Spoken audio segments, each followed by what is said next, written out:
This week on Roma Reacts, Illit are back and apparently they're not cute anymore. Romer smiles ear to ear as he watches the animated short for Honkai Star Rail, Taking It Easy. Romer hears StayC for the first time with the beautiful song, Beautiful Monster.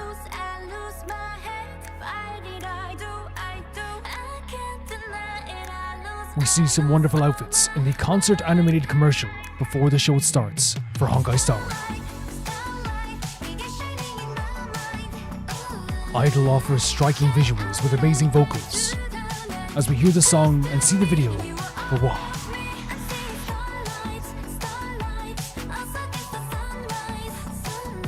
All this and more in Roma Reacts.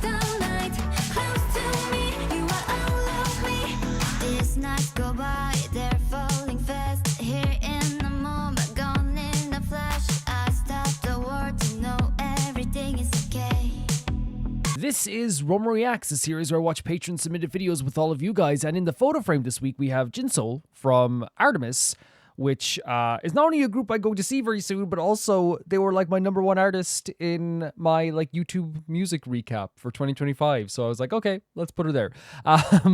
This first video sent in by Leon, which is another Transformers dub, More Than Meets the Eye. This is issue 3.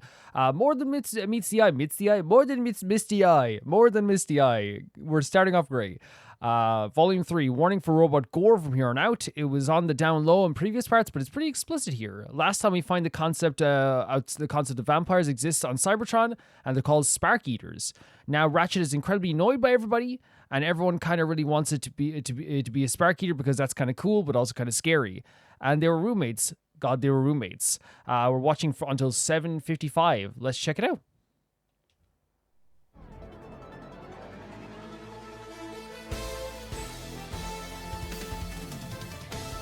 Big start, right?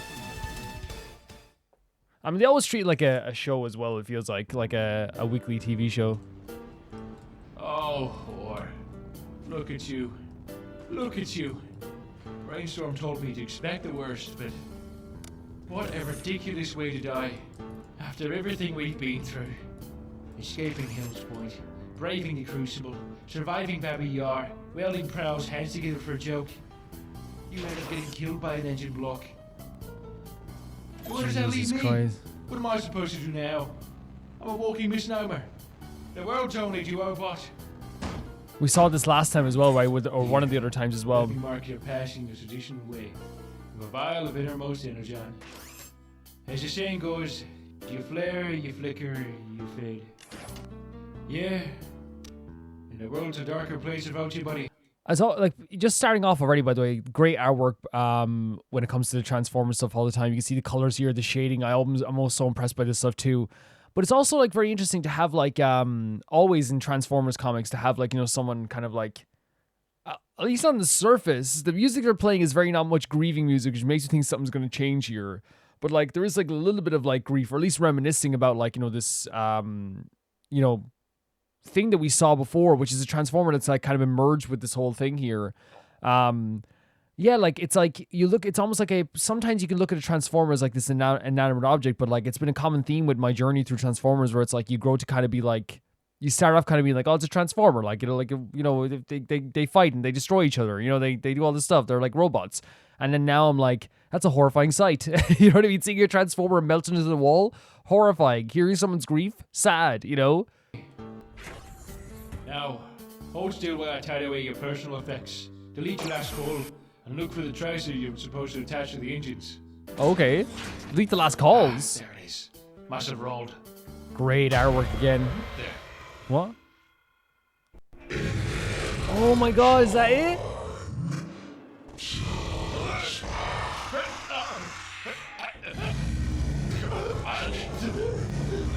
Holy hell!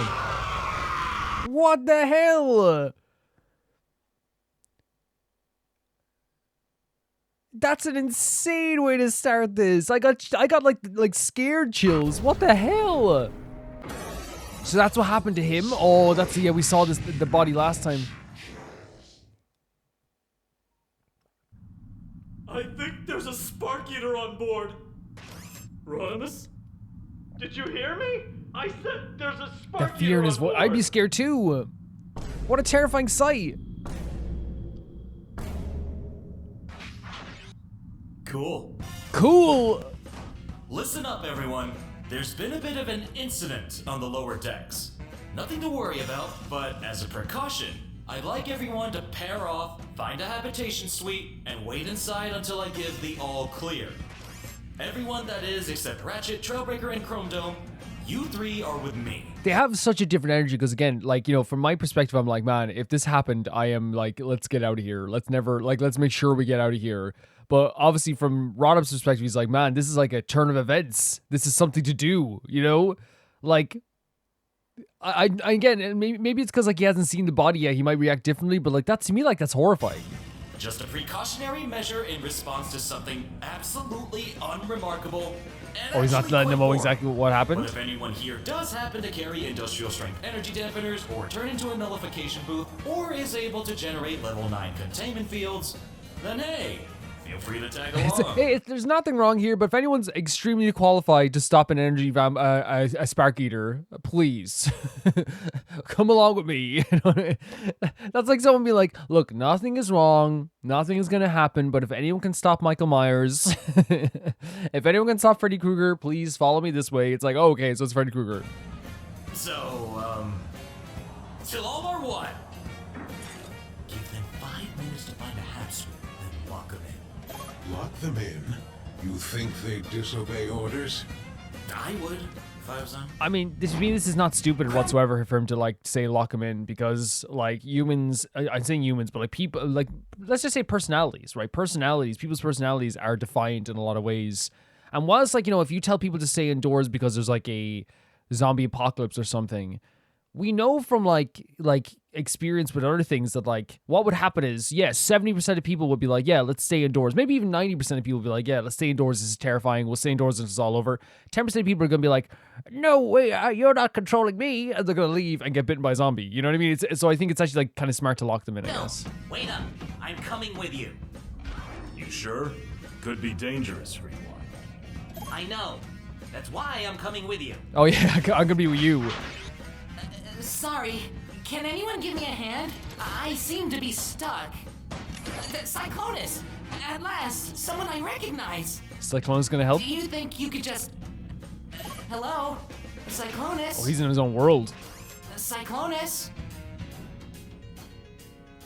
Oh. Is that mid-transformation? Is that Tailgate from last time when he was like mid-transformation? Maybe I'm misremembering. I didn't think they were real. Jesus, man. I thought they were like the Shimmer or the Necrobot or the Seething Moon.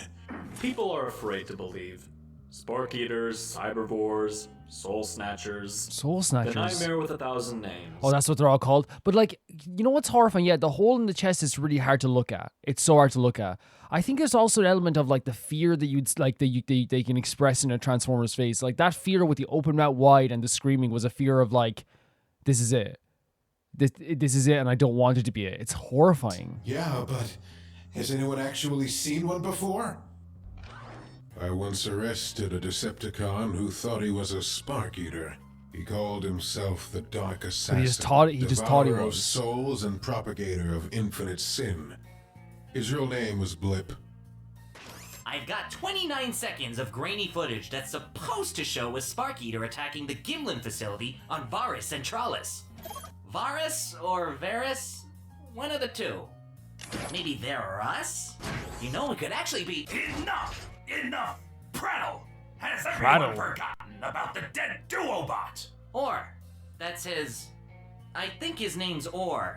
All of you, you're so quick to blame the boogeyman. Yes, this Autobot has suffered massive internal trauma.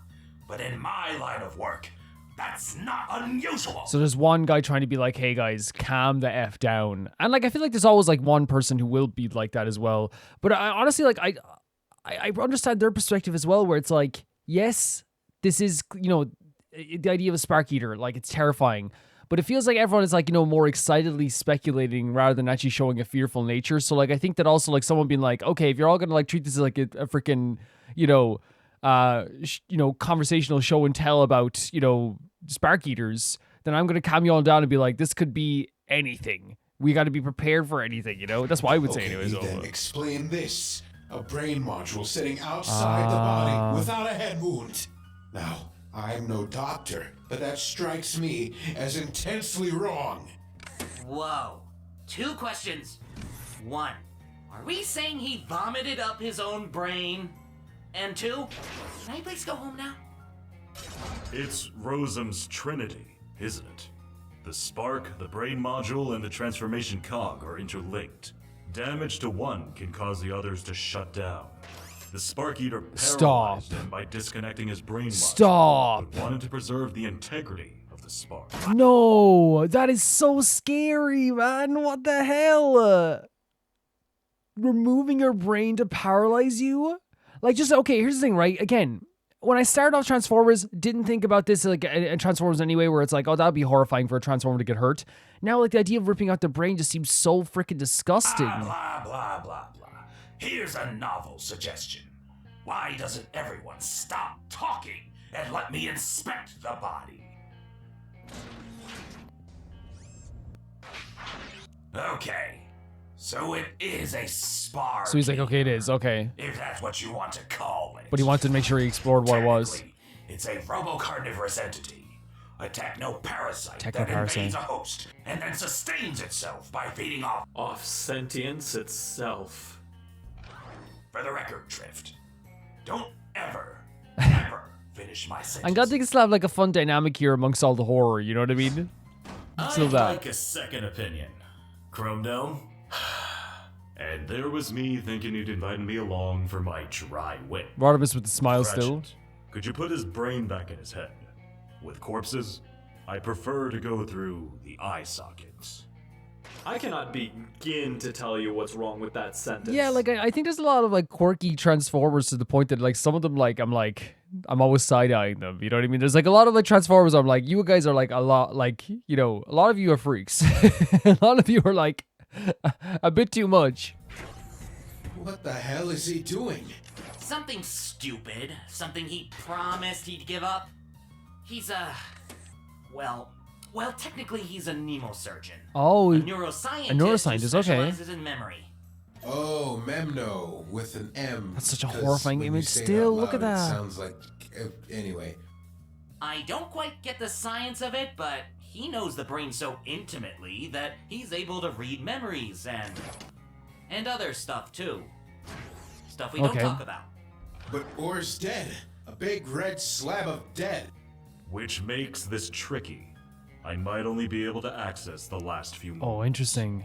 See, after they die, the details... But so that's really interesting to me is this what he sees now? Holy crap. Or is that like a representation of the details? Because like it's really interesting that they have this technology at all, like to look into someone's memories. And honestly, seeing someone's like last moments could be huge for like solving crimes and stuff like this too. But like, imagine if it wasn't a clear image, like it'd be even scarier. tend to get a little sketchy. Was that what they saw? Was that what they saw? Is that what they're saying there? That's what they saw? There, up ahead, a room just for us. What are you looking at? Oh, now this is really nice. He's carrying it around. Oh, that's such a great, especially for Cyclonus to be the one that's carrying him around. There's a little workstation and a nice big monitor screen and space for our alt modes. Now, who's going to have the recharge slab by the window? That's great stuff. That's great stuff. What I really love about this one is, again, like, it's one of those things with Transformers. I learn something new every time I read this Transformer stuff, and it's super enjoyable to go through the the comic books and actually like get to learn new stuff. Because again, like as I always said, like I have like a peripheral knowledge when it comes to Transformers. I never really I watched the cartoon like briefly as a kid. When I say briefly, I always say like it would be on when all the other cartoons were on, and I would like be playing with toys or something as it was on. So it wasn't really like I was like, oh, I can't wait for Transformers. I'd be waiting for Kim Possible and stuff to come on. But yeah, it's one of those things where like now, like, learning about all this new stuff, like we learn now that there's like a technology like neuroscience that will let you look into someone's brain and see their memories. And if someone's died, you can only see like maybe their last few memories. We learned there's like, again, the idea behind these vampires, these spark eaters, the idea that they will basically, like in this case, he ripped out or pulled out or dragged out this dude's brain to paralyze him, and then fed on his, like, I guess his energy from like the inside out, and like almost like a parasite in some ways as well. And also we learned as well that people are excited by this in some way, because Rodimus at the very least was like, oh my god, this is kind of cool that we get to see like a Spark Eater, which to me like adds a very cool layer to the story and the characters. Because while like I think that it's so normal for some of the characters, there was a character start. I love that they showed this. There was a character that was like, oh my god, this is terrifying. There's a Spark Eater on board, but also showcasing that other characters like are a bit weird in this franchise is like a staple of this franchise. It is like I feel like so far we have so many characters that are just like slightly off, and like you side eye a lot of them. Like for example, like one of the best examples would be like Rodimus himself here, right? That's a perfect example already, where it's like Rodimus is like this really heroic character, this inspirational character that you'd love to follow. He has a very like interesting heart and personality, but then also at the same time too, he's like, wait, you're excited about this Spark Eater? Or then there's like other characters as well that like every once in a while will like do something like or say something that's like a little bit like, it's like you're a little bit too excited about like, poking into someone's brain. You're a little bit too excited about this. Like there's something always like slightly off with some of these characters. But yeah, we did learn a lot about the Spark Eater type of thing, the idea of the Transformers. We learn something new every single week with these guys. I did love the artwork as always. The shading is really beautiful. I think the voice acting is always great. I think I can say that. I say that every single week because it is like one of those things that it is really, really good. Here, like, I feel like, again, it was like kind of like a very interesting way to write a situation where there's panic, but also at the same time too, it's like trying to like make sure people don't panic, So we have this idea where everyone has to get into a room and lock themselves in the room. Or they have to lock them in the room. Everyone has to hide. So Rodimus isn't stupid, right? Rodimus isn't dumb. It's not like Rodimus is like, yeah, cool, Spark Eater, dude, let's go. And like, throw caution to the wind. Instead, he's like, look, everyone calm down. Everyone relax. You go in your rooms. I'll check out the Spark Eater. So again, that is like an interesting way to write a character. Rather than having Rodimus just be this like very heroic character or this inspirational character only, he also like, it's, I guess in a way like, not enamored, but like very interested in the idea of like this really terrifying being. But he's not going against his duties. He's also protecting all the people on board at the same time too, allowing people to kind of like, hide away and like protect themselves and make sure everyone's safe, which I think is another very important part of this too. We also saw that like, the way people were talking about this, it's so, again, it's, these characters have been through a war. Because for me, I'm looking down at this body and the state that it's in, and it's horrifying to me. For these Transformers, they're kind of standing here going, nothing, too serious for them. I've seen this before. They're having a casual conversation about what a Spark Eater is. Whereas again, for maybe like the more experienced Transformers, like maybe the one at the start, like for like, and me myself, when I saw the mouth wide open and the hole through the chest, I'm going nuts. Like, I'm just like, this is a really terrifying thing to see. And honestly, like I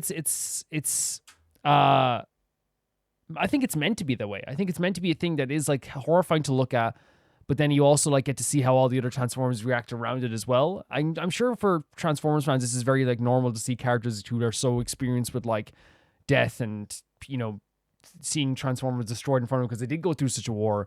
But again, for me, it was just a horrifying sight. I also do love the dynamic of Cyclonus here because again, Cyclonus isn't like, it doesn't seem to be like a bad person. He's just a very aggressive person who like respects, asks for respect for himself in that way too. And we saw that here with, I believe it's Tailgate, right? Tailgate, where he like picked up Tailgate and accepted the offer to carry him to the room and become roommates with him. And the reason why that's so funny is because most people, like, again, you'd expect Cyclonus to kind of be like, with his personality to be kind of like, oh, what, I'm leaving you, whatever. But no, he helps him because he doesn't seem like a bad dude. He's like, I can't just leave this dude here, but I'm not going to be totally happy about it. To the point that when he's carrying them, someone else is like staring at him. He's like, what the hell are you looking at? Like, he's like, you think this is weird? It was actually really well done what they did where they had like him talking about the rooms and having Cyclonus like zoom in on them and then seeing the guy kind of like looking at him weirdly and then Cyclonus talking back being like, you know, what the hell are you looking at? It was a great reveal looking down as well. Yeah, so I think what's happening now is that we're going to be seeing something about maybe like the Spark Eaters. We're going to get some more dynamics with the characters that are super, super fun and like the characters like being roommates and hiding away in these rooms. That seems to be what the next course of action is going to be in this comic book. But again, I don't know. It could be something where like it turns out not to be a Spark Eater. But no, he said it was. He said it was. Even the guy who was like doubting it was like, no, this definitely is a Spark Eater. But yeah, Spark Eaters paralyzing their victim. When you described it last time, I didn't expect it to be this scary. To the point that, like, legitimately, I'm, like, as I was watching this, like, my first, like, instinct when I saw his mouth go wide open as I said, and I heard the Spark Eater, I saw the hand coming in, was fear. It was like, that's actually a really terrifying way of drawing that. It really, really is. But yeah, great characterization once again, making characters really interesting, making characters kind of slightly weird and slightly off, as always, in Transformer stuff. Overall, I found this to be really, really great stuff. It's really fantastic stuff. And it's a build-up, right? It's a build-up to what's going to be coming next. Great artwork, great voice acting. They make the dynamics so natural while at the same time being so interesting and weird at the same time too. Thank you so much for sending this in, Leon. The next video is sent in by Angel313. Here is Not Cute Anymore by the Queen's Illit. So, Illit, Not Cute Anymore. I have heard that this is, like, just full disclosure. One of the things I saw, because again, like, I'm on Twitter, I'm on like social sites, and I have like, you know, I have a lot of K-pop there as well. So while I haven't seen this video or anything from the video, I have like seen the usual people like, you know, talking about the video, and some people are like, I thought it was going to be like, you know, aggressively like, you know, aggressive and hardcore and stuff like this too. And it's like, I think Angel will say as well in the Patreon chats for K-pop, we literally kind of said that it was probably going to be like a very ironic video, and I think that's what it is. Apparently it's still very cute in some way. That's all I know about this. But let's check it out. Illit, Not Cute Anymore. Let's check it out. Being cute doesn't define who I am. There's a lot more to me than that. Cute is dead. What a freaking image with the aspect ratio too. 1E. Oh my god. Okay, it's already starting. I thought I was gonna go back a little. 1E with the freaking glasses and the suit.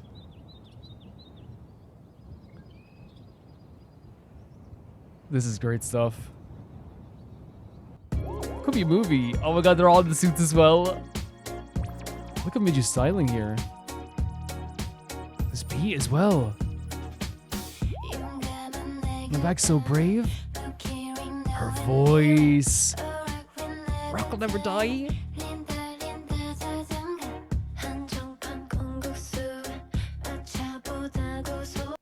Already, this is like a wavy amount of like wind that is gentle and breezy coming across you like on like a summer day. It is like so beautiful to listen to. Their voices are so soft, gentle, and beautiful here. The tone is so amazing. The music in the background as well has like such like a consistently like really I would say like it has like a magical vibe to it, but it has like such a consistent like I don't know what you call it, like a kind of rhythmic, but at the same time too very kind of like jazzy at the same time too. Like it's really, really pretty in the background as well. Already really, and there's of course Mocha there with a great visual. Look at Yuda. Look at the freaking boat here. Too shy for all this. Oh my god. Eroa. Her voice as well. Oh my god. That's so gorgeous tone from Minju. Gorgeous tone. Oh my god, with the animals and the cats as well. Is that the end of? What? Woody? No, this is great. This is great. And like I feel like what's great about the chorus as well is that like it keeps like the kind of like tone that they're going for. This kind of like lower tone, kind of like gentle flowiness of the song as well. But having like a kind of like, you know, showing off like maybe like a slightly elevated vocal tone there with Minju and the gals there as well. I really love as well the choreo. And again, the choreo thing with the hand over the face. I think that by accident, maybe that was the thing that he spoiled a few months back. Like, so I've seen, I think, that hand gesture before. But I'm already like really like into this song and into the idea of the song and into the idea of like the video. The video is so well done already. But I think Illit like have some of the best videos in the industry, like, which is always so shocking, like, you know, that I didn't see them get nominated for videos at the Mama Awards. It's insane to me. Because their videos are incredible and they always have been incredible. And here we have like this kind of depiction of the gals, at least so far, you know, talking about the idea of like, you know, like even like that, my bag's so brave, talking about no keyring or hand mirror, that to me like signifies this, like, I just have a simple bag. I don't have like, I'm taking away all this stuff, but it's taking away all the superficial stuff that like makes it feel like, oh, we're not cute, you know? It's like, I'm too shy for all this. I still have jelly shoes on my date. So it's like, even though like I'm wearing this suit, I still have these jelly shoes on my date anyway. It's like all these things where it's like, they're talking about like the superficial maybe aspects that make like people, you know, they perceive as cute and they're trying not to be cute, but like in reality, the video is very much like perceiving, like, you know, showcasing them still being kind of like cute, you know, but that's the point. The point is, it's kind of like ironic, it feels like. At least to me, that's what the point is. It's like almost like them, it's like a bunch of gals trying to like, you know, show how mature they are in this song while also like still having a very kind of like sweet and soft vibe to the song, right? For sure. This is such a great tone from Moto as well. Sweet on my vinyl. That tone there as well from Wani as well. The choreo is so as usual, like I always use the word like very like addictive because it's so easy to go back and watch Illit choreo again. That tone as well from Minju. A laid back jellyfish. I want to say that like the tone of this freaking chorus and the choreo and all this stuff here as well, it's so perfectly well done together. The actual like choreo, I like choreo is like always really great, and even with this, even though it's not as crazy as like say like their other stuff, it fits the vibe of the song, and it's also like again really interesting. There's a lot of like still like some moving parts there that like make it like, you know, really I use the word addictive. It's addictive to follow. You go back to Illit videos sometimes just to watch choreo, you know, like even if you don't want to listen to a song at the moment, you know, they have such great choreo. Look at the faces as well. 5 Minute Perfection. This tone is perfect. Oh my god. What? Like cherry coke? Wait. Giant Yuna? Oh my god, with the freaking disco ball going on as well. Mocha? What was that? We Mocha, like Street Racer Mocha? What? This is a great shot, by the way. It's really cool. We got Street Racer freaking Mocha. Look at this. The hair is so good as well, isn't it? So good. Standing on top of the car.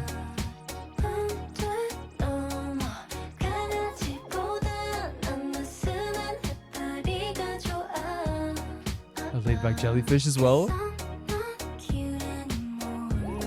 Oh, some more choreo as well. What did you do? Oh my god. That's so open this choreo. When he got like it's over already? What the hell? I know what he's like zooming through the streets. Wait, so when he got freaking arrested, or like they got caught for speed, I guess they were street racing, I guess. But like, it's kind of nuts like this song flew by. I know people say it's only a 2-minute and 26-second song, but like still, that like, you know, it's still a full song that like you're kind of like, you know, it's going by like it's nothing. It's going by so fast. I love this choreo, the head bop back and forth. Yeah, all these visuals are so crazy. It's so good. That elevation's so good too.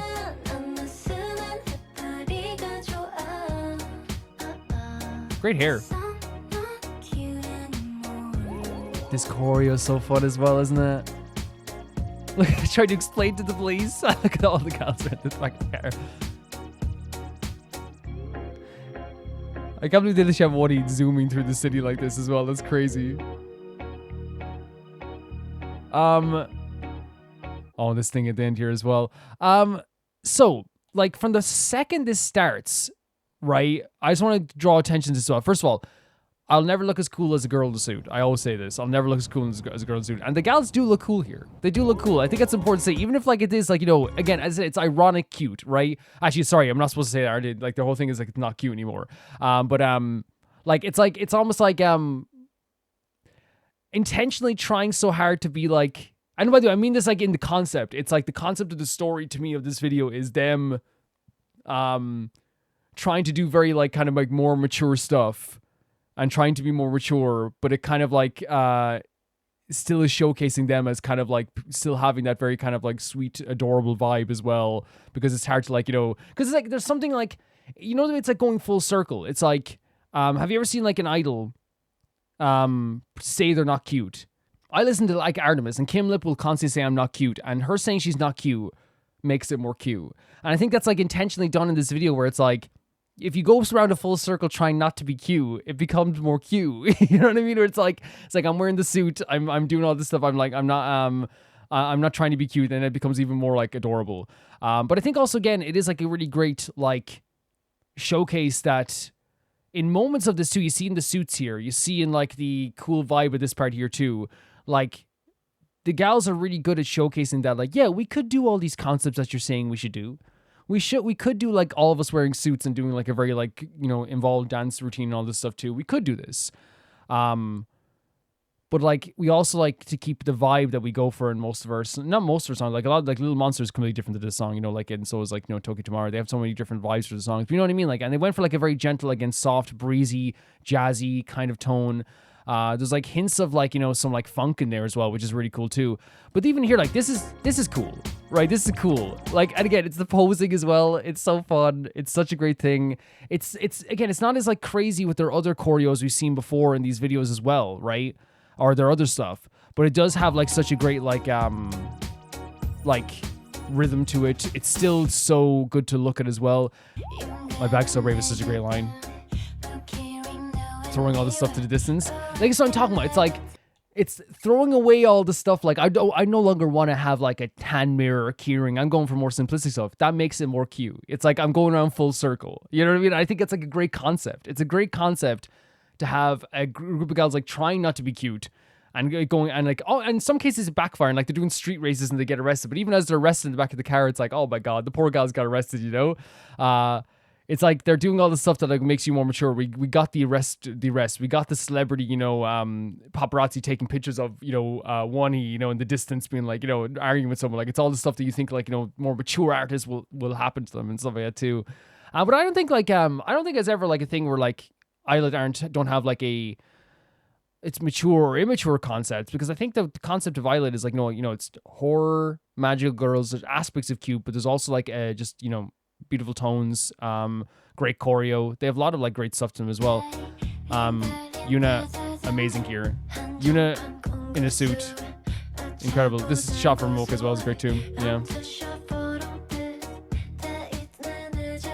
Yeah, it's great stuff. It's great stuff. It really is. The concept of the song is clearly talking about like the idea of how like it's like I'm going to be I'm not cute anymore. I'm moving on from like this cute stuff. I'm no longer going to have like, but like there's like aspects of me that still is kind of cute. Now I don't know if like jelly shoes would be like I don't know the fashion of jelly shoes. I've heard of jelly shoes before, but to me it seems like jelly shoes would be considered maybe cute. So like I think the line with the jelly shoes from Yuna is definitely like the idea that like it's like I'm too shy for all this. I wear jelly shoes on my date. Is kind of like all this stuff is like, you know, too like it's not my thing. You know, it's like even though like I have like, you know, mature aspects to myself, like I still have my jelly shoes on my date. You know, I'm going on the date. You know, I'm you know, moving on with life, but I still wear those jelly shoes. You know, the line "Rock will never die" is a crazy line too. Maybe it's because like again, there is like a thing in like rock culture and metal culture, which is a bad aspect of rock culture and metal culture, where they look down on pop music a lot, where it's like, oh, like pop music is like for babies and something too. When in reality, like I'm a big metal fan, and like and any good metal fan would never look at it like that as well. So maybe it's like the rock will never die. It's like I'm mature. I listen to rock, you know. I love rock. Because again, that would be like a conceptual thing as well. Yeah, like it seems like that's what this song is going for. It's going for this idea that like we are branching out, but we're still kind of like have aspects of our personality that are still there as well, you know. Beautiful choreo. I love the choreo in the sense that like it's like, and we only seen like, you know, let's see like a full shot of this. I don't know if like the first part is part of the choreo where they're on the bridge or whatever, but I do think that like they've earned a softer, more interpretive choreo, which they're doing here, especially since like nearly all the stuff they do is like so advanced and so precise timing wise. And there is timing in this too, but like the other stuff that I remember, like, you know, I used to see the gals, you know, Jellius, even like Cherish has like a lot of like moving parts. Like even though like it's a lot slower than Jellius, Cherish has like a rhythm part where it's like where they're like moving like three parts of themselves at once in different rhythms. Like it's crazy stuff that the gals are like really good at doing, and I feel like they constantly showcase their great dancers here as well. But I think like the actual choreo matches the vibe of the song. This vibe of the song has a more of a, as I said, like a breezy, softer, funkier tone that is like, you know, very gentle. And I think having like more of a choreo that feels like it's you know, branching towards that direction as well just makes sense also at the same time too. The girls' voices here, great stuff. We know that they can belt out vocals. We know that they can do a really high-octane pop vocal. We know that they can do a very soft ballad and beautiful ballad like we've seen with Little Monster, and also like speed up that in the same song. We know they can do all this. So it's also great to see them like, you know, subdue a lot of parts of their voices to only give like a little bit of an elevation at times, still have an amazing tone and amazing rhythm, but not go too far into like, you know, something that like would, you know, go against the integrity of the song, you know? And I think it's like what the Illit gals never get credit for is that they do have like these really great vocals that not only like are great to listen to and so easy to listen to. I say this all the time, but like, you know, all the gals have amazing voices. I want to make that clear. They all have amazing voices. I literally heard one, he's singing a song recently, like someone shared a video on Twitter, and I was like, this is like incredible. But like, and I also talk about how like, you know, Minju has an amazing backbone of the group and all this stuff too. But like for me, like Yuna, like I say it all the time, but like if I'm doing a top 10 singers list, like in K-pop, Yuna's there, and I think it's just because her voice is not only so unique, but like it's so underrated, and like there's also like a comforting aspect to it too of just how beautiful it sounds. And of course then you have like, you know, I think like Mocha, and since we're complimenting everyone here, I'll do it. And like, you know, to talk about like Mocha and Aurora as well, like I think that they both have like very cool voices, but they sound so distinctive as well at the same time too.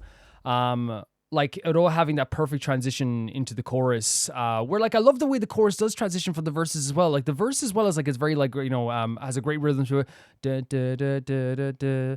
Da, da, da, da, da, da, da, right? And then it goes into like the roll part, the first time. I got sweet on my vine. Like there's such a great tone to that as well. Such a great like rhythm to her voice too. But of course, like with Mocha as well, like, you know, going into like the second chorus as well. Like I always think she has such a like unique and cool and pretty voice too. Yeah, I think that these gals just embody the song. I think they like really did this rhythm justice, the actual backing track justice. They made the song as breezy and as cool and as pretty to listen to as humanly possible. And they always have great vocals in that sense too. So I'm not really surprised, honestly.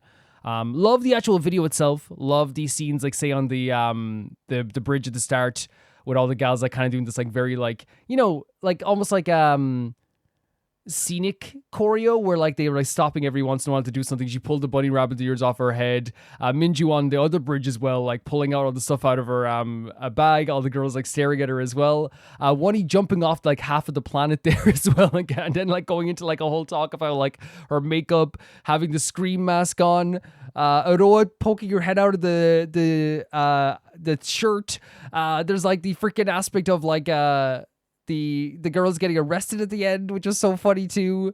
Like what he's zooming through these streets, like giant Yuna we saw as well, like shooting down stuff from the sky. I really feel like the video again like is really perfect for this type of song because it's like it's a contrast, right? It's like there's so many crazy things going on, but it's happening in such like a very I don't know how to say, like a gentle rhythm. Like even the video, it has like crazy stuff happens. Like if I described a video to you saying like, oh, so the girls get arrested, one he zooms to the street, Yuna shoots down laser beams from the sky, one he jumps off half the planet and gets like crushed on the ground and all this stuff. You'd be like, oh, this is a crazy song. No, like for some reason it matches the video, the song so well too. But I think the whole point of the video, again, as you said, is to be like, you know, we are still pretty much cute, but the video is them like going out of bounds and doing stuff that's not cute, and in the end it came back to bite them in the way they got arrested. And I love that concept. I love the concept because now I've seen some of the promotional stuff in terms of like them saying stuff like the idea of like not cute anymore.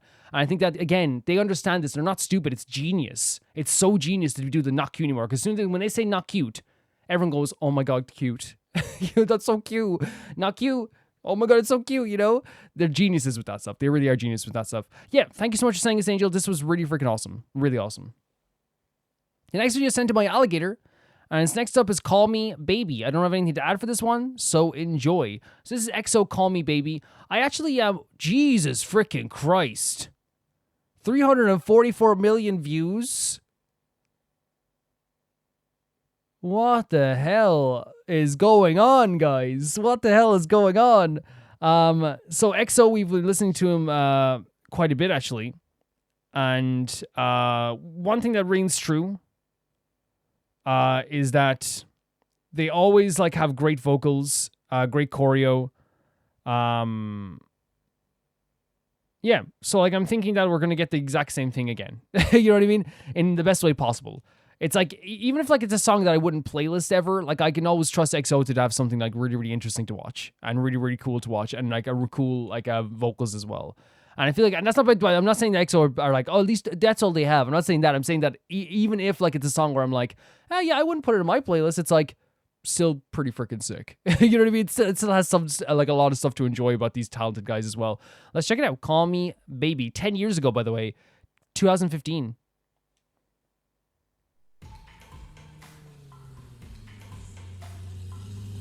Is that Kai in a car already? It is Kai in a car.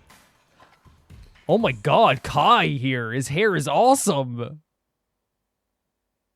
Kai said, never make me look silly again. Like in the first video we saw of him like a few weeks ago. He said it's never happening again. This outfit as well.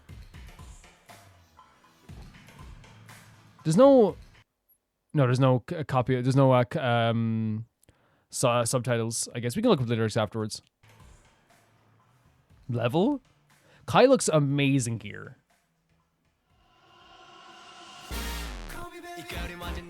Come on, what the hell? He looks amazing here.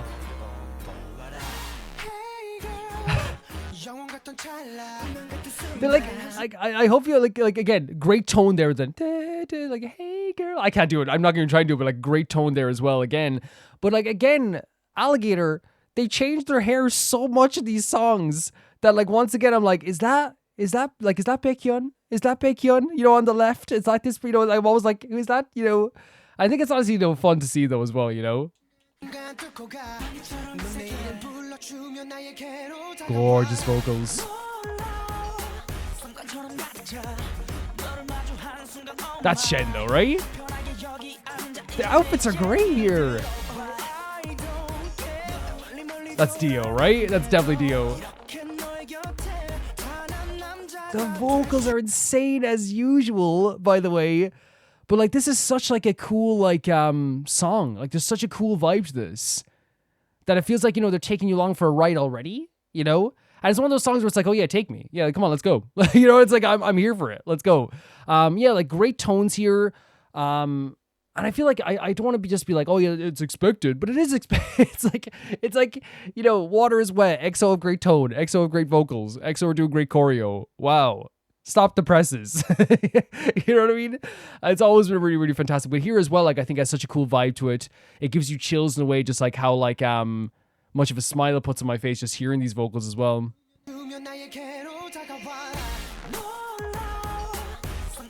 Like here's the thing, like the cap is so 2015, but these outfits still hold up, right? The hair is amazing here.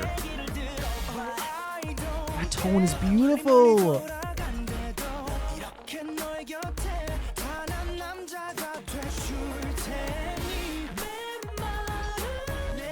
They're really like working hard in this too as well. Like the videos are so well shot. Kai. You know where I said like the previous videos they really found themselves? I really feel like and here's the thing, like not trying, it's just to be completely honest, like they are like, a lot of idols groups, they get older. You know what I mean? That's the thing as well. So like here when I'm seeing like, oh, like Kai's like such a visual, I was like, yeah, like everyone's growing into themselves and actually being like, like older. Like they are starting to look like themselves.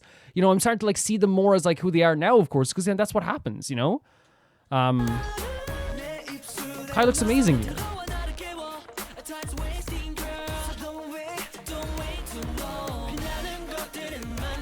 Great group vocals. Oh my god, the choreo is so cool. Oh, it's really fun as well though, isn't it? They have this perfect rhythm to every move, don't they?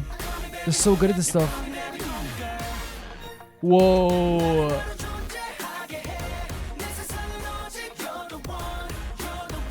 I am like, this is a dopamine rush. This is like serotonin boost, like, which again is strange because, like, as you know, like, I'm not like, an EXO expert. I'm not this person who understands them completely. But like, I'm listening to this and I'm like getting chills, but the type of chills you get like after like, biting into like your favorite chocolate bar. It's like, it feels good. But there's like such a great like rhythm to the dance moves. They're so perfect and stuff. They're so cool. Their vocals are always like so incredible at the same time too. I think that like one of the things I always appreciate so much about EXO is like is like even higher, more like even elevated more here, because I feel like this is like, a song that's like, again, every time we listen to a song by EXO, I feel like it holds up even more. It's like the first songs we heard, like the stuff like a howl and stuff like this, it's like that, or is a growl, sorry, might not hold up as well as like, stuff that they do now. But this here is one of those things where like you look at this choreo, you look at the outfits in some cases, not all the outfits, but you look at the outfits in some cases, you listen to the vocals, it's like, yeah, this is something that like, is kind of like, you can tell like where a lot of like modern K-pop gets a lot of inspiration from EXO and gets a lot of inspiration from the arts of this time. Because again, EXO are definitely doing like a very early 2000s kind of like hip hop slash R&B style here, which is nothing wrong with that whatsoever. It sounds great. But yeah, this choreo is great. Such a great rhythm to themselves. So precise in a lot of ways too. Because I think that's what happens. Like, it's so like, I can't go over how cool Kai looks here. Like, such a cool look. But yeah, it's even though I understand that like it's like very cool, it's very cool, it's very rhythmic and awesome dance moves. It's so precise. They're so precise. Look at this. Look how precise this is. So aggressively cool, the chorus as well. And this is more sweet and fun, that part, right? It's a good mix.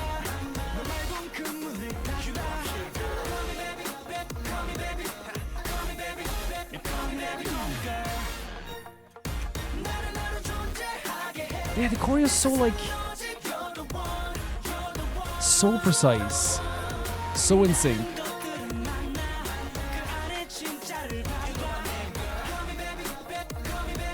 Yeah, and that's what I'm saying here. Oh my god, yo. Great vocals here. I feel so bad about the EXO guys here. I feel so bad because again, they're doing such a good job here. But whoever styled Kai was apologizing for years of making him look silly. Not years, probably like 2 music videos. But you know what I mean. This is an apology. He looks so cool here. This is a direct. I don't care what he says. This Kai styling is a direct apology. This is their handwritten letter to Kai. He wrote into his contract at some point that they can never make him look silly again.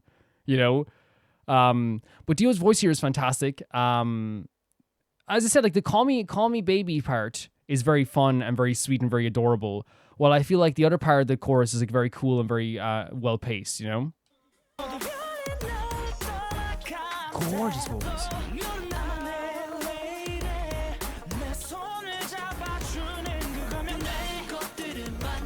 Again, great rhythm. I think Kai looks freaking sick here as well. What the hell's happening?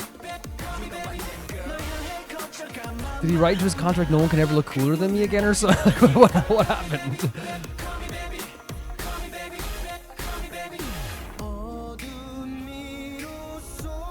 Oh, okay. This is also something that's common. Again, the great part is, this is also something that's so common in EXO as well. And I hope it doesn't, I don't Balagir, you don't take it bad when I say this is common, because it's a good thing. It's a really good thing. They will have this really cool song. This really, really, really cool song that has so many such cool energy to it. Has a great like musicality and like rhythm and dance moves and all this stuff too. But then you also then are reminded with this stuff too that like these people could be on like the opera stage. Like it's like every once in a while they're like, yeah, look what I can do here. Look what listen to this. Like listen to this. I can't get over Kai here. Listen. It's like, by the way, Kai with the falsetto? 4 powerhouses here.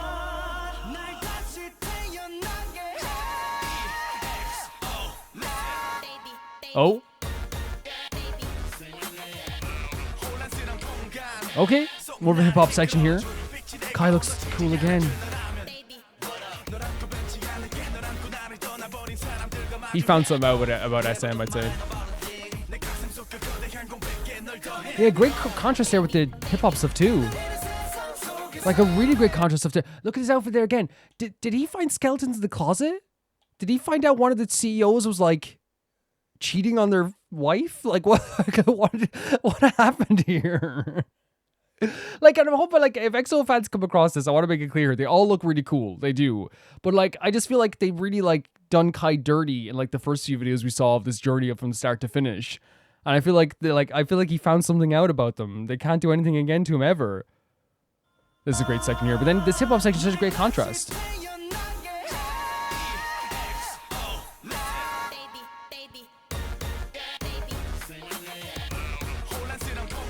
Again, I always like hip-hop sections to add a deeper section too. Kai's a freaking superstar. Look at this. Look at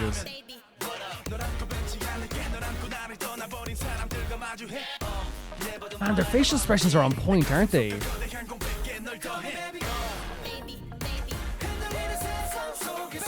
Yeah, the facial expressions are so on point.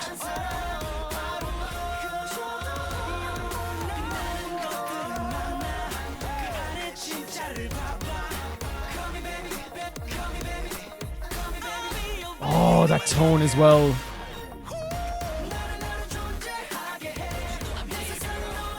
They are like busting through with this. Like even to hear this vocal here and this whole rhythm, this coolness. They are freaking like we're gonna watch all the way through the end because like this is like crazy. They are like, it's crazy because at this point they're still one of the biggest K-pop groups in the world right already. This feels like this feels like ultra talented group that know they're talented and are trying to prove something, but like I don't know what they'd have to prove at this point. You know what I mean? Like it's like so. It feels like it's busting through. It feels like it's like very like, I don't know, like they're hungry. I guess that just shows talent and like so much effort they put into it as well, right? This feels like it's like they were out to prove something today. The in sync nature of this is insane. It's gorgeous tone. The graphic of the crotch is crazy.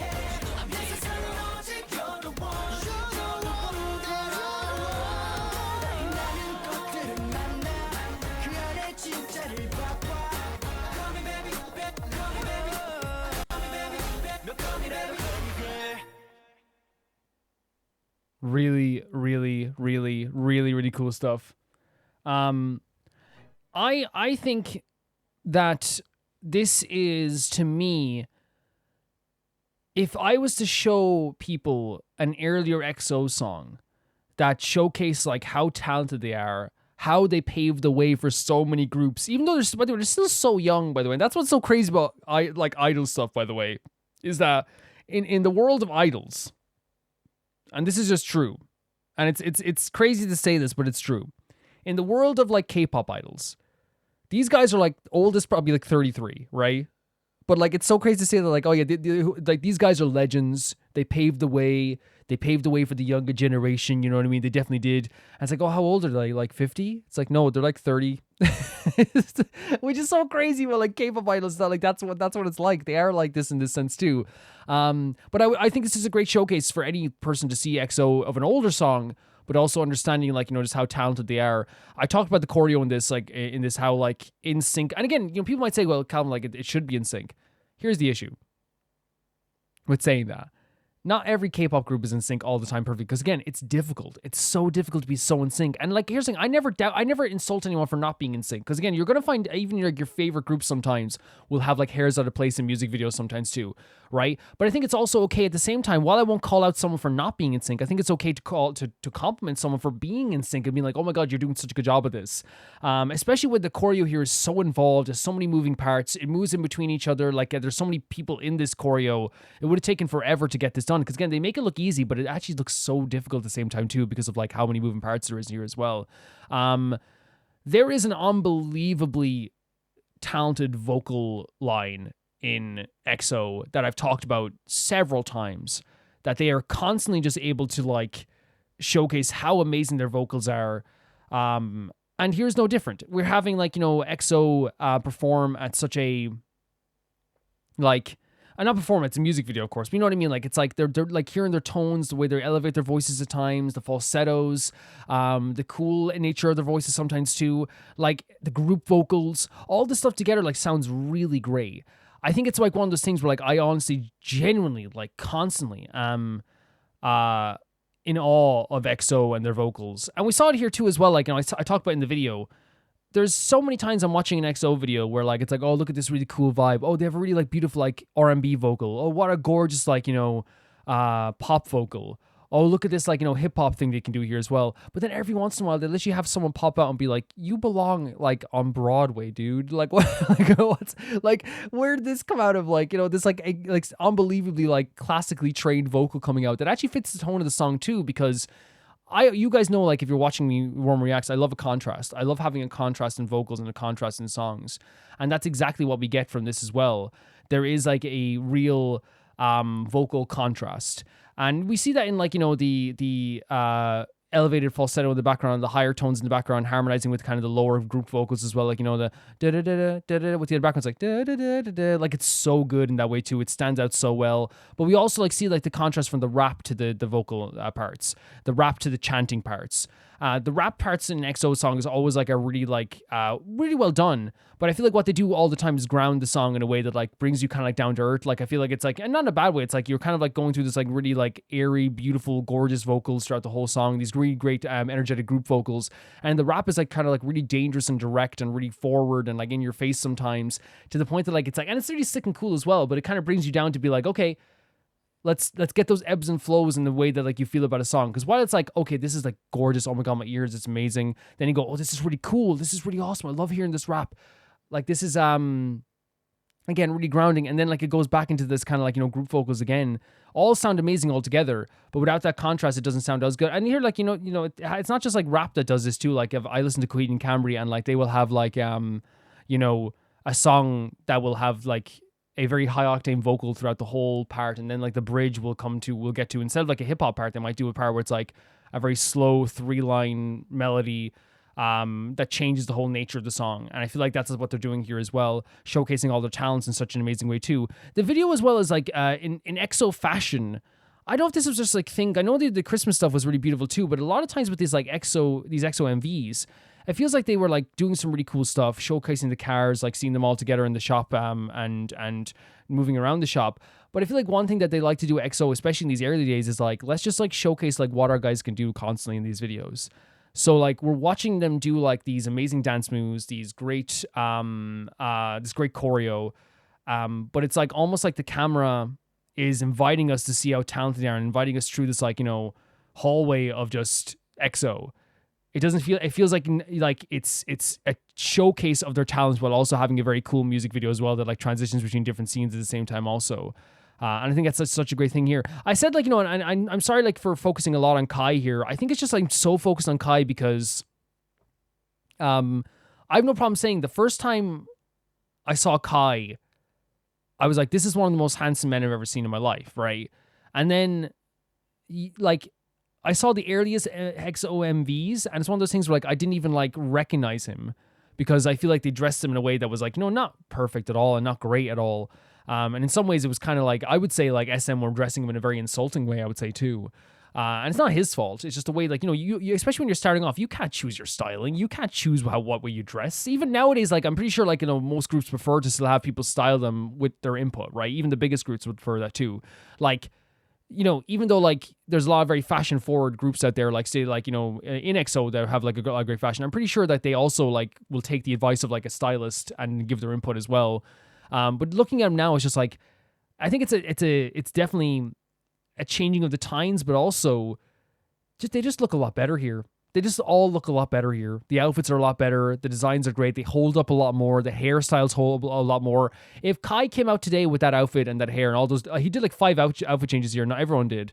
Some of the outfits are very 2015, by the way, and actually not even 2015. Let's just be honest. Some of the outfits are very like 2013, 2012, kind of like, big cap energy, But I think that, like, even at that time, people were still wearing caps like that too.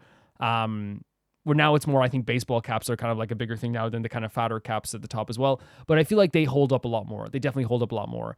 Yeah, great vocals. The music video is such a great showcase of how in sync and how amazing their dance moves are. I love the new style. The way they all look is a lot like, cooler now in a lot of ways too. There's a lot more personality, I even think, in their dance performance, probably because there's a lot more confidence in them too. I think, again, they already were really talented and had a lot of great stuff going for them, but I feel like the confidence is off the charts here in such an amazing way too, that, like, I'm just so impressed with this. Music video is great. I love seeing all the, just seeing them doing the choreo together, but also the transitions into different scenes of, like, locations, different outfits, all this stuff too. Some of the vocals here were absolutely incredible. Some of them, as I said, belong on Broadway. It's a cool song. Like, the chorus had like a dun dun dun dun dun dun dun dun dun dun dun dun. That's like really cool, like aggressive beat. But then, like, the "Call Me Baby" part, like, felt like very sweet and kind of nice at the same time too. Yeah, it was really great stuff. Let's look up the lyrics as well, just because we don't have the lyrics on this video here. Why not?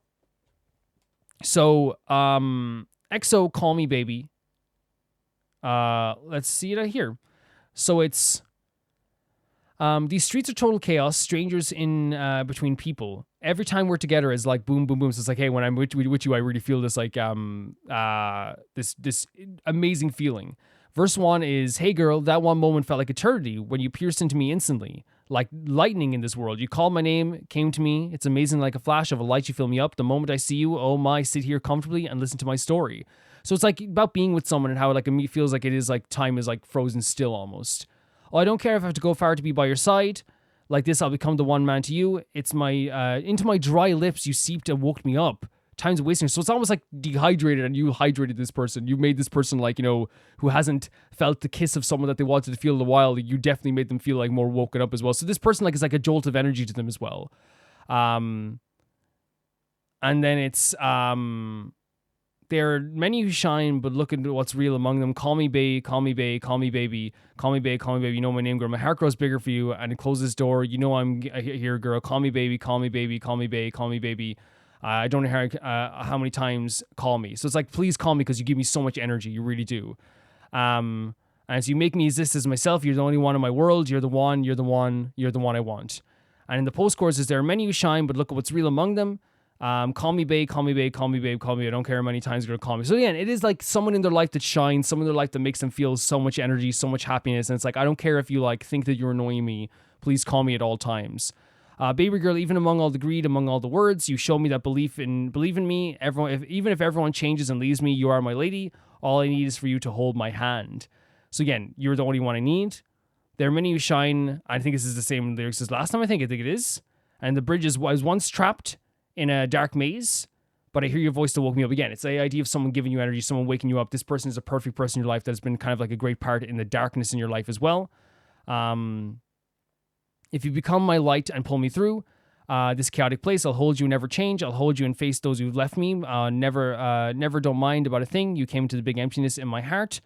In this shaking world, the only one who became my light, you're the one I want." And it's even like later on, "You make me exist as myself. You're the only one in my world. You're the one." And then, yeah, similar lyrics to what happened before as well. The lyrics of the song generally feel like it is a song that's like, again, I thought Call Me Maybe was like, hey, let's call up and have a date. No, it's like this person like gives me so much energy and makes me so happy that I want to be with this person all the time, and I want you to call me all the time. You're not going to annoy me. You're not going to upset me. Please be around me at all times. You know what I mean? And I feel like that's like such a sweet way of putting it, because it's way sweeter than I thought it was going to be as well. And I think it's one of those things that like I'm, obviously like very new to the idea of like EXO still even now. Like I feel we know them a little bit better now. I'm getting the names right even like that too. But like they have a very cool vibe to them, but they also again have a sweet vibe, and those lyrics are definitely sweet. The idea of like waking me up, the idea of making me feel better, the idea of like I've been asleep for so long and sick for so long, people have left me, and you are the person in my life that really gives me strength. In terms of the who's who, we got Kai right, of course. We got Shen right, of course. We got Dio right, of course. There's Lei, Tao, Shumin. We should be getting Shumin right at this point as well. Suho. Suho, like I think like, I always like pictured him beside Dio now. There's Baekhyun. We definitely got Baekhyun right as well. Yeah, I think I'm getting very much better. There's Chanyeol as well. Yeah, very cool stuff. I think we actually got the members right. Very happy with that. This is okay. Great stuff. Thank you for sending this, Alligator. This is really, really cool. The next video is sent in by S. Monaco. So glad you liked the Chevy song last week. Here's another one for you. Perusing. Daydreaming, featuring City Girl. City Girl? Do you do City Pop, City Girl? Hopefully. Let's check it out here. The last one was like really beautiful, and I feel like the type of music this guy probably makes and this person makes is like very like gather yourself and come with me. You know what I mean? It feels like that. Come with me. Let's go for a bit. That's the way I feel about it anyway. Let's check it out.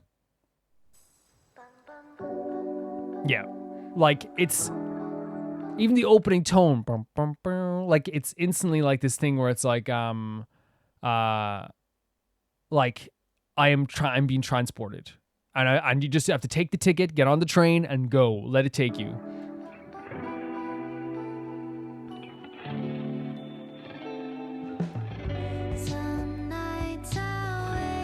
Gorgeous.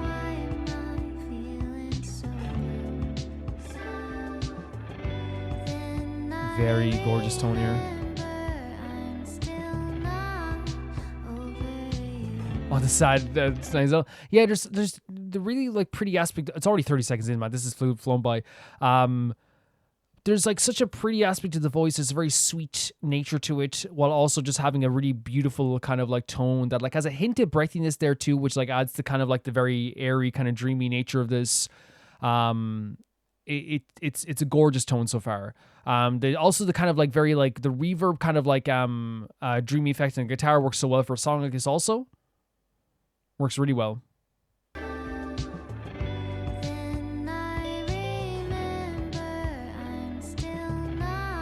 It's almost like someone's playing with the guitar. Like now, I know you play guitar, but like it's almost someone's like playing like, a game with the guitar. Like it's like we're having like a good time with the guitar. It's not just like I'm playing it as like a math equation. Ooh, gorgeous. Never think that. Such a gorgeous tone.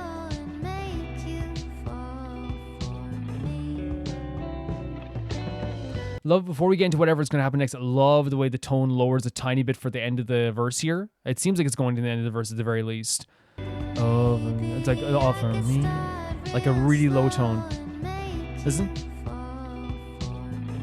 Like it goes into like, again, like this very lower tone here.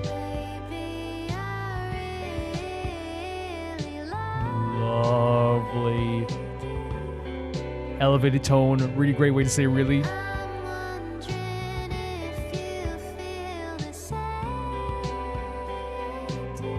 Stunning. Gave me chills. Oh my god, her tone is so gorgeous. Can I say as well, like there's something very great about like having like lyrics that aren't like, they're not like crazy, like, oh, like decipher what she means, decipher what these lyrics are, and like as I would be doing with bands I like sometimes they'll say like Coheed and Cambria. But there's something to be said like about like Coheed and Cambria songs as well, having like lyrics that like are beautiful because everyone can like just really just like understand instantly, you know what I mean? Like even this song here, Do You Want Me, right? Or the idea of do you feel the same? I like you. Do you feel the same? Like I listen to Here to Mars by Queen and Camber, Honey, It's in the Stars, You're My Everything from Here to Mars. Instantly, it's like, that's so beautiful, so easy understandable. It's not like something I have to decipher, but it's something that hits your heart right away. And I think that you can also do this and have a very straightforward, beautiful lyric in terms of how easy understandable it is, especially when you have such a very dreamy, angelic kind of tone to your voice, which even it's one of those things where it's it makes those very relatable lyrics, not just something written down on a piece of paper that everyone's yeah, I know how that feels. It's oh, I know how that feels. Yeah, because the tone of the lyrics almost hits you emotionally, hits your mind as well, Do you feel me? Gorgeous tone. Do you even think Ooh. somebody please stop me from daydreaming? And asking someone to stop them from daydreaming. The guitar is such a star in this too. The guitar is such a star in this. The grounding drums as well. That flew by. That's insane how quickly that flew by. Yeah, another great track here where we have a beautiful tone, a really stunning vocal. Something that I really appreciate about this is that it's a song called Daydreaming. And I feel if you're going to do a song called Daydreaming, having a very dreamy tone is almost a perfect thing to do here as well. But it starts off the lyrics right away. It's I wake up thinking, why am I feeling so down? Why am I feeling so blue and all this stuff as well? The idea of waking up thinking about this person that you like, that you maybe is not yours yet, or you think won't be yours as well. That's consumed your life so much so as well. But I think as well, as I said, the dreamy guitars, the dreamy tone in the background, the idea that the song's called Daydream as well. They're talking about someone consuming their whole mind, and even when they're trying to sleep, they're thinking about this too. And this is a very people can relate to this in a lot of ways as well. When you like someone or you really are into someone, you think about them all the time. It's really difficult to get them off your mind even when you're trying to sleep. And I think we've all experienced something like that too on different levels. We're oh, I really like this person. And even if you haven't, by the way, there's plenty of time. Don't worry about it. Or maybe you're someone who doesn't want to feel that way. That's okay too. No worries about that. But there is that feeling of just man, this thing is consuming my whole life. But again, you can't be weird about it. You can't just be text and be hey, the way we haven't gone out yet, but listen, I literally am waking up thinking about you every day, But you can understand that this is a very honest and real feeling to have. And I said, because it has dreamy guitars, because it has a very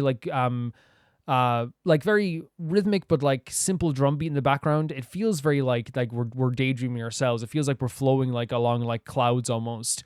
And because of that, these type of lyrics that are kind of painful in a way, that do sound like it is kind of something that's consuming your life, still have such a beauty to it as well, because it has this beautiful tone of the voice, beautiful dreamy guitars. They talk about people talking about her as I'm not in your league as well, which again, those people are not your friends. They suck. It's always that way, because the whole idea of leagues is just something that people invented to make themselves feel better about the reason why they won't step up and ask the person they like that they to go out or go for a drink or go for a coffee. Because it's an easy way to be she's out of my league, he's out of my league, they're out of my league. It's an easy way to just make up this imaginary league thing. As we've seen many times, how many times a week on Twitter does something go viral where it's how is this dude dating her? How is she dating him? How is this person dating that person? It's dude, the reason why they're dating that person is because you have this mentality of that. You're thinking this way. You're thinking about leagues and stuff. It's relationships, they're real people. It's not a sports league, But even the very honest words of make you fall for me. It's not they're forcing someone to fall for them. It's it's that feeling we have. Again, I feel I'm sorry to talk about social media, but I think social media sometimes makes honest and true feelings feel wrong to people. When in reality, it's not wrong whatsoever. It's an honest and true feeling to be oh, how can I convince this person to like me? Even though it doesn't work like that, in your mind you think, oh, how can I? Maybe if I talk to them more, maybe if if I'm funny around them, maybe if I do this. And again, obviously there's a difference between being I'm going to make you like me versus how do I do this, And I feel as I said, social media has made people shy away from these real feelings now, because someone will be oh, someone could post on Twitter, I really want to make this girl like me. And it's the wrong phrasing to make, obviously, but obviously it depends on how you phrase it. I really wish this girl would like me, or I really would I'm trying to work hard to make this, this girl see me and like me. And quote tweets would be move on, bro. you suck, dude. And it's like, or like this girl's like, hey, like I really like this guy, and I figure if I hang out with him a bit more, he might be into me. You know what I mean? I'm thinking about him all the time. Obsessed much? And it's like, you get like shamed for having real feelings. But I love this song doesn't shy away from the fact that it makes, they're acknowledging that like this is like an obsession in a way, but not in an unhealthy way. It's just like they're always on my mind. It's consuming this person, and I feel like it's a really great way of doing it as well. Because I think if you're going to write a song, and you're going to be writing a song with honest feelings, and you're writing a song about a person you like, being completely honest is the best way to go. It's not shying away from these feelings too. It's like, asking them, this person, even later in the song, it's like, do you think about me? Do you like me? Do you feel this way as well? All these questions that you wish to ask them as well. They even say at one part of the song was like about like stopping them, like, please don't, please stop me from daydreaming. Because again, it's hurtful. It's a painful thing to feel like, oh, I'm constantly daydreaming of this person. I'm constantly thinking about this person.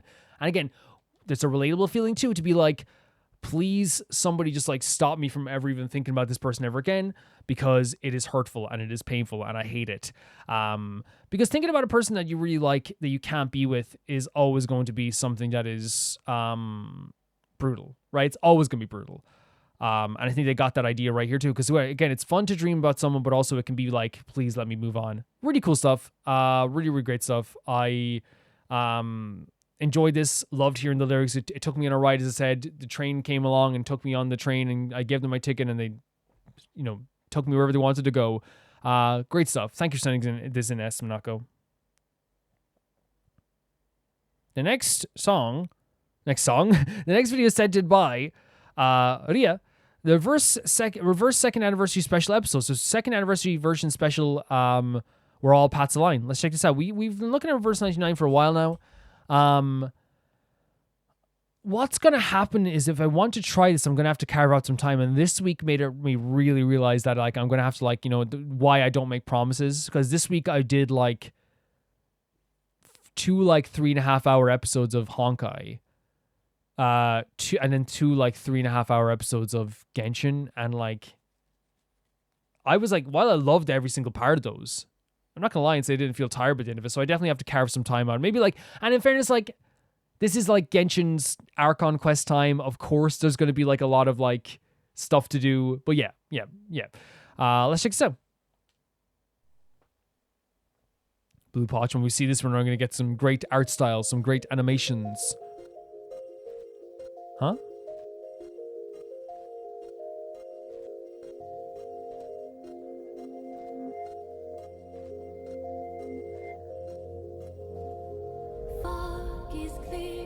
Ooh.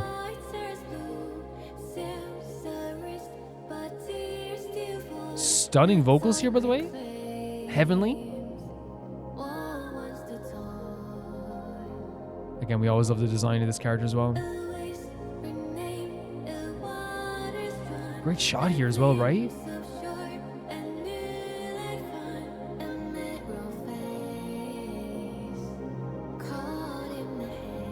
Stunning vocals. Look at this visual as well of this this.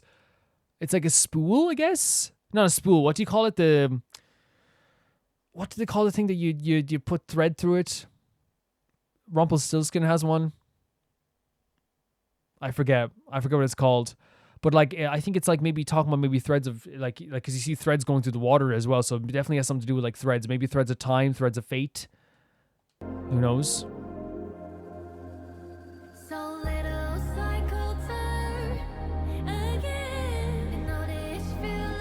These vocals are insane. These vocals are absolutely insane. There's such a haunting visual here as well, where it's it's almost making me a little nervous. I'm very nervous here. I'm very nervous.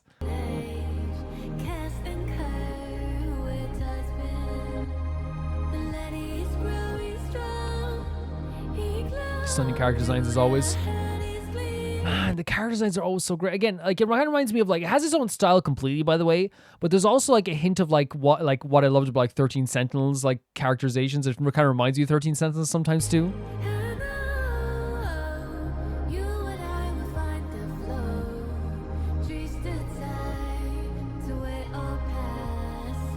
So it is Pats, so maybe Pats of Faith, Pats of the Threads of Faith, because everyone's attached here, look. All these characters. And look, they're all attached to these threads. So I wonder if it is like all these paths, all these different places that we can go in terms of our faith and stuff like this as well. I wonder. Little cycle turn again. And all this feel like words insane. Still watches the fading age, cast and curve where tide's been. It's a really crazy visual as well. You know what I mean when I said it makes me nervous? By the way, another great vocal change there as well. But like, it makes me nervous because like nobody's like doing much here. It's like, you know what I mean? Like, it's like that meme of like, oh, they're menacing standing there. But that's what it feels like. It's like, what are they gonna do? Like, what's happening here? They're just all attached to these threads of fate together. Cast and curve where tide's been.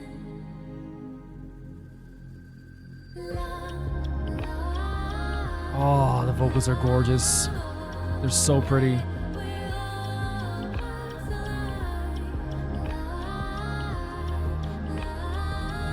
Look at these designs as well.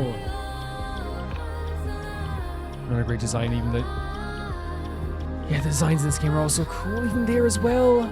They're all so great. Wait, what? Wait, no, what was that? Dancing amongst the fire? Again, a cool visual, but like... dangerous. This is also a really cool visual too. I can't get over the designs. Like, look at this, in a lab?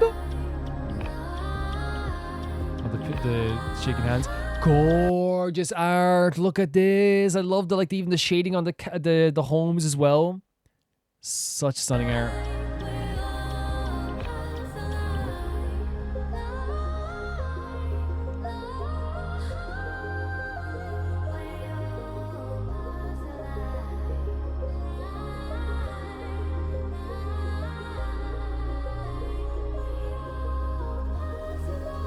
The thread is cutting her as well. Oh. We went to do a different video there. I was so enamored. Yeah, like, it seems to me like what it's trying to showcase here is like paths of faith. And maybe all the characters are like moving into one area and converging in the same place. At least that's what I'm getting from it. I could be completely wrong with that. But it seems like that's what it seems to me. It's like, okay, everyone is like moving towards one place. Everyone's like attached by the same threads of fate, and it's all moving towards one singular like location. There's like a real energy to this that like everyone almost like is like, you know, frozen in time in this place, but everyone has like a place to be. There's like different things happening in the video as well, where you saw like characters like, you know, living their own lives. Some people going through horrible situations. Some people like, you know, living their life in a very calm way. Some people like traveling distances. Some people just living in a town together. There's like really like beautiful imagery here that is actually like very stunning. It's very stunning stuff. And I think it's like one of the things like that maybe it's trying to showcase here is like how everyone's living their lives and everyone has a path they follow. But in this update, I wonder if there's a possibility that it is like that every, you know, literally every path will align. Like there's a thing where like everyone's heading towards one place. Maybe this is a big moment in the story where like it's time. Everyone's going to be like centralized on one dovetailed location. Every story is going to end up in one place, and that could be it, or it could just be like something I'm reading too much into. Maybe I'm not sure, because what the visual looked like to me was like the thread of fate, which is a common phrasing, right? The thread of fate. Everyone's holding it. Everyone's attached to it, and it seems like everyone's attached to it in the same location. But also the same thing too, we saw at the end there, it cut her hand. So I wonder if it's trying to symbolize there too that like whatever our fate is, it's not going to be easy. It's going to hurt. Trying to hold on to like whatever your faith is going to like end up getting you hurt as well. Maybe that's what they're trying to like give with this perspective here. I'm not sure. But it seemed like that was what I was symbolically doing as well. There's other characters here I don't recognize fully, but like the character designs once again in this whole video and anything Reverse 1999 is always freaking beautiful. So many unique hairstyles, outfits, characterizations that I obviously think are like really, really cool. And like that's on full display here once again with how just absolutely like detailed and gorgeous the art style is. Even characters from behind make you go, oh, like that's stunning and that's stunning and that's stunning and that's stunning. I think that like one of the things that like Reverse 1999, there's biggest strength that you could show. If I was showcasing it to anybody, if I was like saying, oh, did you hear about this game? Like you could talk about like everyone talks about the story is great. The music is clearly awesome as well. There's like a great vibe to an energy to it like as well. Of course, the artwork, but like to me, like the biggest thing for me would be look at these character designs. And it's hard not to just be so like amazed whenever I see any characters, like, even characters I've seen before. But even here, like it makes you want to know the characters. It makes you want to even like follow the artists who did this, because they do such a fantastic job with like designing all these characters, and it's on full display here. Then once again in this video too, yeah, the music as well, gorgeous, heavenly, angelic, sends a chill down your spine. But I think that's like definitely a an intentional beauty that comes to like the song, an intentional stunning nature that comes to the song. I genuinely love it. I genuinely think that it hits me in the heart so quickly with this stuff that I actually just like it's like it sends a chill in your spine. There's also like such like a, I don't know what to say, like a ghostly tone, like such a like ethereal tone to the voice with some great harmonies, a great breathiness. Like it all just sounded like really, really gorgeous in my opinion, and like so stunning to listen to, and adds like a very like heavenly, angelic kind of like otherworldly feel to this video as well. A cool trailer with like some really cool stuff. I don't understand it fully, obviously, but that makes sense. But really, really gorgeous, really gorgeous. Thank you for sending us in. The next video is sent in by Loona. Continuing the trend of embracing our favorite HSR crime family, this week we have a new Hoyo Fair video by The Window with vocals from Damon Mills, the voice actor for Blade. Wow. So, I adore the Stellar Hunters. I think they're my favorite faction in all of HSR, and I would die for them. Let's check this out. By The Window, featuring Damon Mills. Is there subtitles here? The subtitle thing is like so weird because they changed the UI. I actually prefer the UI now because it's less involved and it actually looks kind of cool. But I'm so used to everything just being in one place. But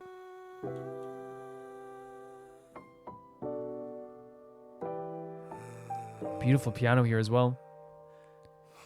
I love the drawn art style. Oh, there's gonna be subtitles on screen. Already, by the way, beautifully deep but sweet tone as well in his voice. Almost instantly. Oh, the cat meowing. Blade in a fisherman's jumper is all I ever needed in life.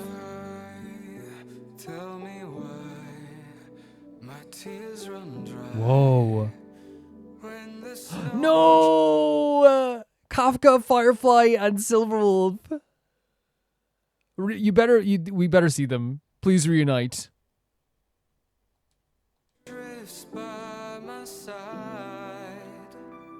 Such a gorgeous tone. Like beautiful.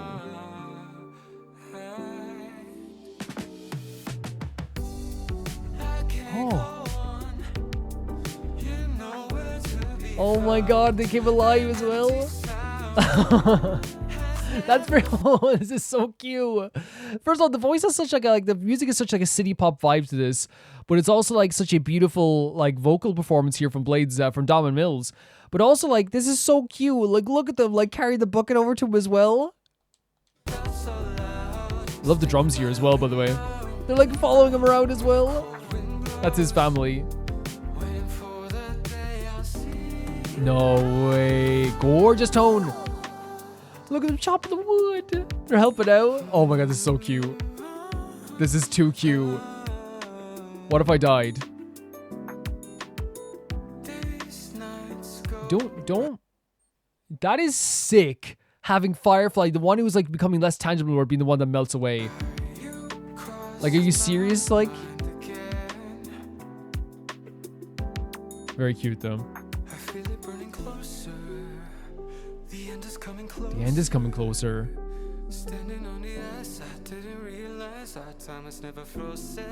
Oh my god, the time is never frozen. The times you have together as well. And again, like it's so hard as well because with Blade, his like time does feel frozen sometimes. But like I know for a fact the Stellar Hunters make it feel like it's moving more often than not. You know what I mean? They make him feel like he's alive 100%, or like he should be alive. Look at him. I should have. Stop. I should have held you closer, and then they melt as well. Because again, we know that Blade like hurts over like the idea of like the quintet, for example, and losing all that as well. And he's always very hurt by like, being left behind, or he feels like he's been left behind by the quintet and then moving on with their lives. He doesn't want them to move on. So like there is a real fear, I think, with Blade that like these characters would move on as well. without him. You know what I mean? No. And again, there's probably that feeling as well for Blade as well, like the idea of like I'm taking for granted, the idea of like the characters, like he has to appreciate them now. And if he doesn't appreciate them now, he's never going to appreciate them, because again, he's with them now and he still like acts kind of cold sometimes, but he does care about them. But I imagine like, you know, if it did come a time where where they all like separated, he'd probably remember all the times that like, he was a little more cold, and he's like, I wish I like just like hugged Firefly at that moment, you know? No, even Kafka's cute here. Where'd they go? His voice is so gorgeous.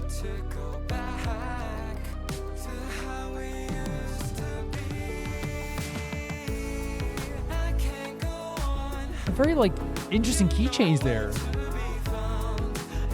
I'm just walking off in the distance by himself here.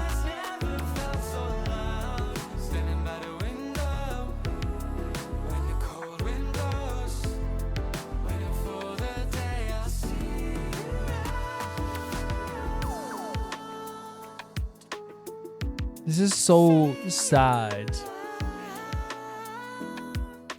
His tone is whoa. Wait. Yes. Wait. Or is this gonna be sad again?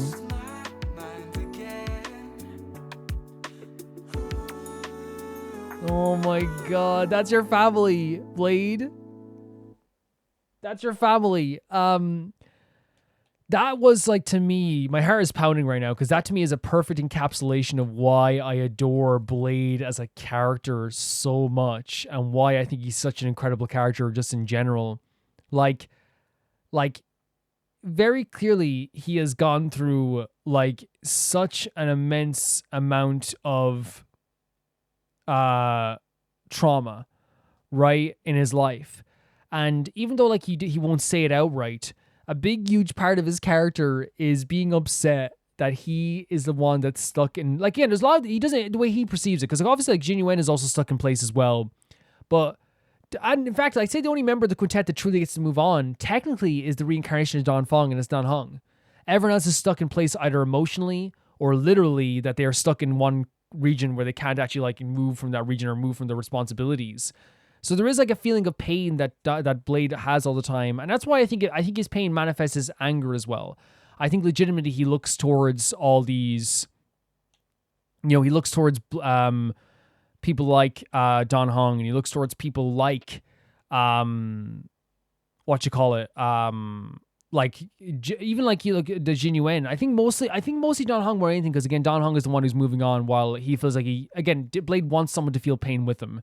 It's not that he like wants people to be punished and because he's hateful. He wants Don Hong to be punished every day, not because he hates Don Hong, but because he doesn't want to be alone and being punished and feeling that he's being punished. But what's so beautiful about the sentiment in this video, and it showcases something so amazing about Blade's personality, is that Blade is the type of person to brush off kind of affection and brush off any niceties in some way, where he's like, okay, whatever. But even though he does that, the people that truly do care about him, his new family, the Stellar Hunters, will be there for him, just like they were for Firefly. I have no doubt in my mind. Like, Firefly loves Blade, and Blade loves Firefly as well. You could tell even with like how gentle he was with her in the story too. I think that's what's so beautiful about the Stellar Hunters, is that I think they're all outcasts. I think they're all characters who, like, you know, Silverwolf isn't going to be accepted into like many social groups because, again, of like her job and the actions that she takes. You know, a Firefly is a character who feels lost all the time. Kafka's a character that people perceive to be like evil most of the time, and Blade's a character who like has been punished a million times over and over and can't die. They're all like this ragtag group of outcasts, but they'll be kind to each other. They'll be there for each other. They'll be there for Blade.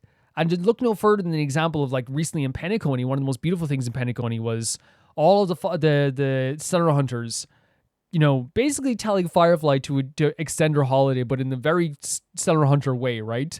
Like they all like very like in subtle ways in their own personalities were like, oh yeah, like enjoy your holiday. And even Kafka, for example, being like, oh yeah, take my credit card and buy me a dress. That is code for I trust you with my credit card, but also it's like you have a reason to stay. Like, without me saying, hey, you should take an extra holiday, or like, please, like, you know, relax, you know? In a very Stellar Hunter way, it's like, yeah, take my card, go buy me a dress. That is code for take a few more days. Please relax take as much as you need. Look for that dress for me. While also hiding the fact that, like, you know, they are like these really super affectionate people. It's why I love the Stellar Hunters as a video like this, and why I love Blade. Blade is brushing off these snowy creatures are here for him at all times. But the reason why they're snowy, I think, in this as well, is because two things. The winter is harsh. The winter is cold. You can feel alone during the winter. But also there's people always trying to, like, you know, and some people, not everyone has this, but some people are always trying to, like, you know, give you affection and give you, like, the time of day. But in the reality is, in this situation, Blade is not seeing it like that. Blade is seeing it as like, oh, leave me alone. I don't need to talk to you right now. Please, you know, just leave me alone.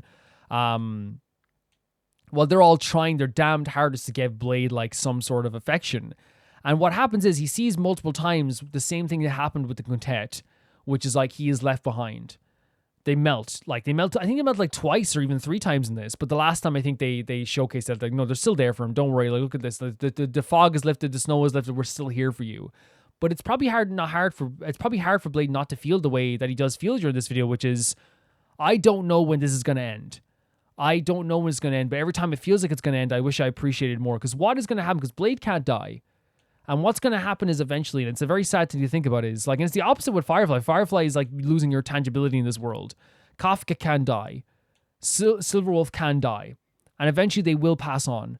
And what's going to happen is that Blade is going to be left behind once again. And it's a song about enjoying the times when you have them. It's a song about appreciating the people that are around you. It's a song about, like, you know, understanding that, like, you know, in this, it's hard, right? Because I know people, like, you know, can, like, use this quote a lot, but I wish there's a quote from, like, a show where it says, I wish it was a way to find out you were in the good times while you're in the good times. And while, like, you know, it's played off as kind of like a joke sometimes, it's such a true quote because, like, I remember, like, specifically even, like, you know, even though, like, by the way, I want to make it clear now, there's happier things in life passing, but, like, I remember, like, when I was, like, hanging out with, like, my friends as we were teenagers, you don't think about how, like, oh, this is going to end someday and we're going to all have to move on. It just ends someday and you're just kind of like, yeah, we all have responsibilities now. We all do stuff. Now, there's great stuff of being an adult as well, by the way. It's fantastic stuff, by the way. I want to make that clear. And that's the thing I always, like, think that's, like, but I think it's one of those things where you have to, like, appreciate the times when you have them, but it's hard to do that.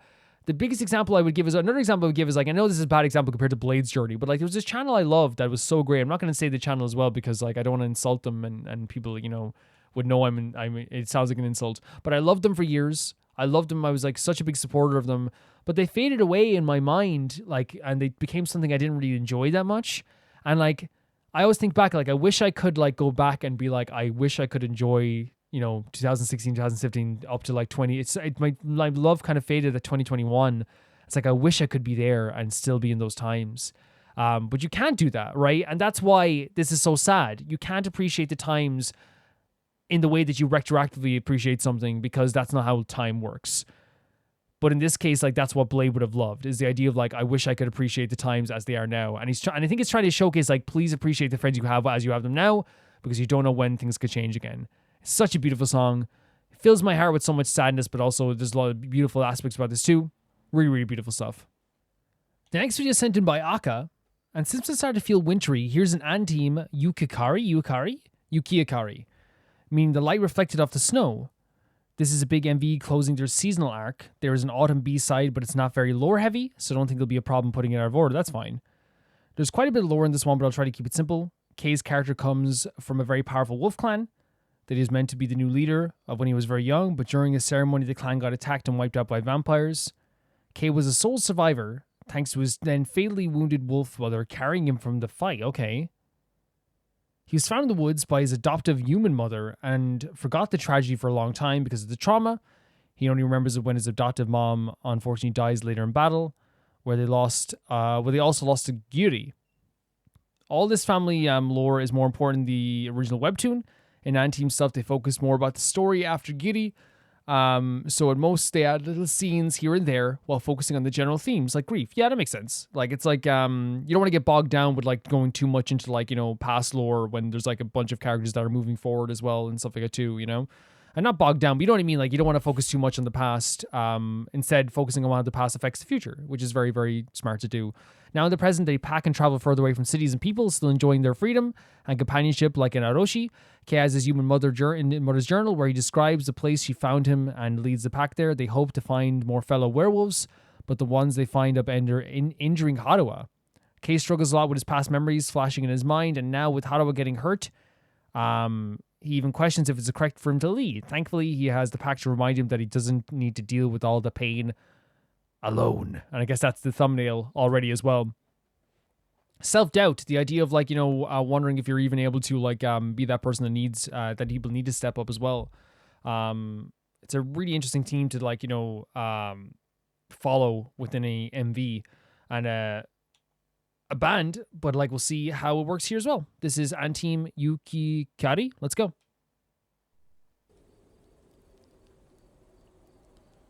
Beautiful shot already. Do we have the subtitles on? We do not. Love the wintry vibes here, right? The hair as well. The half blonde black here for Kei. Whoa. Joe right in the center as well here. Really great. I'm sorry to stop already. Like the strum on the guitar here feels like very like pop punk in the best way, you know? Like has a really great energy to it as well. Oh my god, it does have such a great pop punk feel. It's so pretty, the riff. And that's Haruha getting attacked. Gorgeous voice. Oh, the smile.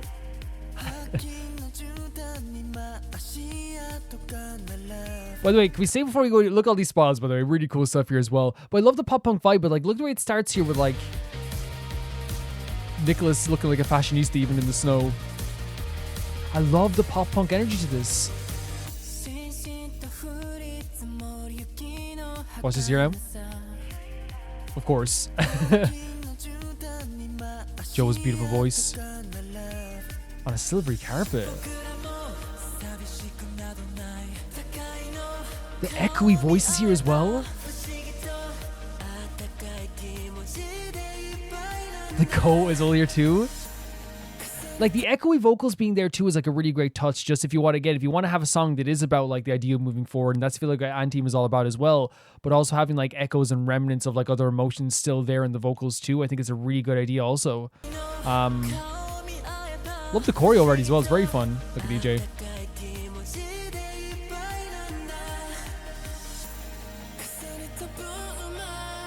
Gorgeous vocals is Maki.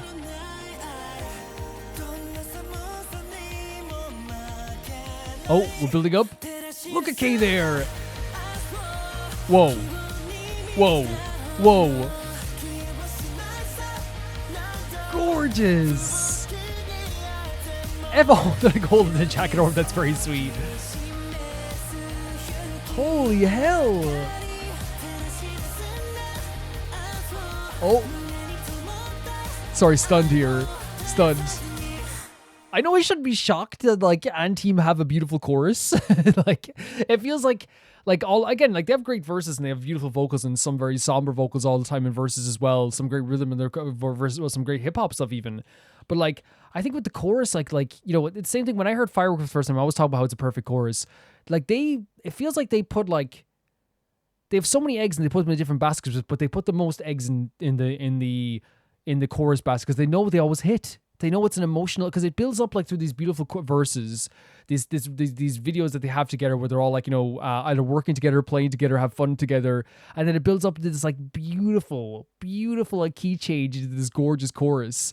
And sometimes like they even have like a softer chorus, but I feel like all the time the choruses are like this big, like emotional, like release, you know what I mean? And they do it so good here as well. Look at Kei here. The undeniable love for everything shared. I love the setting as well. And we won't be defeated by this cold of blood in the ground. Look at Kei here. This is stunning. This is a stunning chorus. A flame full of hope.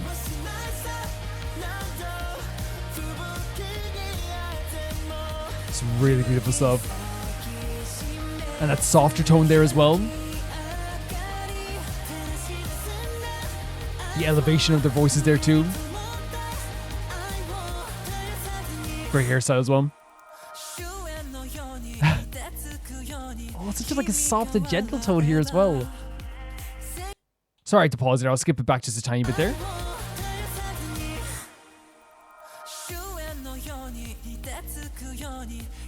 Yeah, that gentle sweetness to the voice as well, right? So good.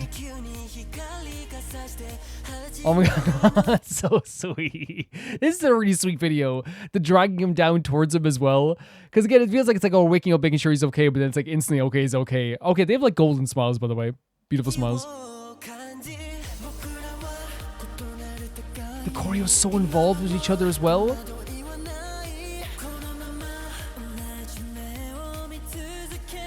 Stunning. The misunderstandings as well. And look at this Blizzard too. Dreamy vocals, by the way, too. We're going to skip back. I'm sorry I keep pausing, but like, I have to talk about this. Like the dreamy vocals here as well. And I would say it's almost like, we talk about the idea of like caressing and like, some people call them like honey like vocals as well, but I love those type of vocals that really feel like they're surrounding. They like really like they feel like they're flowing around you in such a beautiful way, right? There, stunning.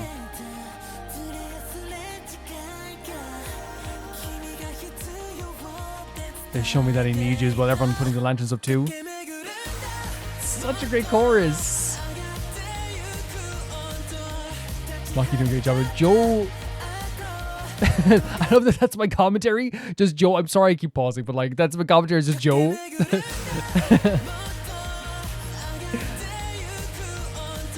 The choreo is great. It's such a pretty video. It really is. Oh my god, the playful nature of that as well. Love the vocals here too. Is that Fuma's vocals as well? So stunning. How does EJ look like such a powerhouse to me? He looks like he could literally like, there's a vibe to him that he could like bench press everyone in this video, right? There's something about him that looks very like strong and like powerful to me, right? He looks like he has the energy of like a 6'5" person to me sometimes, but like he has like such like a gentle like spirited voice here, you know? People most replayed the snowman getting thrown off.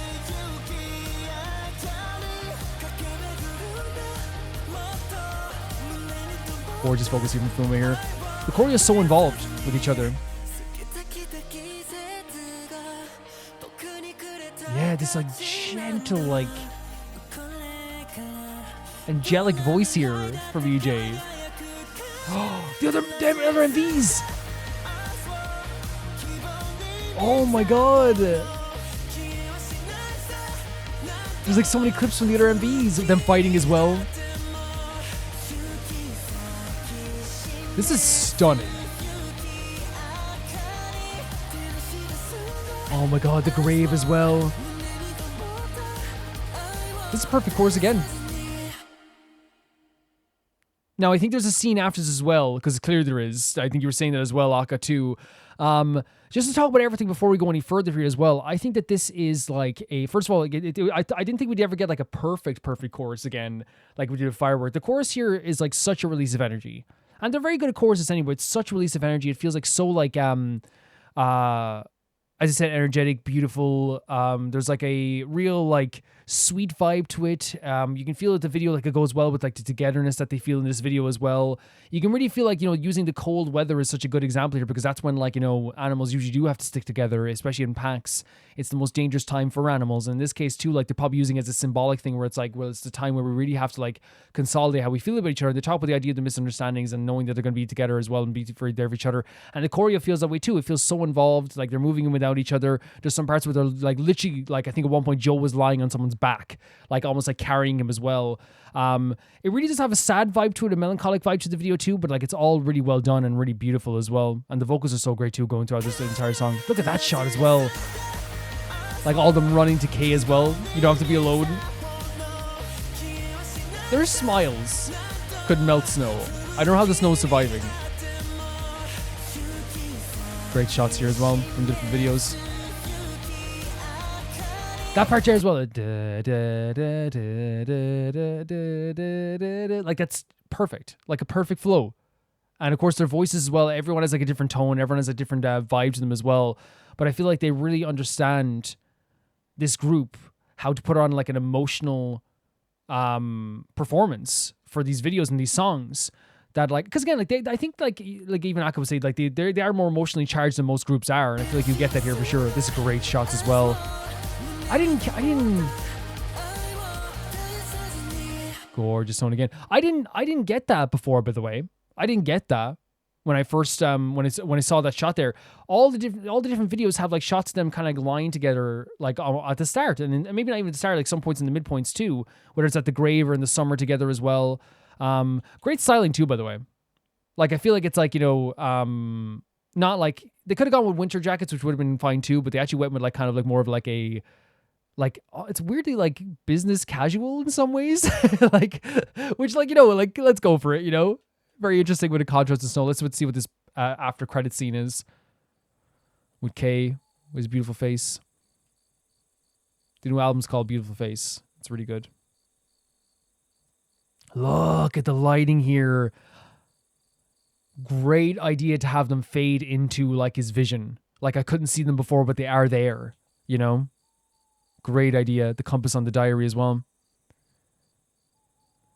This filled my heart, man. And there's winter clothes here in fairness as well, but they did business casual for the choreo as well. And team, is there more? There's more after this for sure. There's 50 seconds left. They have the wolf here.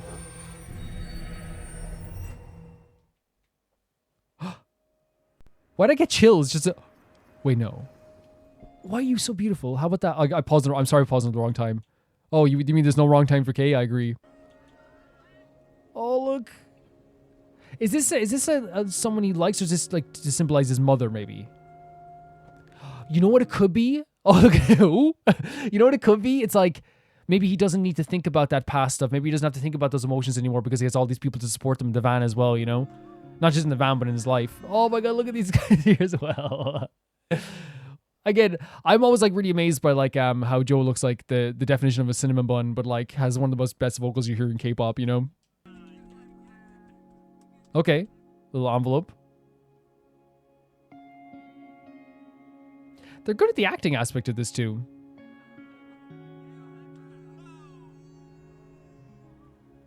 I think EJ was born. Oh, it's a first class ticket? Oh. Really, really emotionally impactful stuff. I've said it before, but the thing that like I always praise the most about Anteam, and the thing that I always want to get across when I'm watching an Anteam video, is that Anteam like are really good at expressing emotions through their vocals. Yeah, I feel like Anteam always have like a really great energy when it comes to like all of their songs that they write, and they always have so much emotion that comes through. And this time we have like a really good like pop punk kind of feel to this song, which I love. You know, I definitely love.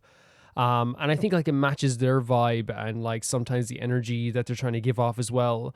Especially if you want to like write a chorus like this that is so good, that's so punchy, and there's so much emotion that feels like a culmination of like the emotions throughout the verses. And like, you know, while people might say like that's something you're supposed to do with a chorus, but I feel like not everyone does that with a chorus. Like sometimes the chorus like is dry, and it like a chorus can drop the whole song, and a chorus can feel like it's nothing. I love when the chorus gets that idea right, the idea of a culmination of feelings, but like this time it's like bursting. And again, I felt the same way like with like Firework, for example, by Anteam, where I feel like the chorus does have this feeling of like, oh my god, there it is, you know, what a beautiful emotion that we're expressing here.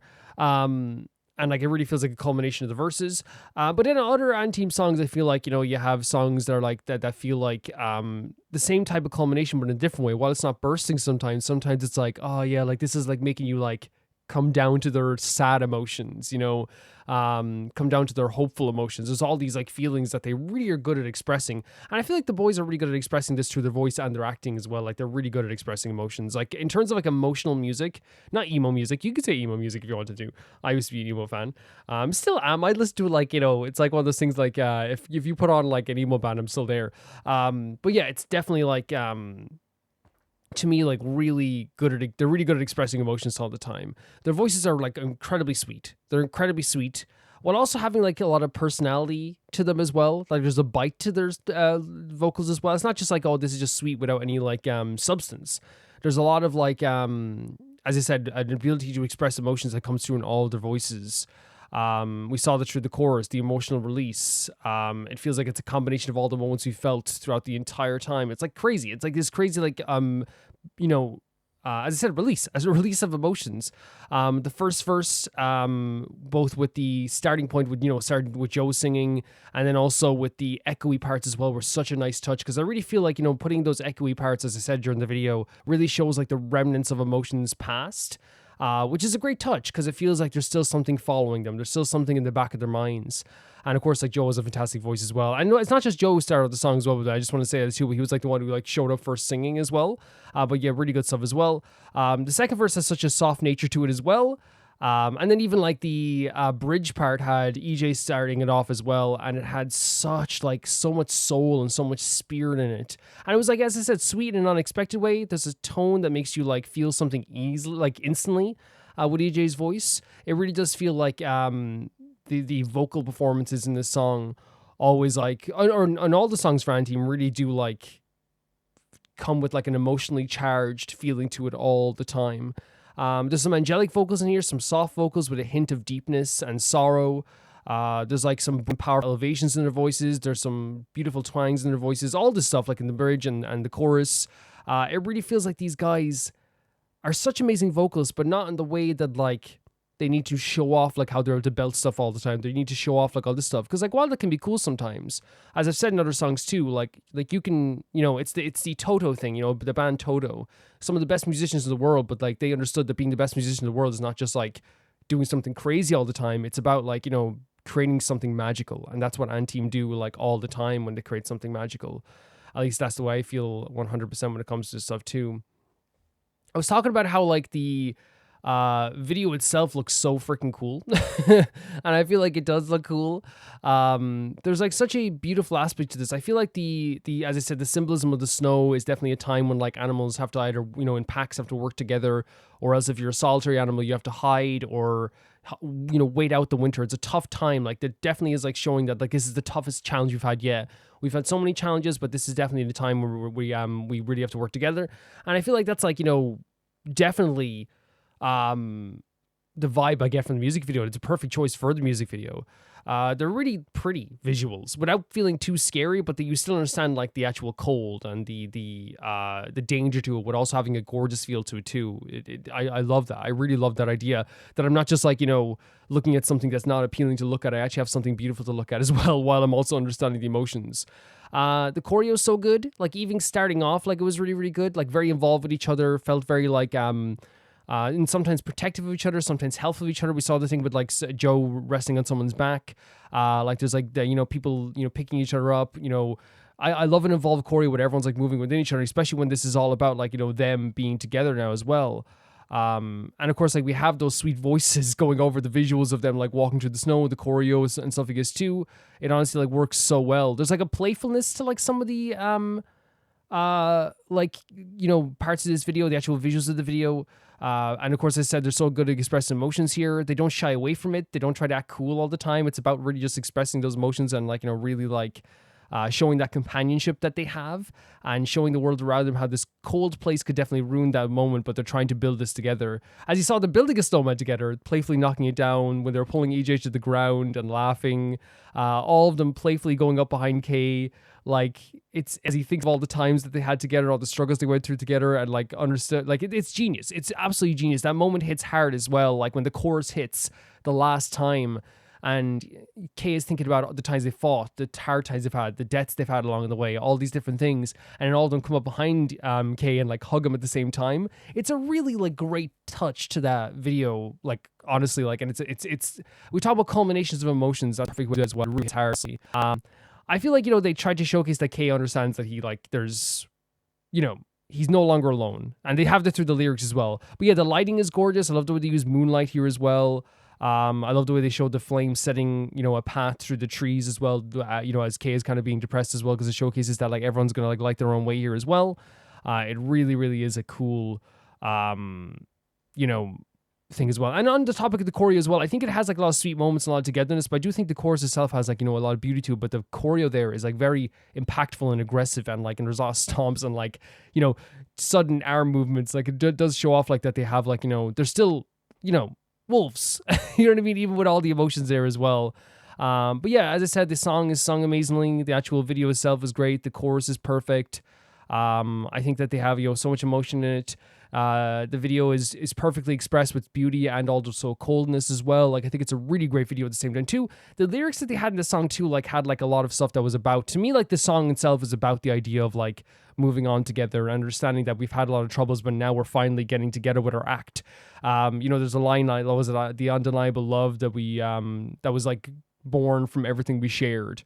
Because again, it's one of those things that, like, you know, they fought, they scratched, they clawed, and they got there together. The actual chorus as well is about lighting up tomorrow, right? Like the flame of hope that they won't extinguish. And like, it's the idea that like we're going to like make sure we make a path for tomorrow, like together. It's never going to be extinguished now. We can finally do this. We can finally work together, even after all the fights you've had.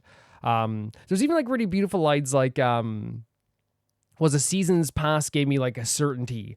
Like, that's such a gorgeous line. There are a lot of gorgeous lines in the song, but such a gorgeous line. The idea of the, like, all the things that's literally all the things we've been through have now given me a certainty. The fights we've had, the summers we've had together, the, you know, people who died in the past, like, we know that we can now work together with this stuff too. Like, it really, really is like amazing lyrics there to go along with the actual visuals as well.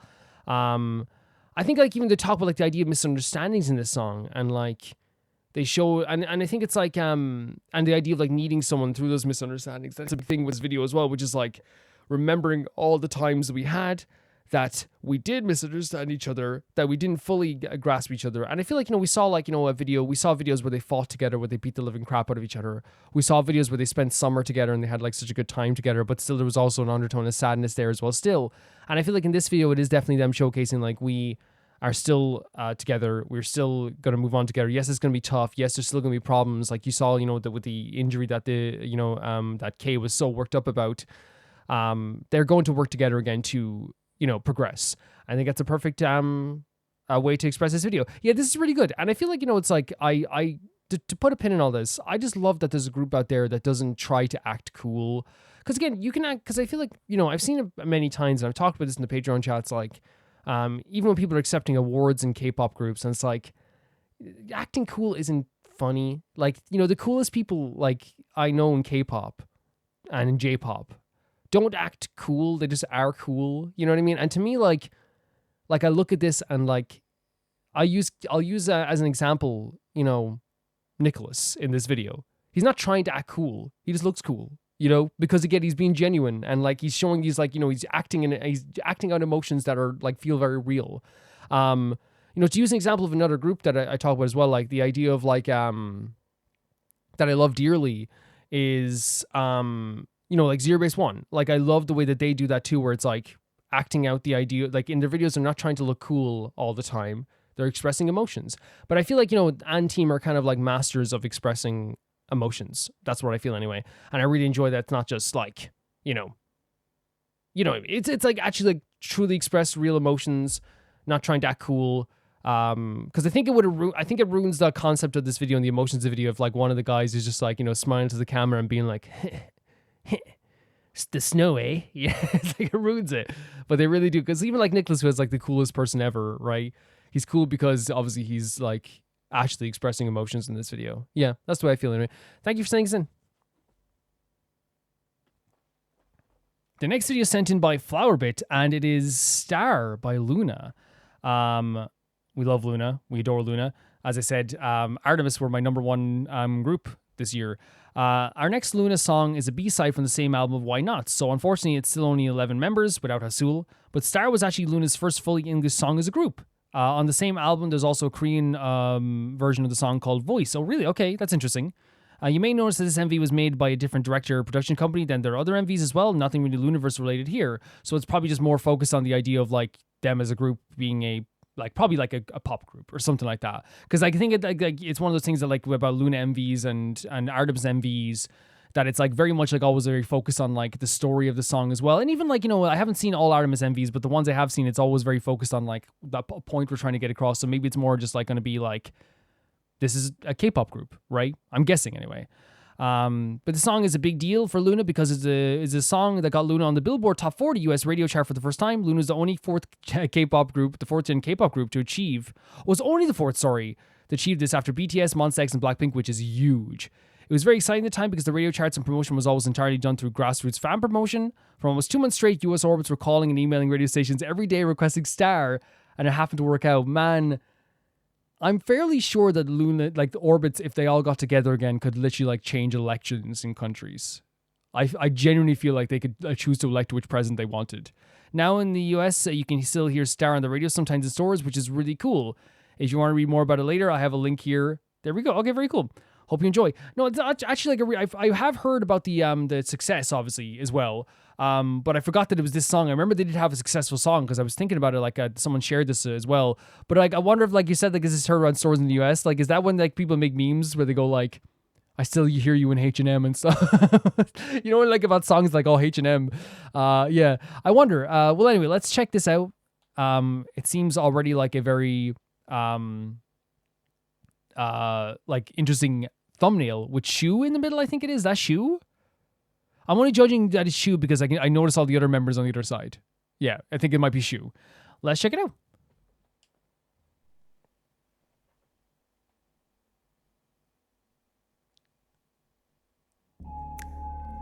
Whoa, the setting. Oh my god! Look at Go On, look at you. These outfits though.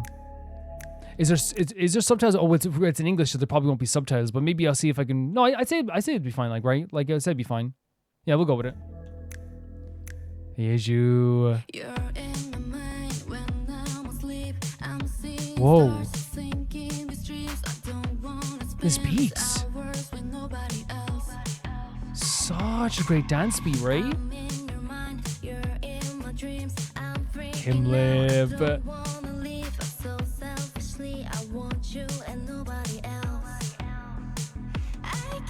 Shu jumping. Eve. Okay, guys, I had to skip back just a second there. But yeah, this Eve stuff is crazy, man. Such a cool piece of choreo. Look at Go On. Is that Shu's voice? Stop. Oh, look at Go On. That's my bias of Loona. Oh, look at the choreo. That's such a fun piece of choreo there. Cherry? Dancing in the Galaxy? Let's go, Vivi. The guys look amazing. Oh, Jin Soul. They look amazing. They look so... Oh, look at the... Whoa. Whoa.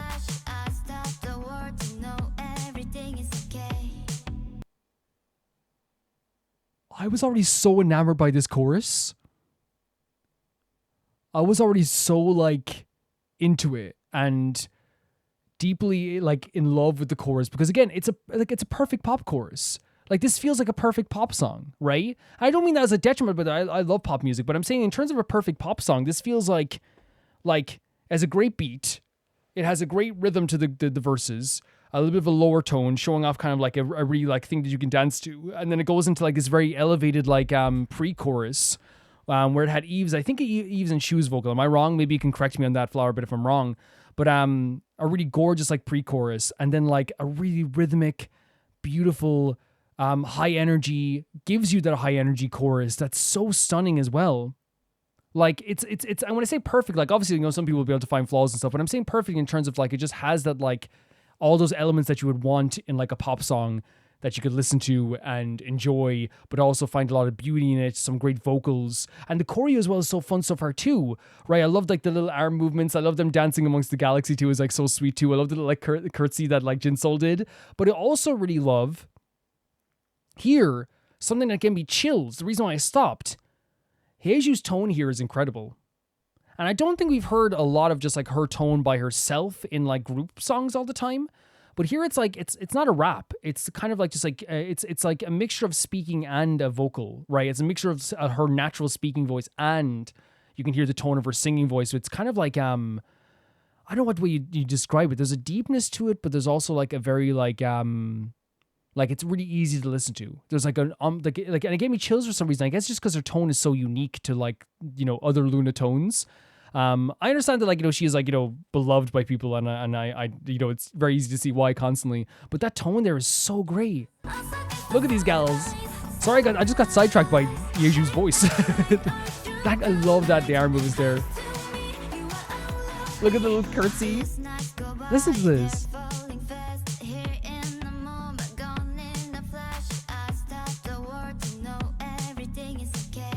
Great tone. Amazing tone. Stop. Why is what like, again, like, it's changed from the first verse felt very like deep, but like it was kind of like building up to something. It really feels like they're like setting like a different tone here for this verse as well. Kimla's voice incredible too, right? Like every single part of the song serves a purpose. It's perfect.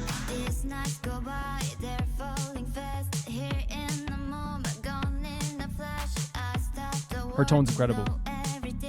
Her voice is so cool. It's so cool. Look at this choreo too, it's so fun. Kim Lip. There's so much confidence through this as well, right? Oh my god. Oh my god. I like her tone. Again, I talk about tone, and Loona is always perfect. It is. It's amazing, right?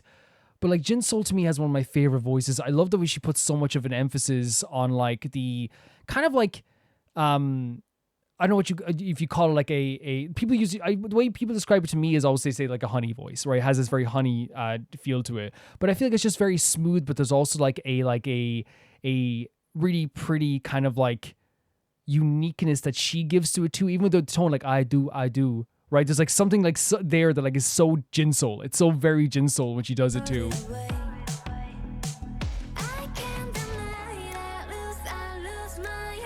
Like she puts so much like of her personality to that vocal performance. Heejin always a great voice as well. Hyunjin. Oh my god.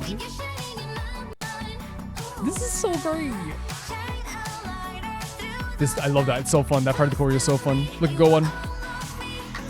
Speaking of Go On, I love her tone as well. They're relying on Vivi a lot to do those vocals as well. And again, generational vocal shoe. Oh, the smile. Oh. That really cool dance beat as well.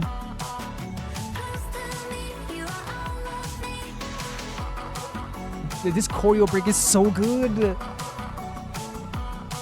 I'm glad they realized that these guys can do choreo really well, because like this is really involved. It's really cool.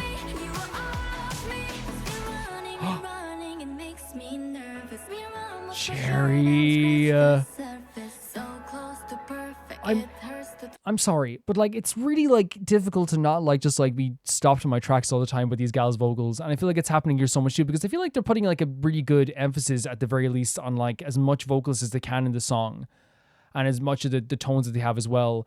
I really feel like even here when we're like listening to like Shu sing, it's always like a treat. But like I feel like this song, as I said, is a perfect. I can see why this would be radio played. I can see why this would be in stores. It's like a perfect companion pop song where like you could listen to this at any time, and it just has such like a beautiful energy to it. And the girls sound so amazing. There's a dance beat to it if you wanted to like have a bit of fun like to it, like as you're listening to it like in the car or something. You could listen to it by yourself, just lying down, listening to again the amazing vocals, the amazing tone, the beautiful like even the dance beats have like a beautiful aspect to them too. Like, and the choreo break here is so involved. I'm so glad they figured out that these gals can like do even more involved choreo. Like look at them. That's such a great beat as well.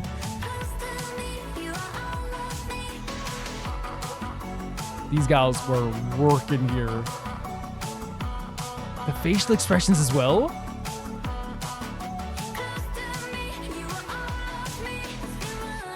Cherry's voice.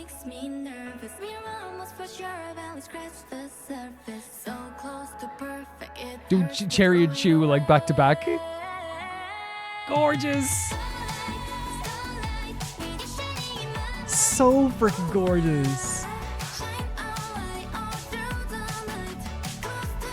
Heejin's a unique tone as well. There's also unique into another dance break as well. they are like the choreo was like started off just fun. It is so involved, so like freaking pretty to look at as well. I didn't want this to end. How about it doesn't? Oh my god, look at all the gals together. No, of course Azul isn't here as well. But the outfits are stunning here as well. I can see what you meant by saying that this is like less lore in it. I think it is like very much like what I probably thought it was going to be, which is like, you know, the from your description, which like is not a bad thing. Because like I think sometimes, you know, like just having a song that like has like less pressure on the idea of like acting all the time and like and acting out like a story is not a bad thing sometimes, especially when like this song is just like, I think a really good showcase song. Because I think like, you know, like I said last time, I think So What, if you want to introduce someone to Loona, is not a bad idea. And neither is I think So What and Why Not are two great songs to introduce to people to Loona, because they give such a great showcase of all the gals. You can see them, they're doing some cool choreo. You can hear them individually having different parts and stuff, I guess, too. But I feel like if you wanted like more of a gentler approach to like introduce people to Loona, this is not a bad idea. You know what I mean? This feels like, you know, introducing people to your first anime before you get into like a lot more like serious, like crazy stuff as well, you know? Go On. I was lucky to get back to the spot. Go On's tone is amazing too. Like I love, again, everyone has such unique vocal performance here as well. They always do, right? Look at this. I should stand beside her just to showcase like how much, again, how amazing Go On looks here. But like you see the contrast even better, even though she's already really beautiful here as well. But yeah, there's like the thing that I say about Loona all the time is they're never going to do this again. They're never going to get this lightning in a bottle where you have 12 performers, and here's only 11, I know, but they have such a great and I feel bad saying that this is a great introduction to Loona, because it might not be just because Sasula's not here. You know what I mean? That's what I think is, you know, but I think I think even then people would understand that like there's another member here that is amazing too. And you know what you can do? You can do a package deal, like 2 for 1. Show them this song. Show them a bunch of songs. Show them So What. Show them what would you do as a package for Loona? I would show them Sweet Crazy Love.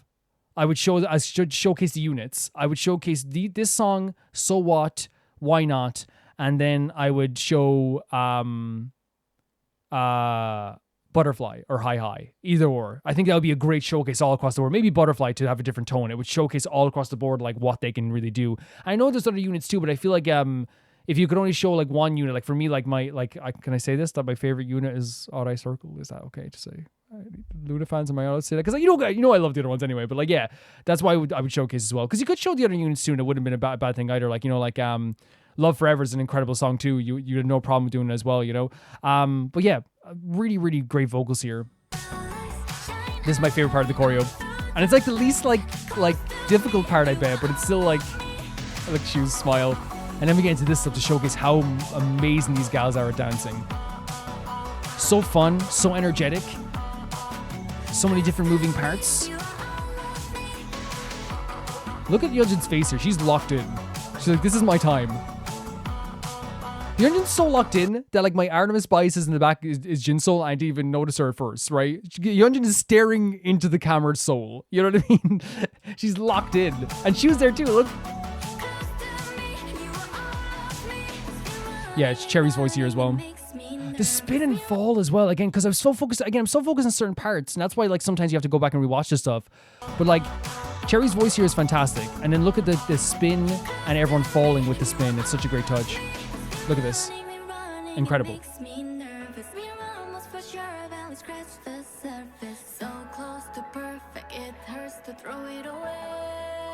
Gorgeous as well. Is that Hyeju then as well? The gals, look at this, radiant, like angelic.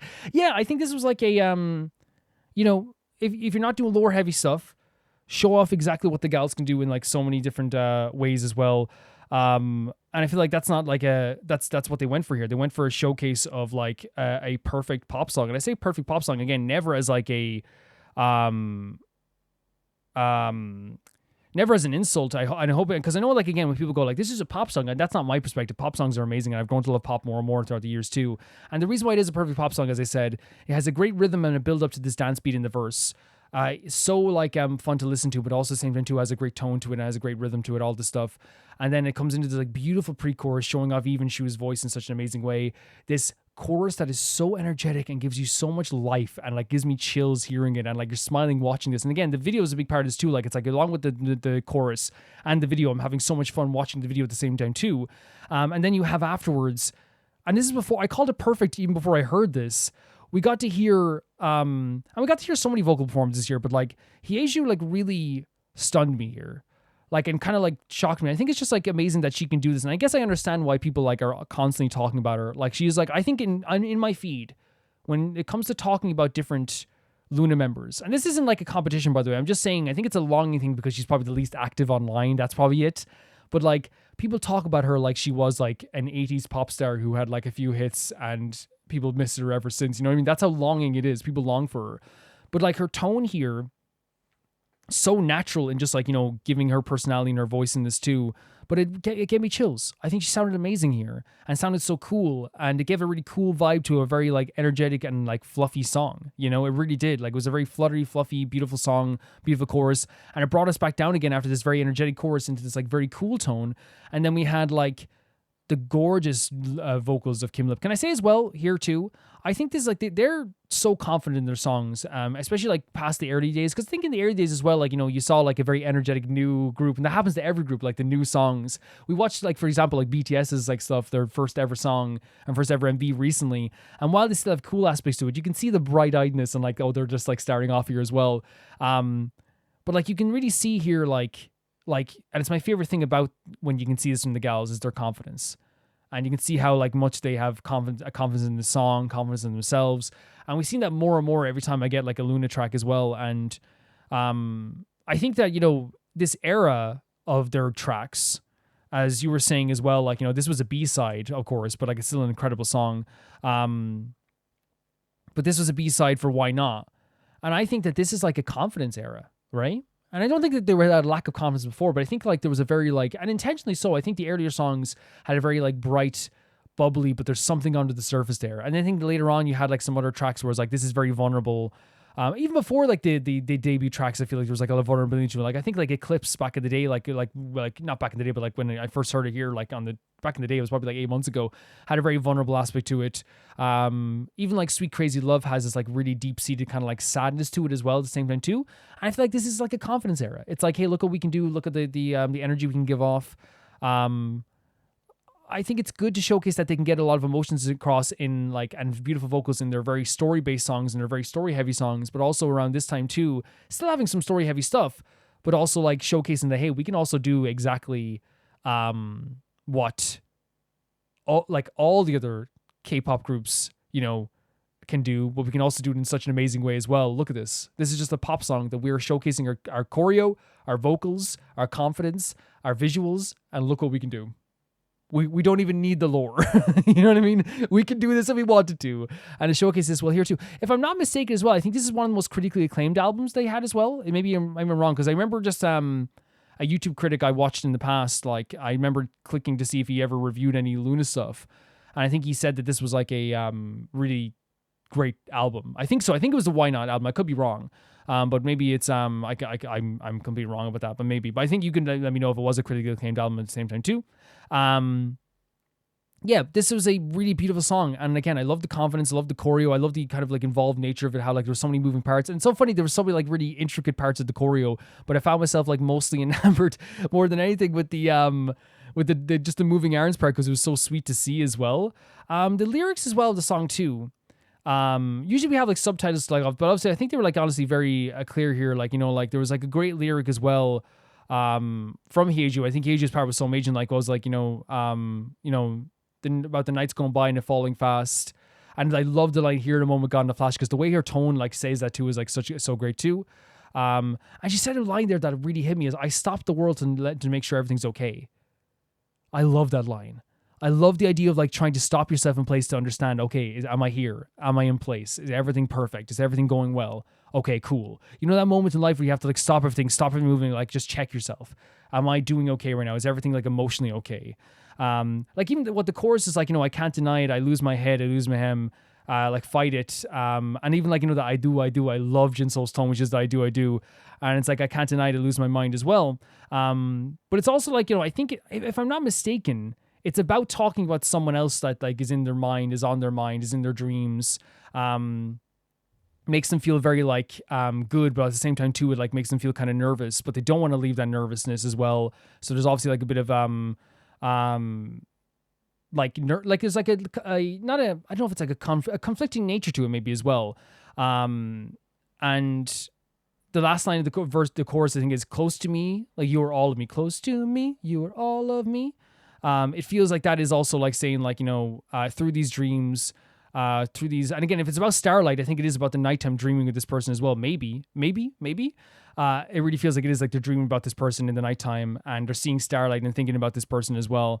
And then the Kim Lip line later on was it because we're running, it makes me nervous. Something about, I forget the line exactly, but it was about like the idea of like scratching the surface as well and so close to being perfect. But it's a great vocal there as well. It's hard to even like, you know, ever like forget that. But I don't remember every single lyric, so sorry if I forget every single lyric. But I think I got like they're what's great about this too as well is that like it is an English song, but their vocals tones are so clear that it's one of those situations that like, you know, there's no hassle with like, you know, subtitles or anything that too. They did such a fantastic job with like a language that's not their own. You know what I mean? Like they did such a fantastic job with the two, while also like putting in like a little bit of their accents and like their vocal tone in there too, which again, that's what you want. I don't want a group to just like be edited to the point that it's homogenized and it's just like, hey, we have an English song, we're going to change all their patterns, change their accents. No, like Jinsoul's accent was in here and it was beautiful. It was beautiful to hear with like the I do. Like that's her accent. She has the accent when she speaks as well. It's really, really pretty and it added so much to the song here as well. I could look up the lyrics as well, but I feel like it's one of those situations where like I genuinely think that they did a great job at it. I think they did a great job. And again, I'm not trying to be like, oh, great job of English, guys. These gals know like 12 languages and I know like one. But I'm saying more in the case of like, it's not easy to sing a full song in a language that's not your own. And they did so well here. Cherry singing on later on in the song as well, by the way, I forgot to mention, like, she has always an amazing vocals. She's been described as one of the best singers, and we heard her recent song, you know, like Feel the Pressure. She's so amazing that in that too. I love the choreo with them, her spinning around and everyone falling to the ground. The dance breakdowns are great too. Go On's voice in the middle of it as well. I love her. Like, she has such like I know when they call her like a princess, she has such like an elegant tone to her voice, but it's also like a little like kind of like sweet, like little, like, you know, it's not a squeak. It's like, how do you call it? Like there's like a little like small little sound to like the ends of her vocal pattern, like her lines as well, which I love too. Everyone just looked amazing here. They did fantastic. It was an incredible song. I feel like, again, if you want to show, if this would be added to a list of songs if I wanted to show Loona to somebody, because again, it's a song that I'm not surprised that it's played in stores. I'm not surprised that it's played on radios. It is a song that is a perfect pop song, and not in a bad way, right? Not in a bad way, because again, I wouldn't call, like, say, Sweet Crazy Love, I think is to me like as close to as like any perfect R&B song that you can get, right? But like, I think there's a difference between having like an absolutely incredible song and a song that's just like so well structured to the point that it's like, oh yeah, this makes sense why it got so high up in the charts. Because I hope it doesn't sound like I'm saying this is a perfect pop song. I'm saying the other ones aren't that good. That's not what I mean at all. I mean just like in terms of its structure, it's like so structured so well, but still has so much personality in it that it doesn't feel like a robotic song. Like it has like it has all their personalities and all their vocals still there without feeling, while also having like a perfect rhythm, perfect time for the chorus.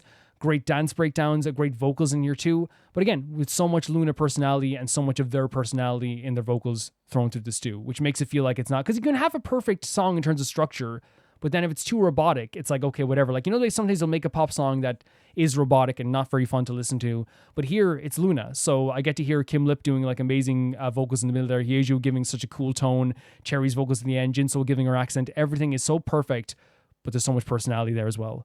It's really, really cool. Thank you so much for sending us in. The next video is sent in by Trashbin.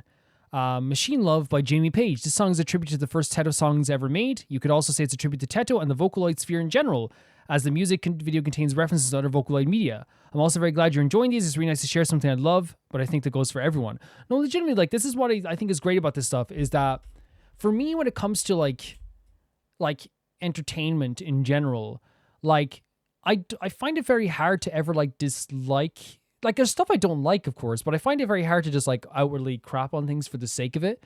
And like for me as well, like there's stuff to enjoy in absolutely everything I see here. And like these are very fun and energetic, and like the animations are really cool, and they're like very fun and like pretty sometimes too, and sometimes they have great rhythms to them also. So it's like one of those things where it's like I didn't seek out this stuff before, but it's like really cool to see this in Rome Reacts as well. So this is Machine Love. Let's check it out.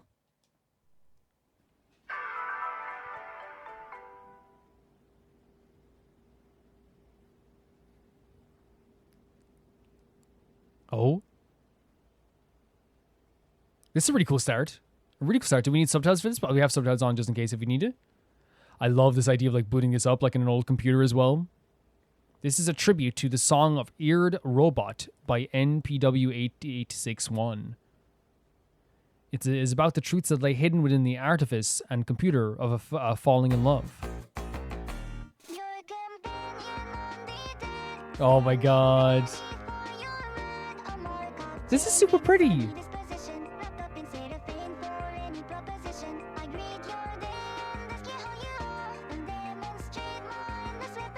This is a really pretty song. I'm gonna turn off these subtitles because I don't think we need them.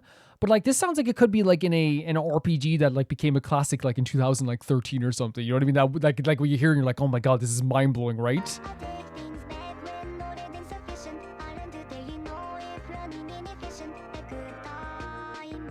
Like even like it's vocal, like there's like a great tone to the vocals as well. There's like at least like a great like sustained energy to the vocals where like they get that perfect like a good time. Like there's something there, like even like if it's a Vocaloid song, you can still hear there's like a talent there, you know?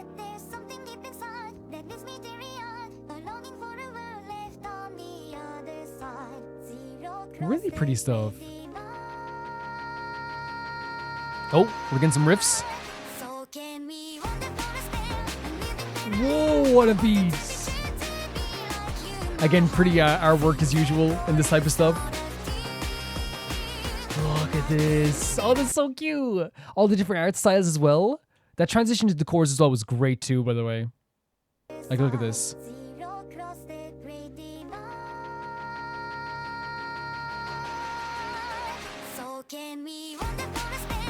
Wander for a spell. A little bit parallel. I love the like aggressive part of the music and then like the really cute visuals and vocals.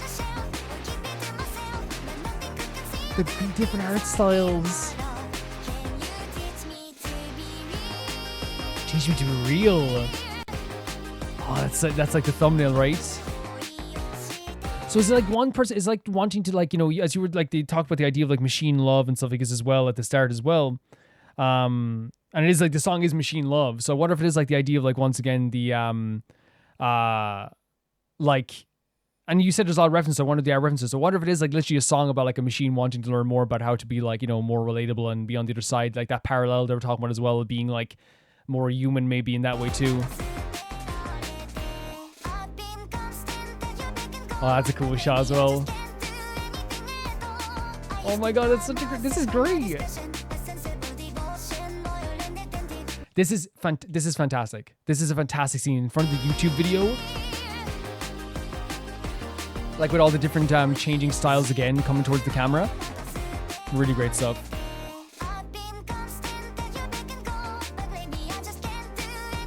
Like look at this like little dance towards the screen. So it's like they've been loyal and attentive with the, oh look at that, oh we just caught one frame of it upside down. But loyal and attentive, they feel like they've been always like following orders, but like now they just can't seem to do anything right now. Maybe it's because they're so locked in their own minds. What does it say? Unfortunately, you're very ugly and I will not be replying to you. Okay. This is adorable. It's really well done though. Oh, so it's like changing my design now as well.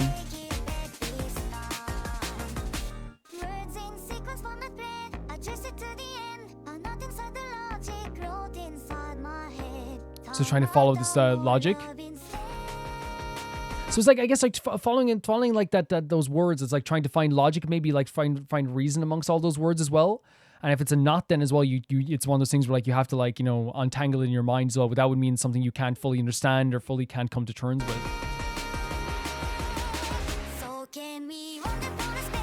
I love these different art styles. So they have to be like you. Look at all these different styles. Oh my god, they're so pretty. Oh, the headless thing as well.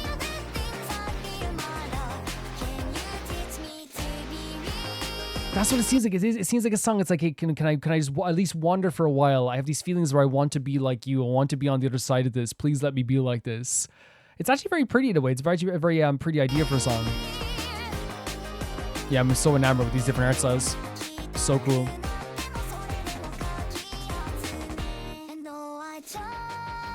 Oh. Great beat coming in here as well.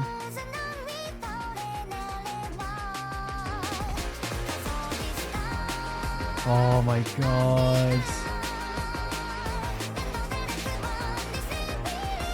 Crazy elevation of the song here as well, right? I think I'm in love. Great way to use the subtitles here as well. And again, making it more softer tone there as well. This is so neat. It's so, again, all the different styles. Like I'm constantly just like looking at these, just like smile on my face, looking at all the different things that are appearing right in front of us. They're really pretty.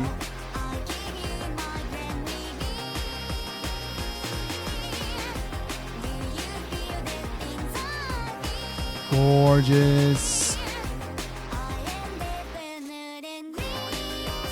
So it's like I'm feeling these things, so I must be real, right? That was a great way of doing that. That I'm definitely real. The way I like paused for a second and let the vocals like play out there, and then went into another like key there as well. Look at these different art styles. Love that. I love that. Great stuff. Really great stuff.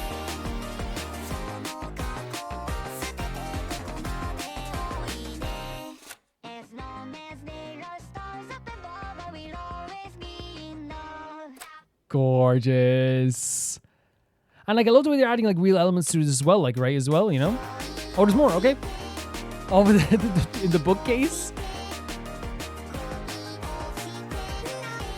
It's such a pretty tone as well, and such a cute tone as well, right? That it's like it kind of like makes you smile. It really does make you smile. All these different artists as well.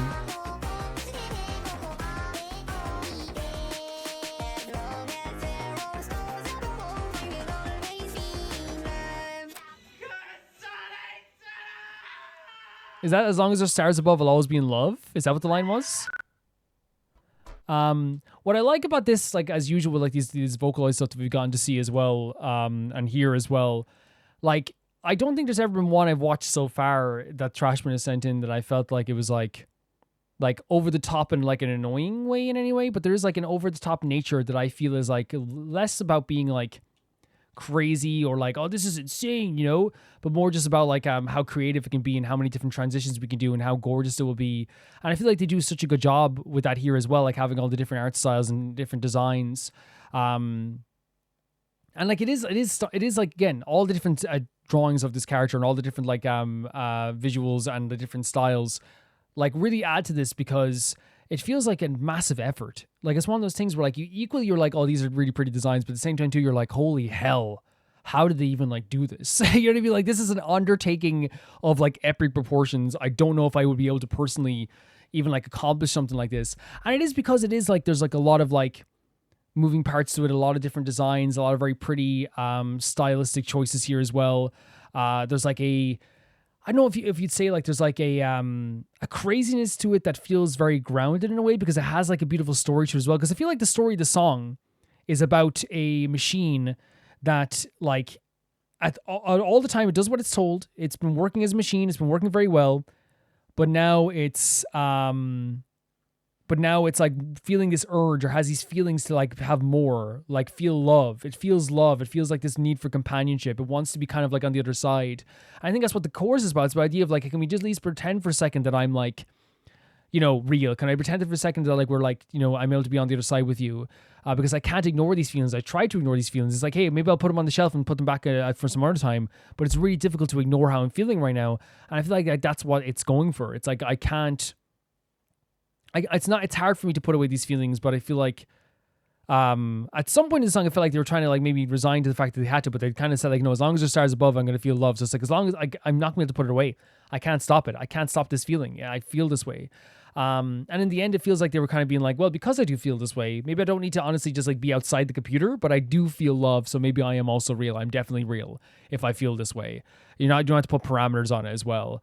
Yeah, that was like a really beautiful idea for a song. And I think that's why like the craziness and like the, you know, the moving elements feel so grounded, is because there is a really pretty aspect to the song too.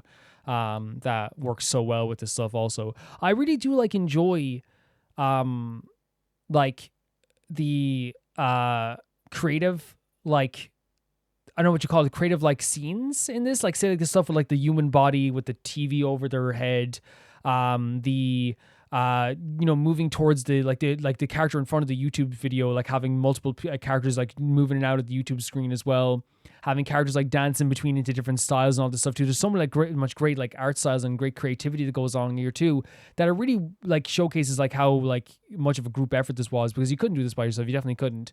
And there's also like, when it comes to this song as well, there's like a great like cute rhythm to it, like that has like a beautiful like fun energy to it. So like when I'm listening to this song, there's like a smile on my face all the time. It doesn't feel like it's like too over the top. It has like kind of like a nice nature to it. It doesn't have to be like this something that's totally like aggressively crazy. It's crazy, but in a very like, oh, that's sweet. Oh, that's beautiful. Oh, that has a great sound to it. Oh, the voice actually sounds great. Like they actually have like a great tone. Even though it's like a Vocaloid song, they have like a great tone at times. The changing keys sounds great as well. And the lyrics to go along with it also are really cool too. So all in all, I feel like this like works really well as like as a track like this.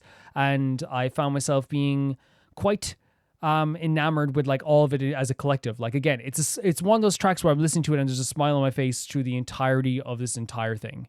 And that's a good thing to me. That's a really good thing. Thank you so much for saying this in Trash Bin. This is really, really cool. Really cool. The next video sent in by Solvix. And it's a cozy opening to a less than cozy story, but I'm doing better and wanted to share the series again. Maybe share some of the other openings as well later. MAgia Record game opening 2. I'm glad you're feeling better. I'm glad you're doing better. Let's check out opening 2 to MAgia Record game. Let's check it out. So he says it's not a cozy story, but we're having like a lot of spotlights here already. Whoa. Very interesting way of doing this. Like to start off that whole thing already with like just spotlights on the ground and like the shadow of a chain link fence already without showing anything else. Like 15 seconds in, we're not seeing anything else, just like this like path that like someone's walking on or something is running on. Oh, really pretty wait, so it's a game. That's why. Oh, it's a really pretty title screen then. This must be the title screen for the game then. First of all, gorgeous tone to start off as well. I don't know if it has like subtitles. It does not. Okay. Such a gorgeous tone to start off with as well. Yeah. Let's see here now as well. There we go. There is a very melancholic feel to this, a very soft feel to this, right? For sure. Oh, that kick drum as well. The shining light coming on top of her head as well, like almost casting over her as well, like almost revealing so much more of her color as well. These characters look tired too. Oh. These character designs are cool as well. It's like a camper van? Wait, what? This is a really pretty song with a great transition to a chorus. It's interesting to get a vibe for what this game is. There's so many like interesting designs. Look at that. Shots to City are cool too. Oh. These are all the different faces, the characters too. With the, again, the shots look really great here too. The animation's really great. The art style is really cool too. But one thing I've noticed here, like about the actual song itself, like it has a beautiful tone even starting off, but when it hits the chorus as well, there's like almost like a like it goes from like melancholic to kind of like sad but hopeful in a way. But even like the resting there against the railing, it's a really cool style too. Like here too, like there's still a sadness too, but it feels hopeful. Like it's a great transition. Is it actually like a game that they play like a jackpot thing? That was very cute. Whoever was holding onto the girl's neck there. I love the cutting in with their own colors, by the way. That's a really cool idea. and like changing the scene by just ripping it apart. This is a crazy shot as well. Yeah, great vocals, really great vocals. Love that tone there. It's only one part of the song, but like it goes da da. But it adds so much like hitting your heart, right? It's like very I know what you say, like not chill inducing, but like it's one of those things where it's like, oh, that sounded amazing. Like and you instantly go like, hey, that's great. That's really, really great. Yeah, there it is, yeah. They look very sad though, they look very tired. Like there's a panic here for this character. Beautiful shot. The little draw with the snare as well. Do you hear that with the drums? Oh. With the string instruments as well. Oh my god. Whoa. So it seems like this is like...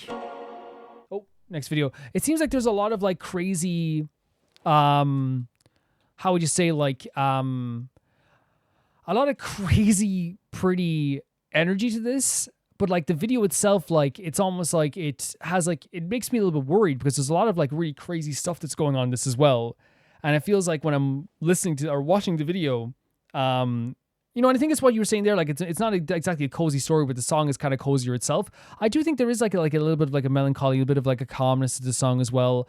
There's a pretty nature to the chorus as well that sounds really great also. But the video really like makes you like a little bit nervous because while there's like some pretty like really pretty visuals, like them cutting different colors into the screen, I love that with their own styles. I really enjoyed the shots with like the moon and them like you know, like the shots of the city, and even like the pinball machine stuff like looked really cute too. But there's also like some element to it like where it seems like there is like a really big danger to this. There is like a panic in this. There's a character that was running desperately through this world as well. So it does feel like there is like elements to it that like are going to be kind of like scary as well. But because the vocals are so great in the back too, we actually have like a very beautiful and pretty aspect to it too. So it's like one of the songs where it's like, oh, I'm listening to the songs and if I close my eyes, I have like a very I have an appreciation for how beautiful this really is. But then, if I watch the video, it also feels like, yes, it's not going to stay that way forever because it looks like the characters were tired. There was times where they looked sad. They looked like they were panicked. It looks like they were preparing for something, like they went through a battle of epic proportions. It looks like there's a scary aspect to it, like especially with that moonlight picture there as well. But there's also like some calm aspects of the video too. There's like characters like, you know, having tea, enjoying their time together, smiling together. But I think that was more of a showcase, trying to showcase like all the characters in a row too. But yeah, the animation's really great in this. The art style's really great in this. It has like a really, again, a classic style to it, while also having some like different character designs too. They seem to be all like, you know, very like maybe they were thrusted into this job. These characters have like a very like unique style to every single one of them. They might have their own power-ups as well. I can get from this too. But yeah, like it's a very interesting way to showcase these characters too. There's like some very cute scenes as well. And the pinball scene, for example, like was like something I wasn't expecting whatsoever. It's like such a big contrast from the rest of the stuff. Like there was like a cityscape and they're like showing like railroad tracks, I think at one point, running through the city. There was like, you know, a lot of like really like, you know, natural scenes. And then they went into like this very crazy pinball area, but I don't know if that's what the game is, if it's like a pinball type game or something. And it could be one of those things where like it's like a pinball machine type game or something like that, but I'm not sure. But I still think it showcases even in that scene, it showcases a lot of the character designs really well in a very cute way, and it matches the music, like the kind of like bubbly nature of the chorus matches the very pink and bright, vibrant nature of that aspect too. So I think it honestly works in that sense also. Like it's not like it's just like it doesn't work at all. So I'm actually impressed with that aspect too. Yeah, like it has a very cute aspect to it. The vocals are really pretty. There's times when like there's tones in the song where I'm like, oh, that's really, really beautiful. And I do kind of like the contrast with kind of like the downtrodden characters looking kind of tired, looking kind of sad, trying their best to get through the day with this like very beautifully toned, bubbly kind of pop song in the background, J-pop pop song in the background as well. Yeah, it's a cool song. It's a cool song with a cool video. But once again, I'm always like very curious about like the characters and the character designs, because the character designs look so cool here, so unique. They had a really good, cool visual style here too. But yeah, all in all, I found it to be like a really pretty song with some very bubbly aspects, but has a sadness to the song as well. There's like a tone of sadness. The video itself has some like really worrying aspects in terms of like how dangerous it looks, but also some very fun and cute aspects too. It looks like it's a story that is obviously not just all sunshines and rainbows for sure. Thank you for saying it's in Solvix. The next video is sent in by Jackal Sniper, and they say, More Sonic music. Sonic Racing Crossworlds has an incredible soundtrack with many different artists creating remixes of some original tracks. This is one of the mixes released by Sonic, the Sonic official YouTube channel. So it's a Sonic Crossworlds, and it's going to be remixes from different artists. Let's go.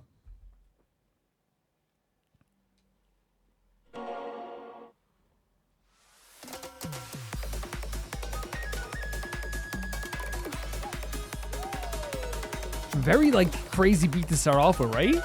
Oh my god, look at this as well. Look, is this the new game? There's like chanting here as well. There's a very fast drum beat. I'm actually just kind of enamored. Look, like, you know, like where they put those things on the TikTok videos, like the moving games. Oh my god, the dance beat with like a bit of like a like almost replicating horn instruments, but with more of a techno style. But yeah, I was gonna say, like, I'm kind of enamored by looking at this character going on the track. Ooh, very futuristic like dance here, right? Very futuristic dance style here. And this is called White Cave, by the way. Oh, get a little bit of beat in here too. The gameplay looks so fun. Sand Road. Okay. Kind of cool, like party energy. It almost feels like nightclub energy in some ways. With Road there as well.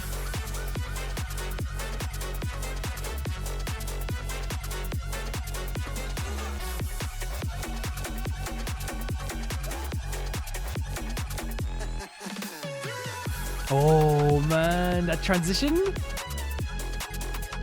Still having like a deeper bass in there as well. A lot of Eggman's machines around here too. The levels look great. The levels look fantastic. Oh, yeah, the transition of the do turning into a natural part of the song. I want to pause here for a second. Yeah, like the transitions there turning into a natural part of the song. I love like these tracks though. Like they look so cool. This game looks so fun. I don't know if it's like still being played a lot, but like this looks so hype when it did come out, right? Yeah, and all the different characters on the side. The characters on the side of the track too also give it like kind of like a very real feel too. Not a real feel, but it makes it feel more alive.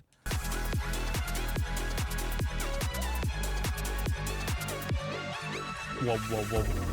So you have Holoska with Big the Cat. Wait, we've been to this world, right?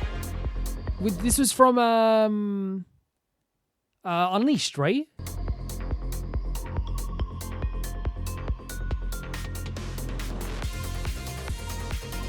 Oh.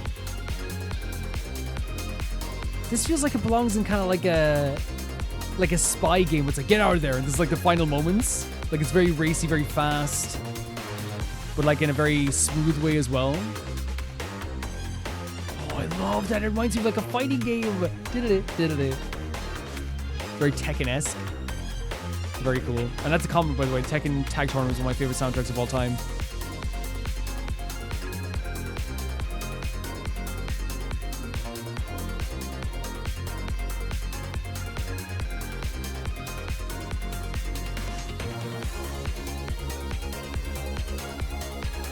Oh my god, there's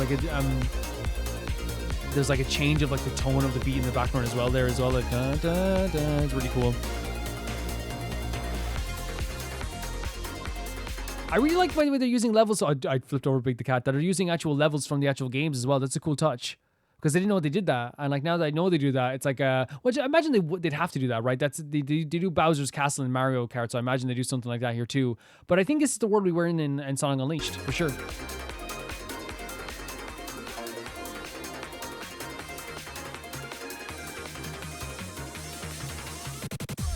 Oh my god.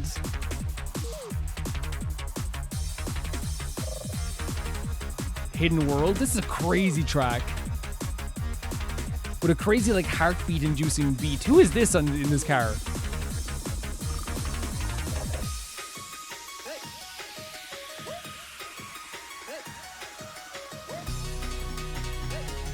Oh wow. The keys.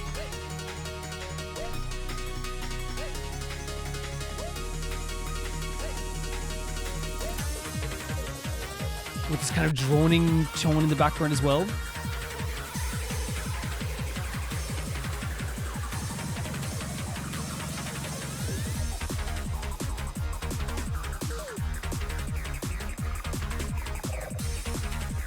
Crazy beat going on here as well.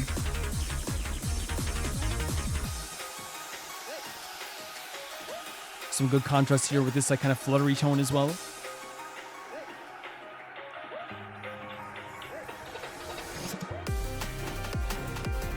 Gorgeous. This is stunning. This is the best track so far already.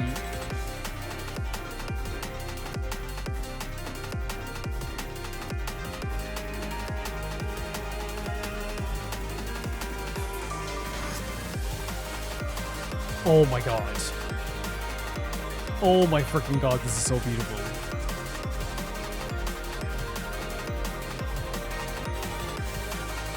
This is so this is like heavenly. This is ethereal. This is like track you remember for the rest of your life. If I heard this on a track. They should put this in the game if it's not actually in the game, by the way. It's just a remix.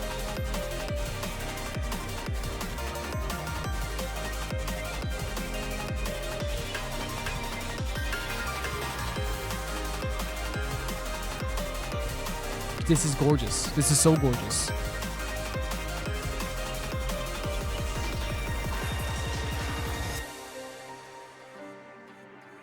And lowering the tone here as well.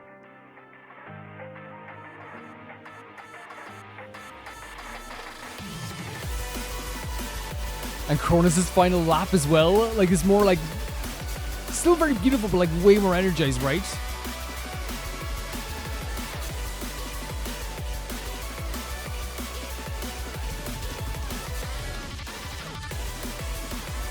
Yeah, it's really, really cool.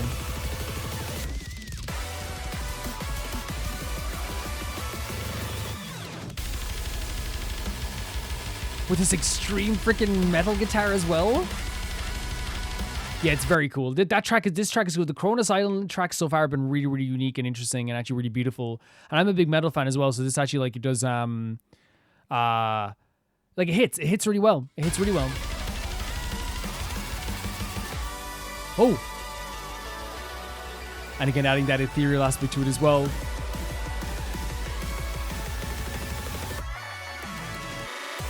Oh my god, this is so good.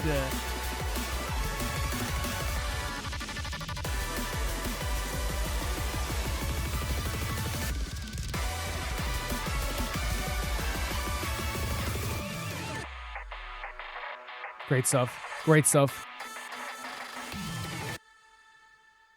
Look at that as well. We've seen this before as well, though. Yeah, so this is the newer game.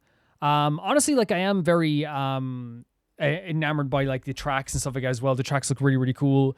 I think that they actually did, like, a really fantastic job with the actual visuals of the game. I thought it was, like, one of those things where, like, you know, if you have a racing game, you have to have good tracks. You have to have good, like, racing tracks. And this here is exactly what we got here with this. It looks great. It's what you call it? The tracks look fun. They look kind of like very dangerous at times too. There's like a lot of jumping points. They look very like, at least in the ones I knew from the actual games, they look like they actually like are very much like in line with the game series as well, if that makes sense. Like they're like very much in line with the style of those levels, that at least the ones I know, exactly the ones I know. So that's really cool. It's really cool to see the tracks. It's really awesome to see the tracks. That's awesome. But I think on top of all that as well, like, of course, what we're listening to here is the music. And I think when I was going through the songs here, it's like one of those things where, like, they're all really cool. They all have a different, like, personality to them, a really great vibe to them. But then, like, when it comes into, like, the last track there, the Cronus Island track, which to me was, like, my favorite track of the whole thing. Now, they all have, like, you know, great beats. They either have, like, a really cool dance beat. There's, like, a really cool droning aspect to them. There's always a really cool, try all of them. But for some reason, with that Cronus Island track is, like, the exact type of track that I love for games, that I love for worlds that I'm traveling through in games. It's, like, this feeling of, like magic, ethereal nature is like this thing that, like, okay, I'm just like literally like transported to like a different world and I'll remember this for the rest of my life. And that's exactly what I always love about like different tracks in any game. And I feel like Cronus Island, the two of them, like that's final lap as well, had this heaviness to it that was so cool as well, that I really liked also. We started off like with like even like, you know, even though it's like not something that's always like my favorite thing in the world, but like it's really cool to like bounce along like and bop your head along to White Cave, like the first track we heard there as well, which honestly does have like a very like crazy beat to it, some great drums in the background as well. And speaking of great drums, we also had like the really cool like dance beat and energetic dance beat of Sand Road, which is also great as well. Holoska had like a, I don't know if it was like, it's kind of like, there's like a very like fluttery tone to it as well, but it felt like kind of like, I compared it to like maybe like a Tekken style song in a way, where it feels like I'm ready to fight someone in a game, which again, not an insult whatsoever. Really great idea. I guess like it's one of those things where it's a really great idea for like a track anyway, especially like someone like me who loves that type of track. And it's not like just like, I'm not saying it's copying, by the way, I'm saying it gives me like the energy of that. And then I feel like the one was like let me check here. Like I think it was called Hidden World, had like a lot of keys in it, had a lot of great like instrumentation in it as well. But then of course I think again, as I said, the star of this for me was the Kronos Island.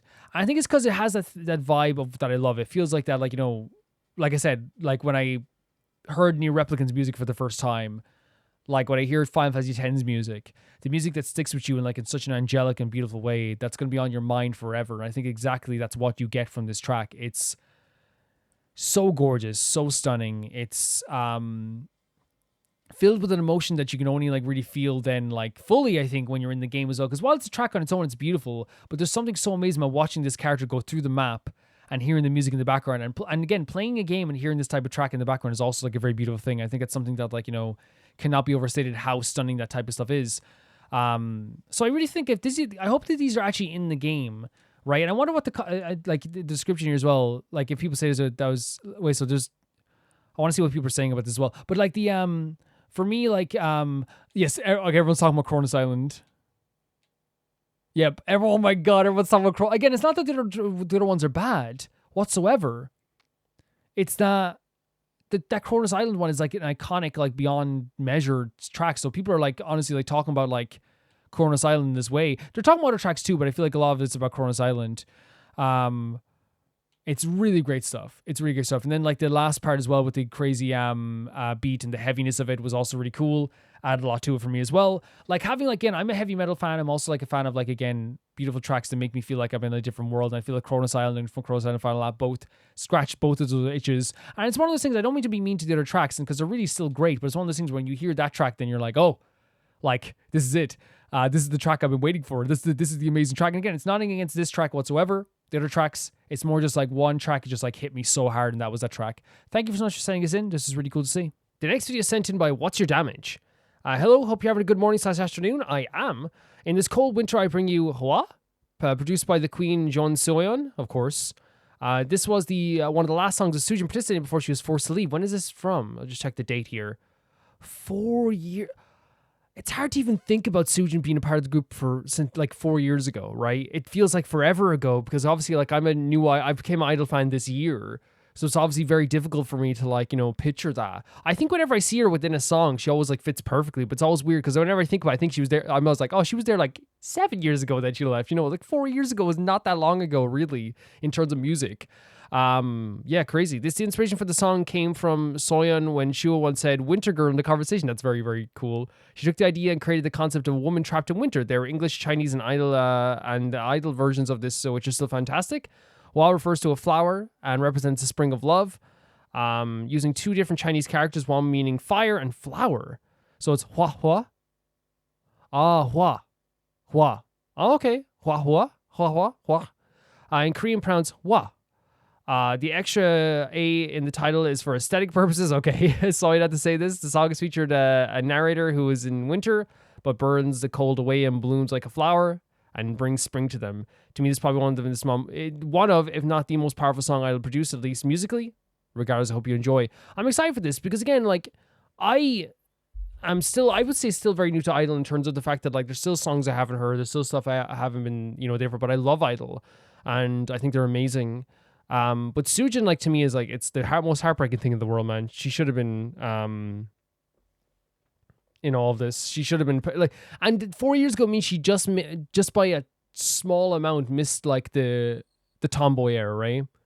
She missed when they got, because I think that was the era when they're like, that's when they blew up already, but like that's when they went like crazy big.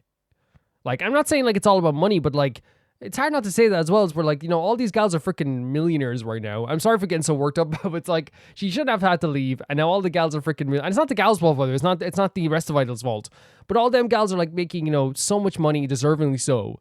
And Sujin like just missed that era. Just missed it. You know what I mean? It's very heartbreaking. Let's check this out. This is Hua official music video. Whoa.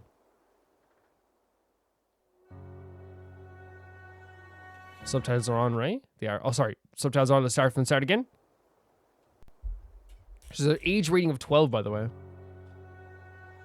All the leaves going off the tree now as well. Oh my god, look at these outfits. This is from the thumbnail then, right? Time is frozen. Look at Soyeon's hair. Powerful Soyeon. Oh my god, look at the outfit.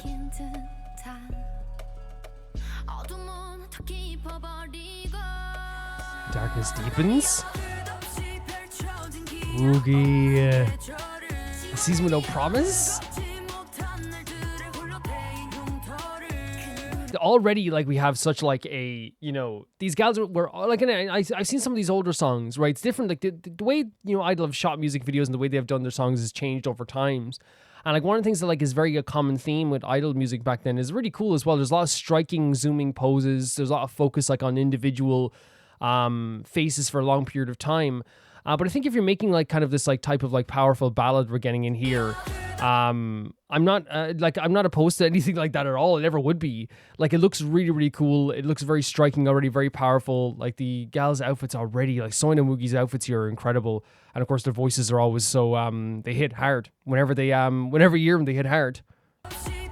And end the season with no promise is a crazy line. The scars, bro. Oh my god. Sujin. Gorgeous voice. Great elevation of her voice there. To win back the spring I've lost. Chills. Chills. Look at these shots. Even this shot here. I was gonna say the cracked like ground shot when she's lying on it. Her hair looks amazing. This is a crazy freaking shot. Yeah, chills with Minnie's voice.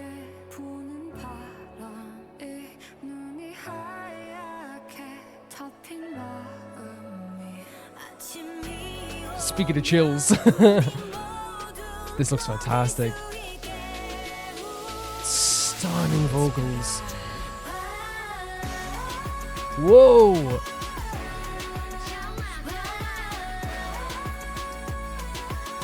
This is inducing so many chills. Like this choreo as well. It's so expressive. Oh my god! Look at this shot as well. We're gonna go back a second as well here as well, but like from Minnie's voice, like obviously we already started off with like a very powerful performance from like, again, Soyeon's voice is so like, it's so cutting and striking, and then we have like the, you know, the deep, beautiful vocals of Woogie. Sujin, great elevations in her voice too, and then like we get into like the Minnie and Mion and Shuha pre-chorus there, and I think the Shuha parts is always so important because I think Shuha, like very early on as well, as she was getting better and better, and she's so amazing now, like she's a powerhouse now completely.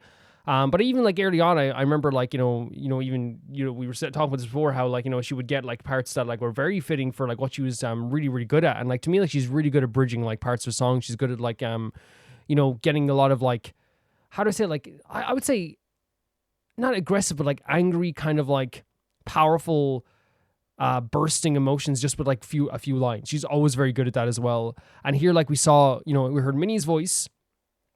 so kind of like soft, gentle. They call that the siren voice, going into Mion's voice, which was kind of like raising that tone a little bit. You could feel the build up there. And then right before they hit the chorus, you hear Shua hit her line as well, which again is so perfect. So perfect. And in the chorus to be like, is so like heavenly and beautiful, but so full of like emotion throughout, like the kind of like the kind of like beautiful, it's almost like a calling. It's almost like it's a and I don't mean this in a bad thing, like almost like, you know, you hear someone calling out to something, you know, crying out to something, and it feels like that in the song here as well. The idea of this, you know, when they're singing about the fire too, and the choreo is so freaking expressive as well. It's so freaking good. Like we can hear it here too when, you know, we'll hear Shua's line again in Mion's part here. Mion's voice is so great. Voice of a generation, isn't it? That's what I'm talking about, the emotion in Shua there. Look at this. Oh, it's stuck for a second. I hate when it does that. It froze. Like, this is such expressive choreo. Why is it pausing here over and over again? So expressive. Such fun choreo.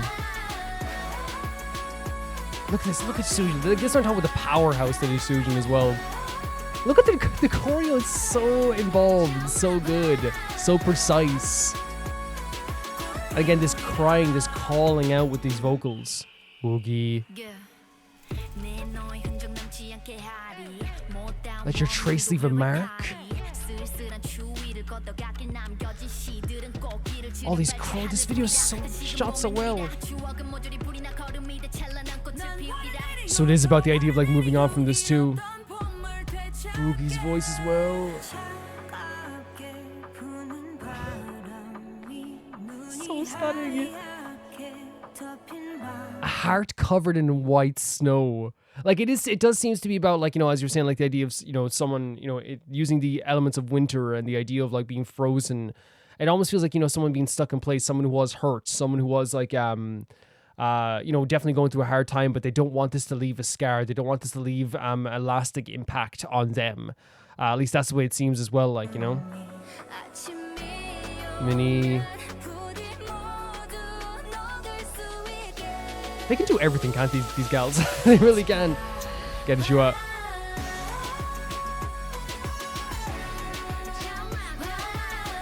It's such a...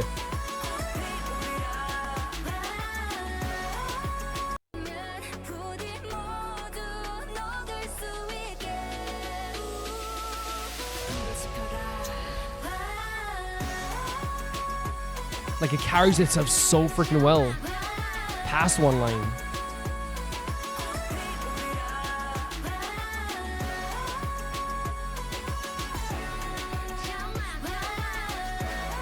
So stunning. So the idea of blooming a flower once again. Leon, I could listen to you every day. Gorgeous, gorgeous. Such a gorgeous voice. Burn myself with fire. Shua.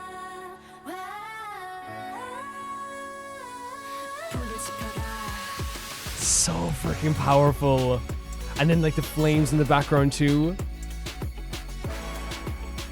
She's just like an auteur, isn't she? So yeah, the stuff she creates. Huh?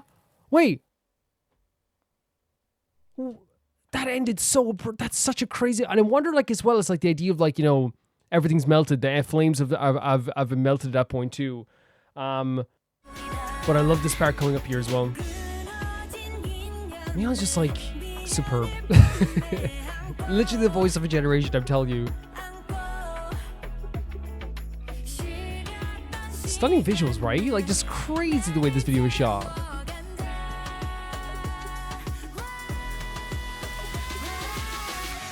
This I'm talking about. Soyeon, rightly so, loved for these parts of this song, especially early on, putting Shua front and center, being like, look what this gal can do.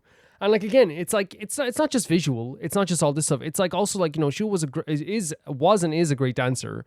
And also, like, she's so good at like giving these expressions off. She's so good at having such a powerful emotion through all of her performances.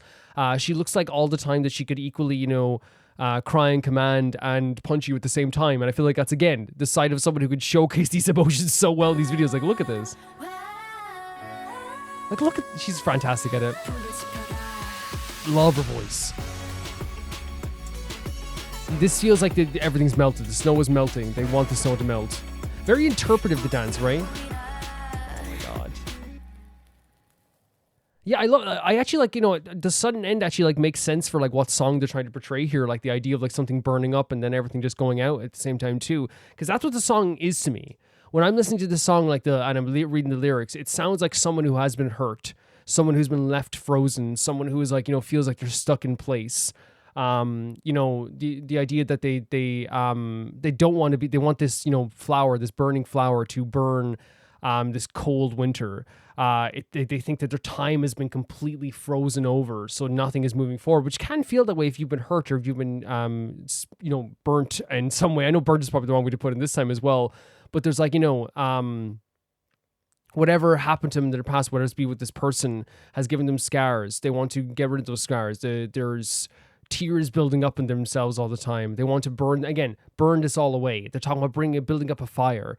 There's a line from Sujin there about bringing back the spring that she lost. Like, the idea of like losing time within a year. I've lost time to these emotions, to this sadness. I've lost myself and I want to get this back. And it's like the idea of like, when the sun rises again, when the morning comes, may all this melt. I want to be like rid of this like frozen feeling, to being frozen in time. And of course Shua has that line at the end of the chorus, which is like, light up that fire. Like, again, it's such a powerful line. It's the idea of just like getting rid of all the snow, which is covering them, keeping them in place, sticking them in one place, making sure they can't move on from all this these feelings that they have as well. Like even Soyeon calls it a lonesome cold.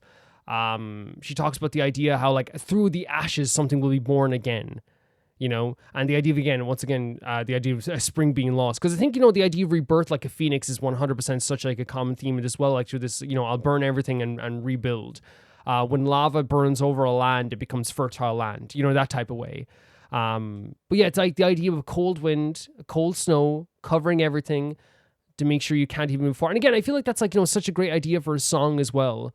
Especially since like, Soyeon picked the right theme, the right idea for the song. And I love that the video showcases like a lot of coldness, a lot of like winter themes. Like, it's a really beautiful video. While also like, the fire that's being expressed and early on in the video comes from the gals dancing, comes from the gals singing, comes from the gals' eyes, some, their emotions, their hair, and even some ways as well. Like, it all comes from this. And I think that's like a really good like touch to this. I think genuinely like there is a thing with this video that like you can definitely feel the idea of trying to move forward, the idea of like, as you said, this chorus sounds like it's calling out, it's crying out, it's trying to like get those emotions riled up inside yourself. But there's so much in here with that song and the lyrics that really hit like in a powerful way, like, in terms of like trying to move on and trying to gain your time back, trying not to be hurt. Because again, when you are hurt or someone's hurt you and you can't move on, and here's the thing, we've all been like at different levels of sadness and pain and sorrow. And sometimes like when, even like, take like the smallest example, when someone pisses you off one day, maybe someone like cuts in line or someone like says something mean to you in the cafe you go to, like chances are what generally tends to happen is like you think about that for like, if some people are to move on, like usually sometimes I'll be able to like after like 20 minutes I'm like, oh, who cares, but like have you ever like had something be so bothersome that you've thought about it for like 3 hours afterwards and you lose that 3 hours of time? Because whilst you're bothered about this for 3 hours, the other person's moved on. In this case, it's one of those situations where they spent almost a year being so upset and so sad, understandably so. Like this type of stuff can be very painful, and now they're trying to get that all back. They're trying to make something new out of their lives, and that's such a relatable but beautiful theme. And I think Soyeon's always very good at like making these like very relatable themes when it comes to these songs. On top of all of this, which I actually like, how do I say it? I actually like really enjoyed, and I talked with the lyrics there in the video and how they relate to the video, like the lyrics and all this stuff too, because it really is meaningful. But like also at the same time too, like their voices are so incredible, like always. And it's so crazy that even like back hear like 4 years ago, like you could hear like how, because right now I think like, you know, when it comes to vocals and stuff like this too, there's now 5 powerhouses in Idol, right? There's 5 powerhouses, you know, and it's you know, it's crazy because I think like a lot of times, you know, people be like, oh, this person's the main vocal and this person's the main vocal, but you can even hear now in this song where it's like, yeah, like of course like they understand that Mion has like, you know, to me like Mion is the greatest voice in the world. Like I love her voice.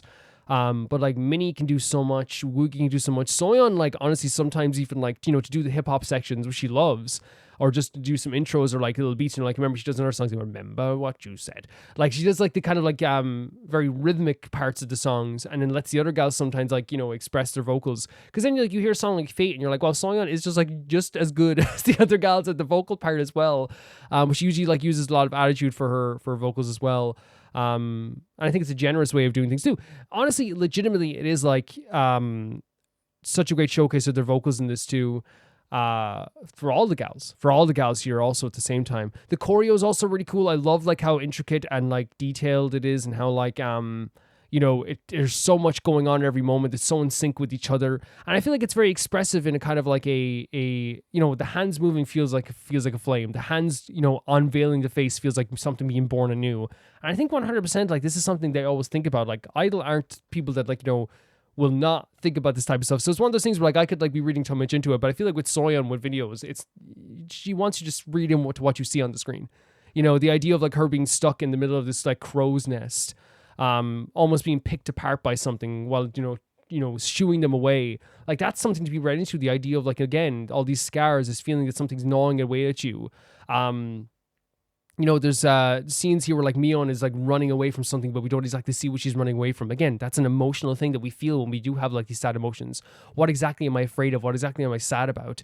But I also think they did a really good job, as you know, older Idol did only 4 years ago, I know, but like they had a lot of stuff, and it was, I think K-pop did a lot of that at the time too, which is like, you know, a lot of like close-up expressions, staring daggers at the camera. Now it's kind of like changed, I think, a little bit now, because like I think K-pop's a lot of like sudden looks to the camera and stuff, I guess, too, and like, you know, like, and then quickly darting away as well, which again, like that's just music. And, you know, I think Soyeon's very good at like, you know, doing two things. She's really good at like working with like how cool trends can be, but while also not being derivative of any trends and making everything her own. You know what I mean? So it never feels like it's like, oh, here's a trend. It's just like really, really well done all the time. But yeah, beautiful vocals here. Absolutely gorgeous. Woogie, and as a song where I love her deep voice. I love Shua's like powerful kind of like emotions. Even she puts in like the few lines she had here as well, like the really powerful, like, you know, just transitions. Soyeon always has such a dangerous vibe to her vocals.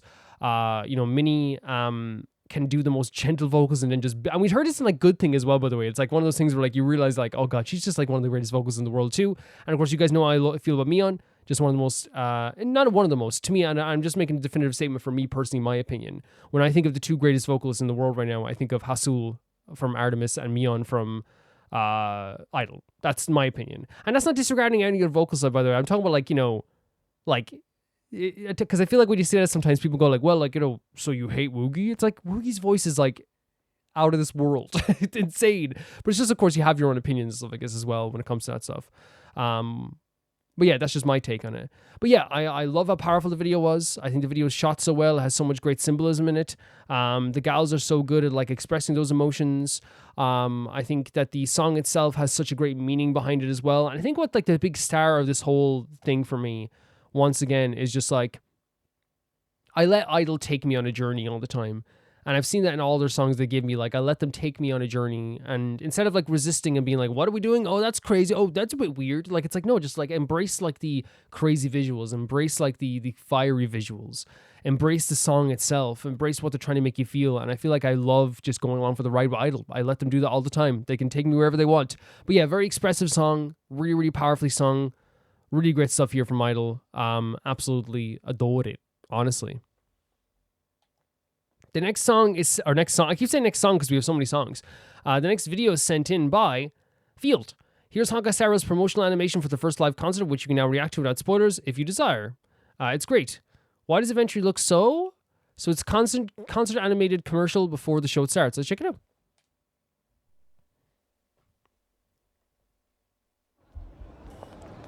Man, I love the art style when they do animations. So good. Oh, wow. No way. Oh my god. The start to this is already incredible, by the way. Look at this. Look, Kafka looking at Elvis, and we know she loves fashion. I do too. You know, puts on this amazing dress. Look at her! Like, this is so good. I love Kafka so much. Wait, she sent the picture to Stell? Oh my god. Wishing New playing the freaking instruments as well. Push kind of look at her. Oh, there's young chick with the flute. This is so good. Coming out of the trash can. Oh my god, the outfit of Argenti as well.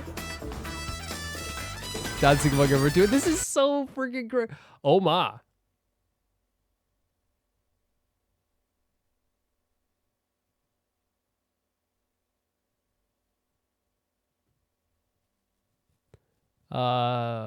Hey guys, I think we're shutting the channel down. I don't think we're gonna get past this. I think I'll be frozen here for a little while. So see you in about 6 months.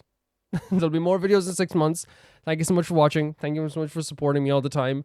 I hope you guys will stay patrons. If you are patrons, stay members. You understand. No, this is a great look. This is a great look. I paused at the right time, I guess. Oh my god. Oh no, poor Venturine. Oh, these like, oh, the merchandise actually looks cool though. You know what I mean? You can see that on a shelf. This jazzy music too. Oh my god, look, Robin. The Argenti outfit is so freaking great. Kafka looks great. This is so fun seeing all these characters. Oh my god, Venturine. Oh my god, this is a great promotional material for like a concert. This is so good. Oh my god, who is the guitar? Oh my god, look at them all with their instruments. This is a great idea. This is such a great idea. Like, look at Venturine. Like, I love Venturine. Like, this is Venturine, 100%. He has the most elegant, like beautiful pajamas you've ever seen in your life, right? And he's like, I gotta go out of the house. Better put on the showiest thing you've ever seen in your life. You know what I mean? Like, he's very, like, clearly very elegant and very, you know, subdued at home. I do like the blue guitar. It's nice as well, though. This is such a good idea. This is legitimately a very good idea for to have. Like, it's a really cool idea, because I think if you're gonna do promotional materials, like, definitely like make it as fun as possible, make it something that people actually want to see. You know what I mean? That's the thing. It's like, I know like that sounds like, hey Calvin, that's just a given. Why wouldn't they make something they don't want people to see? But I'm saying, like, in terms of, like, you know, keeping fan base's attention, like, this captured me throughout the whole thing. If I clicked on this once as just a fan who watches Honkai Star Rail stuff, for example, I'm not clicking away until I see everyone's outfit. You know what I mean? I'm not clicking away until I see every character that they portray here. I've just seen Kafka buy a dress and some earrings. I'm here for the long haul. You know what I mean? That's like, and they know the Honkai Star Rail fan base. They know that, like, people live for this. I live for this. I live for seeing stuff like this. And I've said it a million times with Genshin as well. Like, one of my favorite things about videos like this is seeing characters in a different light, seeing them in different outfits, seeing them in different world. It's always something that, like, always, like, makes me so freaking happy to see. So, like, I'm honestly, like, you know, too over the moon to see it. Too over the moon to see it. It genuinely is that. It genuinely is that. It's like seeing all these characters, different outfits, different dresses, and they should make those, like, skins, obviously, for those characters too. We got to see Kafka in an amazing dress. We got to see, like, you know what? Yangsheng was in kind of, like, you know, the suit that you know, your parents buy you for, like, a confirmation. You know what I mean? He had, like, the slacks and all this stuff too, which I think is very adorable. Aventurine's pajamas, even. I think Aventurine's pajamas looked even better than his actual final outfit, which is hilarious. Don't tell him I said that though, because I think I'll be, you know, I don't want him to feel bad. But I think, you know, I think you guys would agree. It's like his outfit there, like, in his pajamas actually was so cool. Like, the silkiness of it, the elegance, like, they're so well done. It's like one of those things where, like, yeah, you can't leave the house in it, but, like, you know, you understand you look cute in your own pajamas. And I think I appreciate anyone, because when I buy, like, any pajamas, right, like, I usually just, like, or like anything to, like, you know, just home stuff, you know, home stuff where you, like, have, like, you know, either a tracksuit or whatever. Like, I literally will buy anything as long as it's comfortable, because I'm like, whatever, you know what I mean? But like, I do appreciate people who also are like, no, I'm at home, so anyone can knock on the door. I gotta look good. You know, it's like, I appreciate that for adventuring. We got to see Argenti's like amazing outfit. Of course, Robin was totally ready for like her own singer performance there as well. Like all these like really, we got to see like Stell and like Kalis throughout the video too, which is a nice touch too. If you're talking about like the companionship of all these characters like coming together, really it was like a great showcase of like this fun time that all these characters like are. Again, it's something that I wanted to see the entirety of this. I didn't want to shy away from a second of this, you know.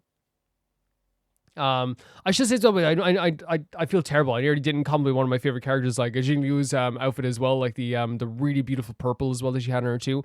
But yeah, like beautiful outfits, really cool like animations here, really fun stuff. Like as it build up, it makes me want to watch the whole thing. If this is like, you know, this is the way to advertise stuff. This is the way to advertise your new concert.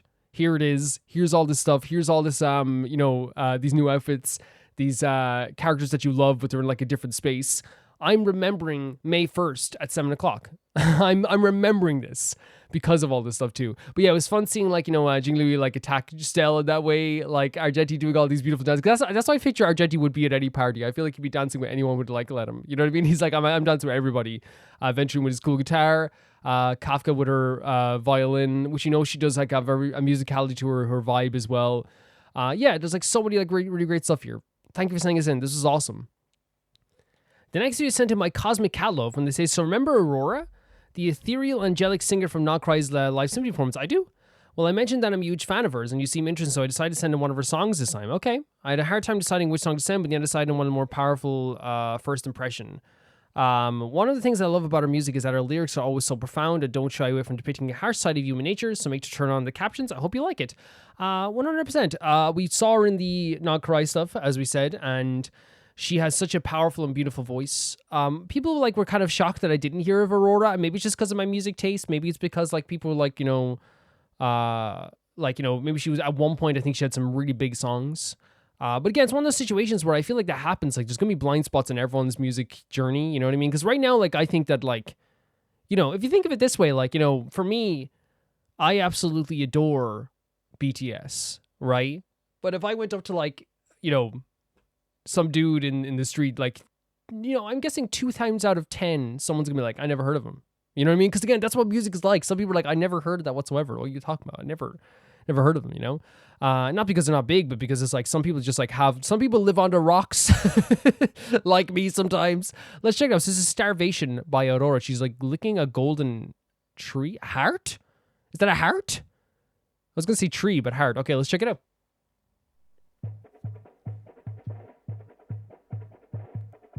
Deep B tier. I miss the touch of Whoa. human hands on my skin. Miss the rush of beauty coming from Whoa. within. Do I need to be torn just to see who will care? Whoa. First of all, sorry for like getting stalled here. Anxiety inducing with the music, probably intentionally so. Instantly you're just like, what's happening? What's going to happen? But the idea already of these lyrics being like, you know, missing someone, you know, touching them, feeling beauty within themselves. Do I need to be basically hurt? Do I need to be ripped apart just to see who will care? And that's a very common thing, by the way, with like depression, anxiety, you know, being down on yourself in general, which is the idea of like, you know, a lot of people do, and a lot of people look down on it, but it's a thing that people get that thought of it. It's like, will people care if I actually like get hit by a car tomorrow? You know what I mean? Like that's, and I know it's like people are like, that's crazy, but like that's, I think how people feel sometimes. It's like, do I have to do that? Do I have to like hurt myself to really get, and again, that's what happens. Crazy. Oh, wow. Dreaming my life away. Why do we have to die? Such an interesting beat. Gorgeous voice, by the way, once again, heavenly, angelic. Jesus, man. Expressing these,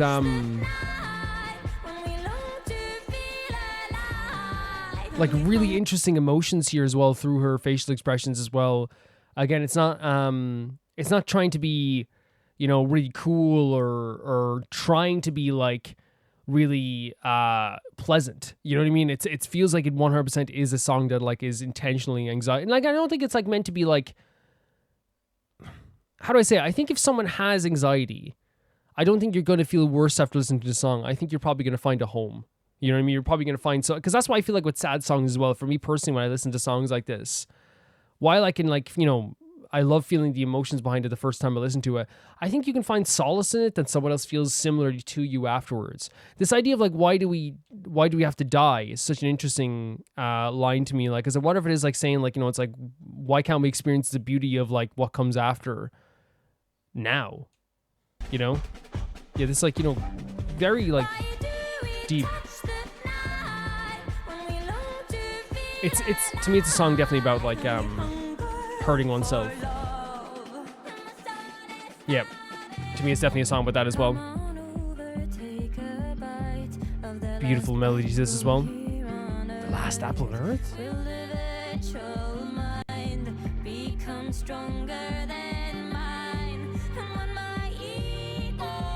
Gorgeous stuff.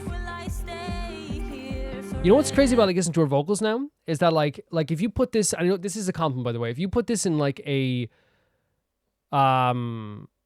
post-apocalyptic RPG for me, right? If you put that there, like this is the most iconic track on the game. You know what I mean? You think of it forever. You know, your emotions are intertwined with it forever. One thing I think that this song is trying to portray is the idea of like, maybe I'm wrong about this. Maybe I'm just reading into it. Maybe everyone can read into it in different ways. But to me, the idea like definitely seems like the idea of harming oneself or hurting oneself to feel something, which can be very, very devastating. And it feels like in this, that way, you know, the idea of like, why do we touch the knife? You know what I mean? Is like the line that definitely like hit the most, where I was like, okay, there's something here to do out there as well. Why do we have to die? Do I have to hurt myself to like really get people to care about me? And I wonder if that is what she's trying to portray here, you know? And even like the idea of you're like, it's not just that, like the idea of like being replaced. Will the memory be here forever? Their voice is so great. The anxiety over the internet as well, right? For sure, right? 100%. Her voice is so heavenly. So much personality in it. Look at these scenes. This is the line I'm talking about, yeah. We want to feel light, but we keep touching that knife. Look at these, like, this choreo. Break me.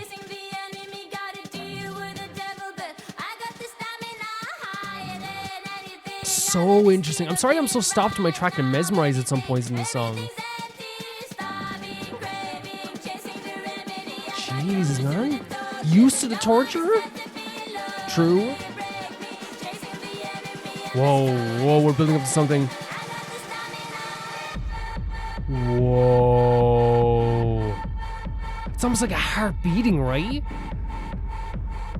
It really feels like a beating heart. And like what's so crazy about this too is a great build up there into something that, you know, instead of getting louder, it became like this kind of, again, like this kind of droning, anxiety inducing part of the song.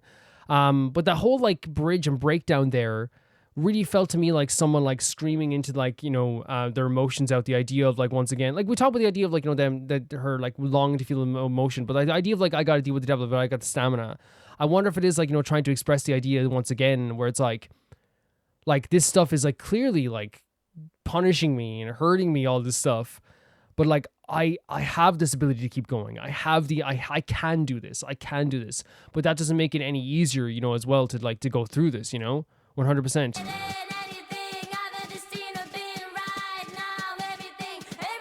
Like everything feeling empty. I'm craving some love, looking for something, getting used to the torture. That line is what no one can start to feel. Getting used to the torture. Getting used to the torture to me like screams the idea of like someone is accepting their fate, which should never happen when it comes to anyone feeling like this. You know what I mean? It's like, oh, well, this is just life. But no one deserves to be alone, as well as I obviously craving love and craving someone being near you. I truly believe that's one of the most powerful ways you can talk about like emotions is just like no one deserves this, you know, like, especially when you're feeling something, you know, nobody deserves this. And here we go into this breakdown again. Such an amazing choice. Like such an amazing choice.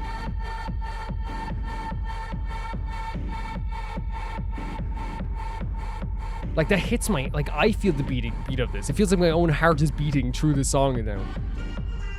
Oh.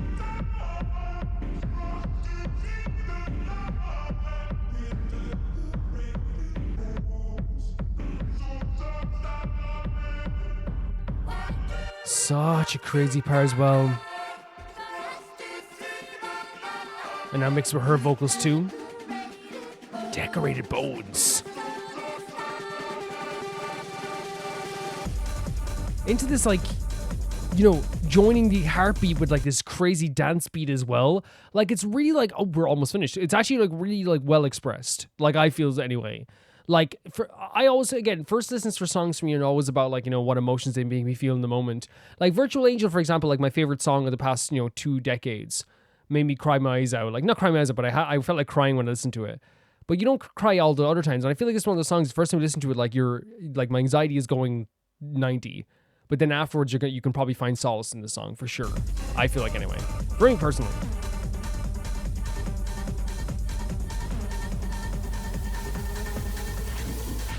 This is a crazy video. Ending on like this crazy dance beat as well.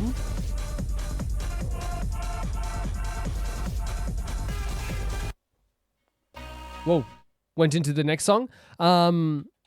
So I really feel like with this song here, as I said, is a perfect portrayal to me of a few things. To me, there definitely is elements of like feeling like lonely, feeling like, you know, nobody wants you, maybe nobody likes you. You haven't felt like a human touch or emotions, like with someone giving you those emotions in a while, but you're longing to feel those emotions. The idea of feeling alive is having someone care about you, is having someone like, you know, acknowledge you. And I feel like that's one of the things that like, you know, the line which, you know, why do we touch a knife when we long to feel alive? To me, that's where the idea of like self-harm comes into it, because it is like the idea of like, why would I long to feel alive, you know, 100%. But like, how do I say it? Like I long to feel alive, but that feeling of alive, is it going to come after I get hurt? Like if I hurt myself, if I tear myself apart, will people actually care about me? And I think it's not just like the idea of that as well. It's like the idea of like, you know, like how, you know, they're starving for the idea of a beauty, of a companionship, of feeling like they belong to something. You know, the idea of like even the last lines, you know, the idea of like we're just bones decorated with skin and no one deserves this. It really feels like it's one that it's like crying out like, why are we like this? Why am I dreaming my life away? Why are we like, you know, why do we like, you know, go towards so much the idea of like wanting to live and wanting to feel alive and wanting to feel love, when a lot of us don't even get to feel that sometimes, when a lot of us like, you know, can never feel that. You know, even like that. And there's also like the idea of like why do we have, why in this idea in this world, like, and that's been a thing since like we were like, you know, kids, right? The idea of like, when you die, everything gets amazing. You know, it's like, oh, you get to go to heaven, you get to go all this stuff. And it's like, well, why is it that I have, when I die, this is going to feel this way? There was also the theme of the apple, which is like the last apple on Earth. And I wonder like if it's like, you know, again, because it's mixed with the idea of like of computers maybe taking over stuff, the internet, you know, and people's minds being like uploaded or maybe being like taken over, like, and people's, you know, the world being taken over by AI and computers and all this stuff as well. And like, I think it's once again talking about the idea that maybe like human connection is like going down the drain even more now, because whilst like, you know, she will be remembered online forever, but like, is that truly her mind that's being remembered, or if it's just like a part, or just like something that seems part of herself? You know what I mean? She asked like, you know, will you know, these you know, AIs and this computers, this technology, will it become like more like important than me? You know, when my ego dies, will I stay forever? Is the idea of like, well, will I even still be here emotionally after everything goes down and when the web crashes down. And that is like such an interesting thing to perspective nowadays as well, where like I've a presence online myself. I play games. People talk to me and all this stuff as well online and stuff like this too. And like I'm on social media sites, and it's one of those situations where like, you wonder like if the channel, like let's say my channel went tomorrow, then my Patreon went tomorrow, and then like my Twitter went and all this stuff too, and my Blue Sky went and all this stuff went, and all of a sudden I don't have and I delete Discord, and all of a sudden I don't have a presence online whatsoever. It's like, what is remembered? Is it me, or is it like the idea of me? You know what I mean? That's remembered. Is it like the online idea of Calvin that you remember forever, or is it like the Calvin that will be remembered? Now I think like you guys, like again, I'm not trying to say you wouldn't. I think you guys genuinely would be like, oh, I remember Calvin. Right, I'm not saying you wouldn't, but I'm just saying it does feel like that, where it's like, is that what they're trying to get at here with this idea too? The actual breakdown of this part as well, where it got into like a really like crazy part of this, where it was building up like talking about like the building, having the stamina, having like seeing stuff that they've never seen before, how everything feels like empty. And like, but it's kind of saying like, when it says I have the stamina, it really feels like it's saying like, well, I can get through this. I have to get through this. So there's like, I think like at least like a painfully hopeful message to the part of the song as well. Even though they're talking about their soul being hurt, them being in pain, the idea that they, touching the knife and hurting themselves, there still is an element where it's like, okay, they still know that they can get through this. They still know that they can power through this. And I feel like that's an important thing to note when it comes to this stuff. And like, if anyone is going through horrible stuff as well, is that like, this message of the song is not just like everything sucks. It's like, yeah, everything's going to suck and everything's going to be so awful, but at least at some stage I have the power to get through this. At least that's what I get from the song. Like I get the feeling of like self-hurt. I get the feeling of, the idea of, will we even be remembered? Are we real? Do we have any really human connection? I starve to actually, I'm hungry to just feel human connection. Will anyone remember me after I go? Will it just be the idea of me that's remembered? This pain that I feel is so like eternal and it's so with me all the time. It's worse than anything I've ever seen. But again, I still have this power that I can get through it.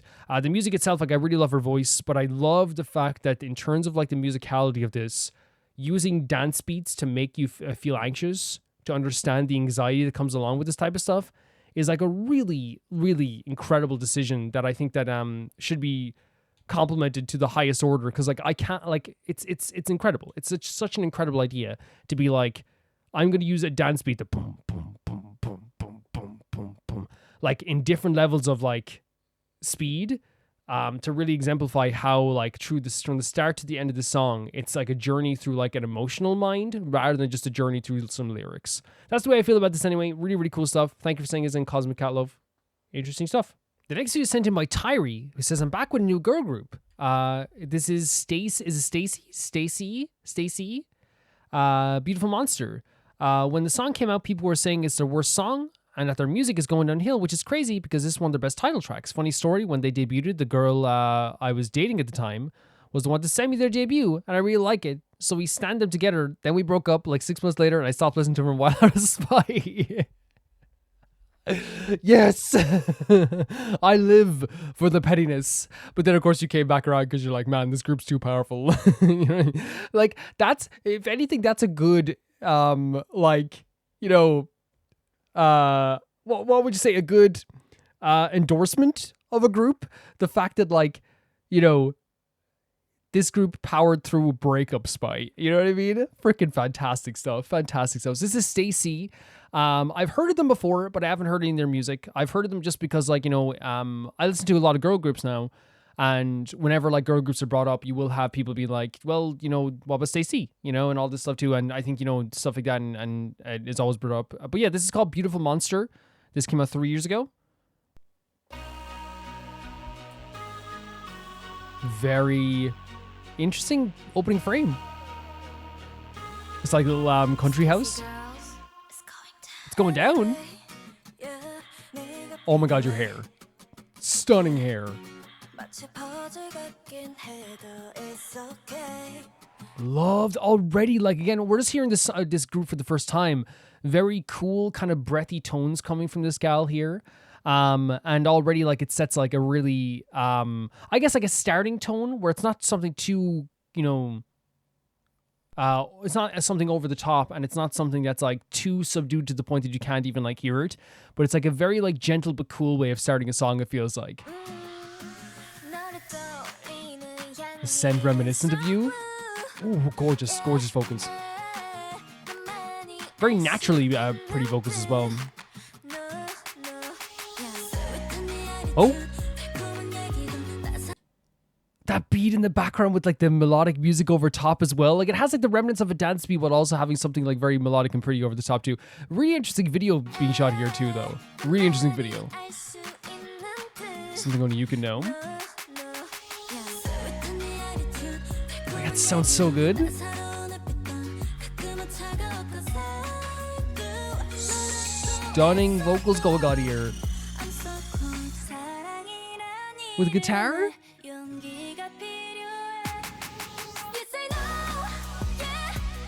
Whoa. Powerful. Powerful. You heard me, then you heal me. Oh, no. These vocals. These vocals. I love the visuals as well. Gorgeous vocals here. And we're back as this again as well with the strumming guitar. The vocals on the chorus, like it's crazy because like already building up to the chorus, we had some like, you know, I said some like understated tones, some really like as we call them, like sometimes honey vocals going in there as well. There was like a really cool beat going on as well, with like I said, the remnants of dance beat with some melody over it as well. Even like the pre-choruses we went in there had like a really beautiful build up. But like again, this is something I love about a chorus. Like give me the rising emotions and give me a culmination. You know what I mean? And that's what it feels like here. It generally does. Such a powerful way of doing a chorus.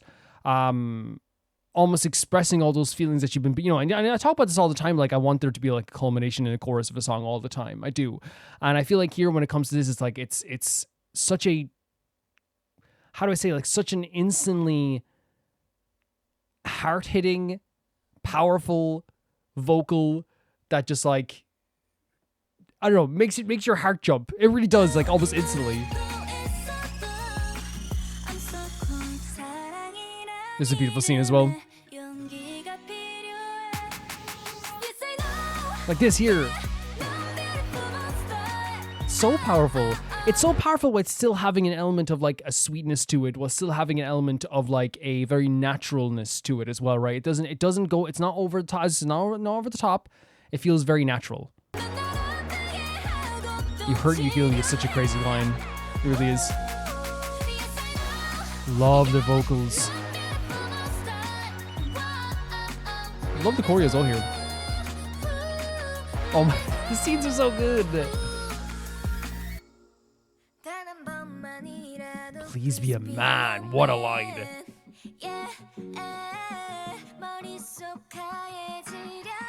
The video is so good.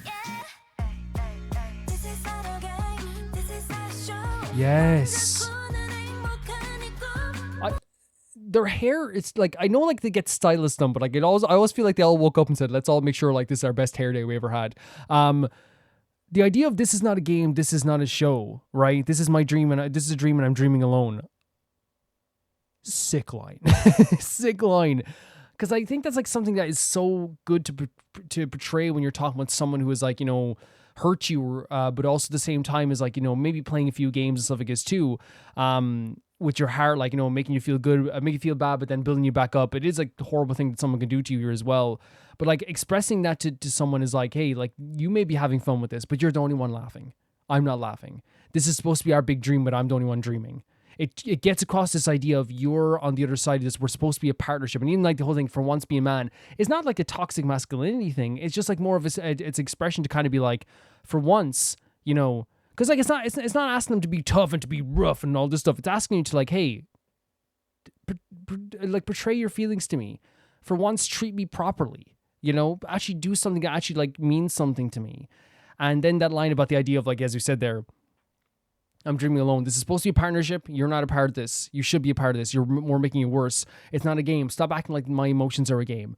Such a powerful lyric there. And again, to be portrayed over like in like a great video. I actually think the video is very pretty. I think the choreo is very like fun as well at the same time too. Like I love like the leg movements and the kind of like marching they do at times too. It's so far like really, really interesting to me. Like this stuff too with the hand movements.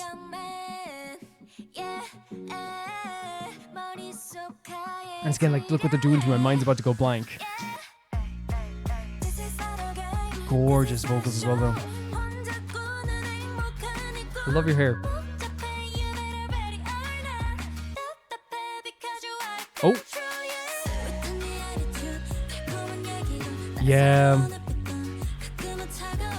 And they can feel cold. I'm sorry for cutting off these amazing vocals, because I actually think that like one thing that this gal group is doing so well is, again, I said this before, is getting across emotion in the vocals, but also like still being very cool, but also at the same time like natural. It feels incredibly natural. It feels like no one's straining. It sounds amazing. And before we go any further, sorry, the line as well of the idea of like, you know, all your words are sweet, that they feel like this way as well, but they can also feel cold. Again, this person sucks. Whoever you're with sucks. They're definitely treating you like it's a game 100%. This is an amazing looking video. Look at this. The colors, the framing, all this stuff is so pretty. It's such a pretty framing of this. It's really, really pretty video. Love that melody in the background as well. Do, do, do. That breathy tone hits me so hard. Love is the name of the courage I need. Oh, floating to the sky. You're kidding me? What? This is so good. And the person they're with is like a beautiful monster. Yeah, that's painful though. Her vocals are so powerful. They really are. Oh my god, this video is so colorful. Ooh. Chills. I'm so sorry again. And that's painful as well. Like the idea of like, I'm sorry, and then the flowers raise up again. I feel like this is a song, once again, they're not shying away from the fact that like, this is how like, I feel like it may be I'm wrong, but like sometimes like people can act with you where it's like, you know, and it's hurtful. I really feel like you just need to like this person is never going to truly change. They really are not, you know, 100%. I love that tone. Love that tone.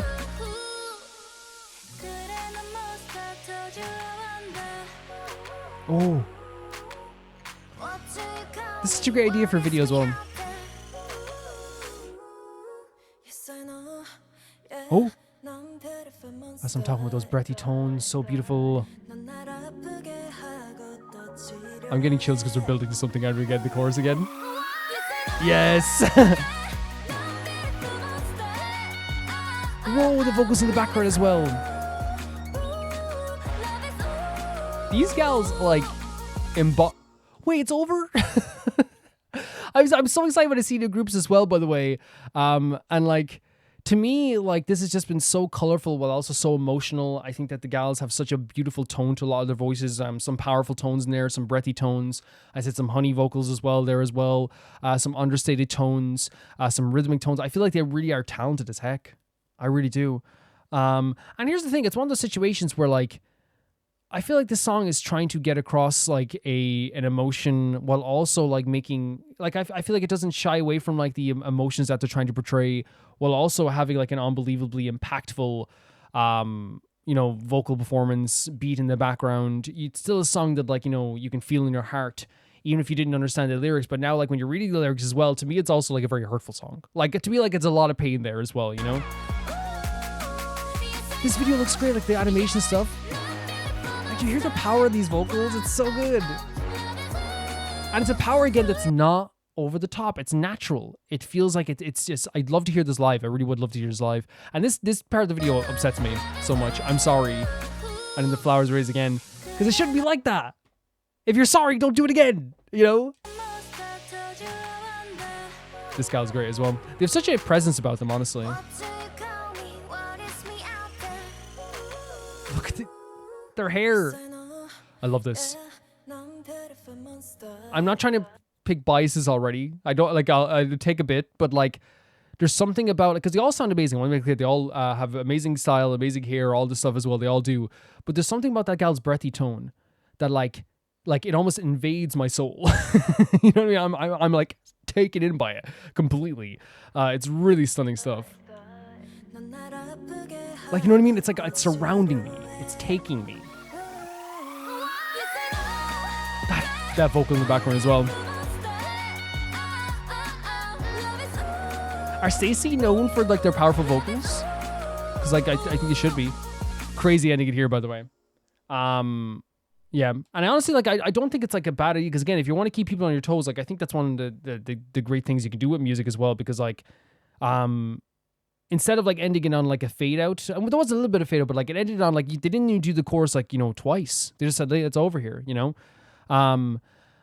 Yeah, to me like if we're talking about like this song in general, like my heart is like full right now, and that's a good thing. Like I feel very like, and this is maybe, so I don't know if this is something that StayC sans get right away or something they got right away. There's like an instant like attachment to this group. There's like an instant like they're, they've drawn me in and they have like such a, I don't know, I don't want to use, I hate using the word, I would never use the word approachable because I feel like, never should like an idol group be like, you don't approach them. You don't do that unless like it's a fan sign or whatever. But like, you give them the space.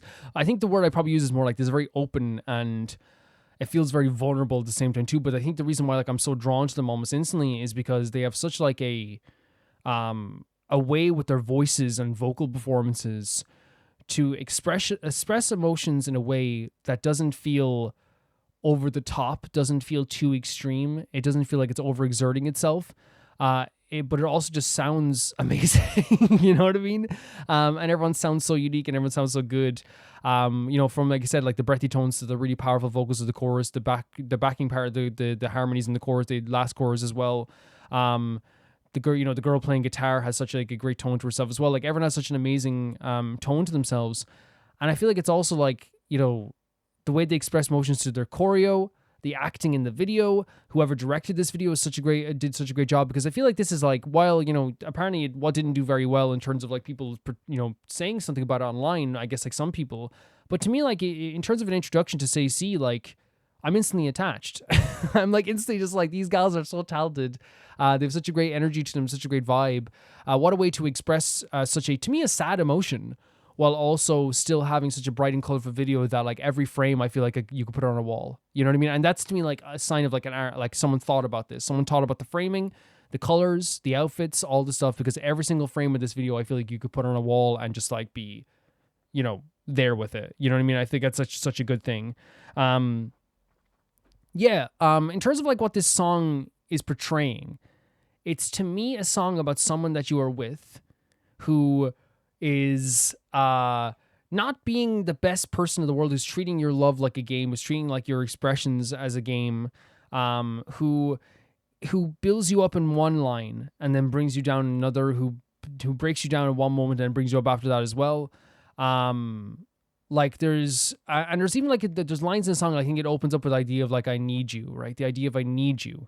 And how like it feels like a puzzle, like that to me like hurts. I know like maybe like it's trying to like portray like how relationships are complicated, and I do think it is trying to portray that as well, but I don't think it shies away from the idea as well that like whoever they're with sucks. You know what I mean? Because that's what happens sometimes, and again, they're not trying. What I'm saying, they're not trying to shy away from it. This is a very common thing that happens in relationships where it's like I want to be with this person. It's like a puzzle. I'm trying to understand them fully. I'm trying to like really like understand them. But like, it's they're making it so difficult to be on the same wavelength as them because they don't fully let me in. They don't fully like understand my emotions. One moment they're bringing me up, the next moment they're bringing me down. One moment they're calling me, they're saying I'm sorry, and the next moment they're acting horrible again. There was lines in the song like it was like the idea of like like the scent that is reminiscent of this person. I think that's how much ingrained they are in their life as well. They talk about like the attitude that they have is so sweet. Like even though there's like a, like, again, when I say like the scent that is reminiscent, that means if you're remembering someone's scent, or the scent of the emotion, the scent of this feeling, or like something like that, or any type of like sense that you can remember about the relationship that you had, to me, that is saying that they have ingrained themselves in your life. And that's probably why they're saying, I need you. The line, again, as I was saying here about the like the warm sunlight actually feeling cold, is a perfect line because it showcases that we are like you're saying all this stuff to me. You're beautiful, you're stunning, I love you, you're amazing, all this stuff. But what I actually feel from this is a coldness. Like I feel the coldness behind it. I don't feel totally strong by this as well. And even the chorus, like, you know, it says like, it's like, I know you're a beautiful monster. You hurt me and you heal me. And again, that is not shying away from the very complicated and horrible feelings you can get in a relationship, but also like talking about how like this can grasp you and take you. It can, you know, contain you and like make you, like there was like a great visual in the video as well that I didn't pick up until now when I was thinking about all the different animations in my head. Like there's the idea of like the apple, but there's a worm in it. It's like this apple looks so tasty. I pick it up and there's like a worm in it. These locations look so beautiful, but there's like really like these crazy monsters going through here. And she even like closes the curtains at one point in the monsters too, where it really feels like, you know, like they're showcasing that like all this beautiful scenery, these beautiful colors, but there's something like sinister like underneath. There's something bad here as well. And I think you using cartoon monsters for the idea of like beautiful monster makes perfect sense too, because if you want to portray something as like a monster, but also showcase that it's also beautiful at the same time too, is that way too. Because again, it's not, how do I say it, like in a way that like makes sense? It's not perfect. It's not a perfect relationship. It is clearly this person is being awful, because they say later on like, be a man. This is not a show. This is not a game. You know what I mean? And then they say like, you know, it's a happy dream where only one side of the dream is where I dream alone. It's like I'm dreaming of this beautiful relationship, but you're, you know, in another world. You're in another land. You're not even like, you know, with me in this relationship. And maybe like you feel differently about it. Maybe other people feel differently about it. But to me, like it's a sad, and I think that's why it's perfect too. Oh my God, that's why it's perfect too. Okay, I think the song being a very like soulful, beautiful song with a very powerful kind of like almost like upbeat tune at times too. Feels like it is trying to portray that idea where everything feels perfect at times, but then at the same time, under the surface, everything is not perfect. You know, again, that warm sunlight, the song is a warm sunlight, right? The song is a warmth that envelops you. If you just listen to the song and listen to the emotions, it's a really warm sunlight, but then the lyrics and the emotions behind the song feel like that coldness. So I feel like we're getting to feel that idea as well through the music and the actual video. It's like if you watch this video and don't turn on the subtitles, I feel like it's just like, oh, this is really stunning and beautiful and cute and nice as well. But with the lyrics, it makes it into like that undertone of like, there's something wrong here. You know what I mean? There's something wrong here. I think they portrayed this so well. That's why I feel like the song is about it anyway, because I love the video. I think the video is done so well. There's so many scenes here where, again, I said you could put them on the wall here. They look so good. You know, the gals all have like amazing hair and amazing outfits. The choreo is so good. Again, I love the marching moments. I love the moments, the hand movements as they're like trying to like, you know, almost like moving in a heartbeat with each other as well. The vocals, as I said, are incredible. There's one gal here who I think that like really stole my attention completely, but I think all of the gals had such an amazing performance here. Whereas, like, you know, from the first to the second, like the second gal who was doing the kind of the more like honey vocals as well, I feel like even there I was like, oh, that sounds so cool. That sounds so cool. We had, you know, the two gals in the pre-chorus as well who sounded amazing too. And then like the chorus had such a powerful energy to it, while, as I said, not going over the top, expressing such a beautiful emotion. Yeah, like just really, really, really amazing stuff in terms of their vocal performance. In terms of like the song itself, like in terms of like how like enjoyable it is, the way I look at this isn't a song I'm putting on to party. This isn't a song that I'm putting on to, feel like, oh, let's put on like this kind of happy tune all the time. This is a song that has such a beautiful tone to it, such a beautiful melody in the background, amazing vocals, but a lot of emotion in it. This is the type of song that I feel like I'm feeling a bit emotional and I put this on and there's solace in it. I want to lie down on my bed and just like and let a song envelop me. This is the type of song I'll put on. I'll put this type of song on, and I think it will be like added to the playlist of songs. For example, like, you know, I just, you know, sit down. It's like when I sit down and like just listen to Loona songs. I don't listen to Loona music as like, I like watching the videos, of course, but like sometimes you just sit down and you just listen to the Loona music and you listen to Artemis music and you let it take you. And I feel like this is that type of song. Let it take you on a journey, and that's what it's doing. Really beautiful stuff. So full of emotion and power and beauty and all this stuff too. And it's instantly like made me like weirdly like attached to the gals already. I'm like, this is like, they've done such a good job with this. They look so cool. Whoever did their styling is a genius. Honestly, they are. And they did a fantastic job. This is my first impression of StayC, and I'm emotionally attached to the group already. Honestly, really, really fantastic stuff. Loved it. Thank you so much for sending us in, Tyree. This is a really beautiful song. It really is. Yeah, 100%. 100%. The next video is sent in by, it is Hypernova. And we have Overwatch animated short Infiltration. So they say another video about Talon. Sombra is another member of the organization. She's from Dorado, Mexico, and is a lot more lax than the other members. She was orphaned after the Omnic Crisis and becomes a notorious hacker. Eventually, she got cybernetic enhancements to her brain and spinal cord that let her hack things through her own nervous system. Jesus Christ. As if her brain was a computer, her end goal is to find out more about the grand conspiracy involving the elite and who's truly controlling the world behind the scenes. I always think it's interesting with the Overwatch videos how, like, absolutely, like, story-based they are to the point that it's like, this is a whole world they built here. They built a world here. 110%. Let's check this out. This is Overwatch animated short Infiltration. Let's go.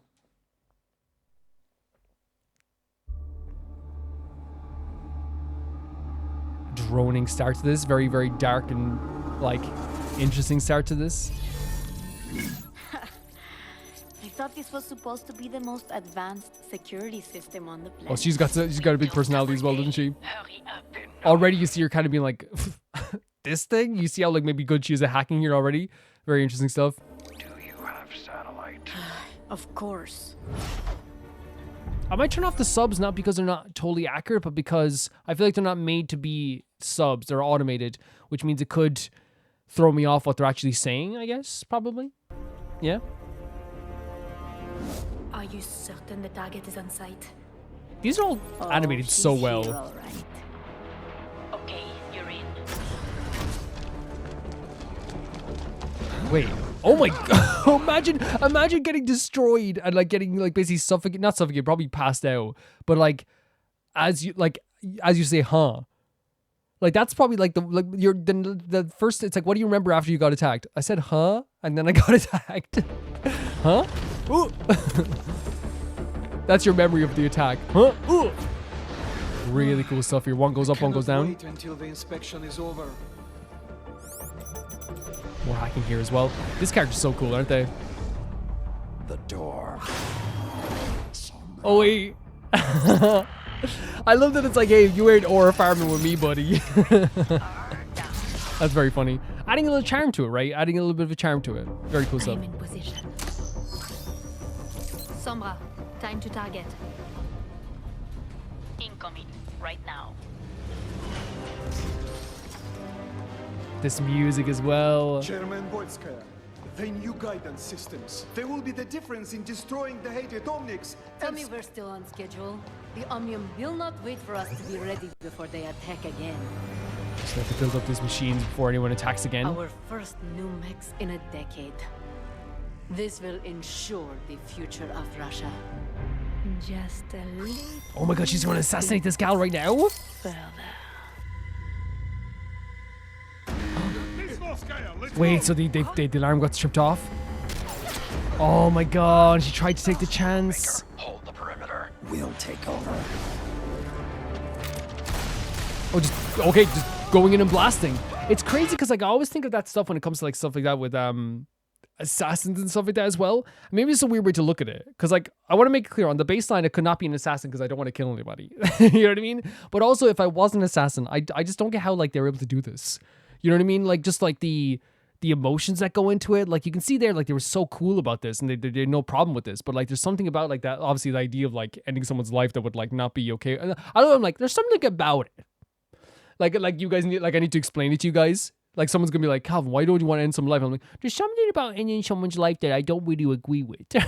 I don't really want to do it, you know? Like people are gonna be like, weirdo. Cool animation here as well. They are, like, aiming to, they are, like, because imagine, like, oh my god, just slamming him back. Imagine twice you have a bullet nearly hit you. Like, that sends a chill down, not chill in your spine, you're terrified, right? Twice in a row, someone almost kills you, but they come up short.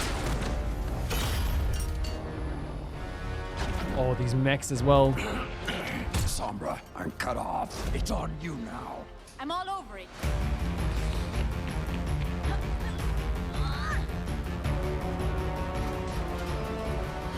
She's getting away.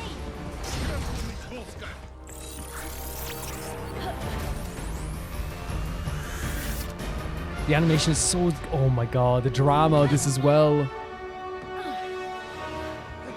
Look at her. They're doing such a good job of showing this character, like, who seemed very tough, like this tough leader. Understandably having, like, a lot of fear. Like, what am I dealing with here, you know? Really great stuff the way they're doing it. Honestly. Oh, you don't know what you're dealing with, buddies. Because they thought it was a bomb. I love that they add a little comedy to this as well. It makes it very charming. I'm working on it.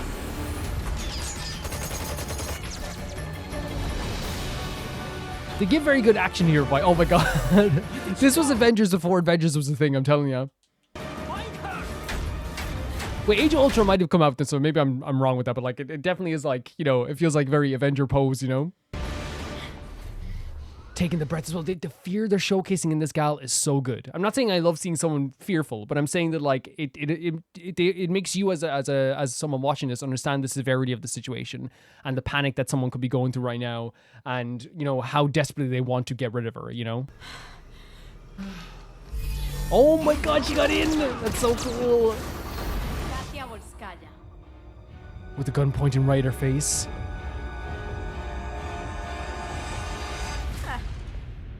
No idea what it took for me to make this meeting happen. So she just wants a meeting? But she was trying to shoot her. Relájate, I'm not going to kill you. I mean, I'm the one that set off the alarm. Oh, so maybe she ruined it for the other characters? Do you have the target? She betrayed them. Oh no. Okay, listen. I'm here to make a friend and show you something I found. Tell me, what would happen if the people of Russia learned that their defender against the Omnics was She's trying to make a deal here. Getting her tech from the enemy? What would that do to the future of Russia? The future of us showing this little girl here as well. What do you want? The most powerful woman in Russia? I've always wanted a friend like that. She's been so playful with this, right? She's been so playful with this that it actually, like, you know, adds more tension to it. You know what I mean? Because it's like, I think there'd be less tension if she was like, tell me where make the deal right now, and had a gun pointed at her head. There's something so tension-filled about someone just laughing in this situation, you know? So I'm thinking, I don't let these images appear on every holovid in the world. Fair. And you help out your new friend every So now fair. and then. Help out your new friend. What do you say? Clock sticky. That's so cool as well, by the way. Okay, great touch as well. When the door was getting opened, she covered the door with the hologram, kind of being like, don't focus on that. Look at me, you know? A really good idea. Amiga. With the reflection. As if I had the choice. There's no choice here. Now what, friend? I'll be in touch. The boop? You know you didn't boop her. Boop the leader of Russia. Again, I love that it's very honest with itself, right? Like, that's not a choice, right? It's like, well, it is a choice. You can choose to just like basically be like maybe disbanded, and this whatever line of work she's in, she might be killed as well. So really, it's like live or die is what she's telling her, you know, which is never really much of a choice, but it's like, yeah, you know.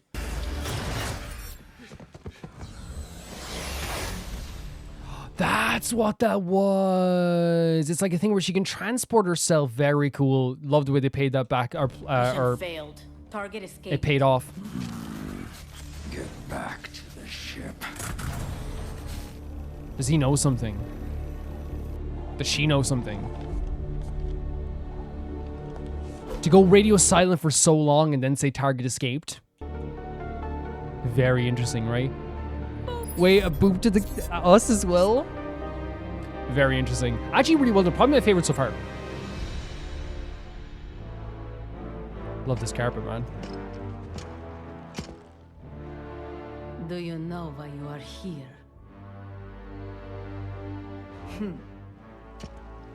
I believe I do. Oh my god. Beefy lady. Strong as heck. Really good stuff. I think it's it, is it? I think it is. So what's so cool about that is that this had a lot of stuff that like I would look for when it comes to like a dramatic, action scene.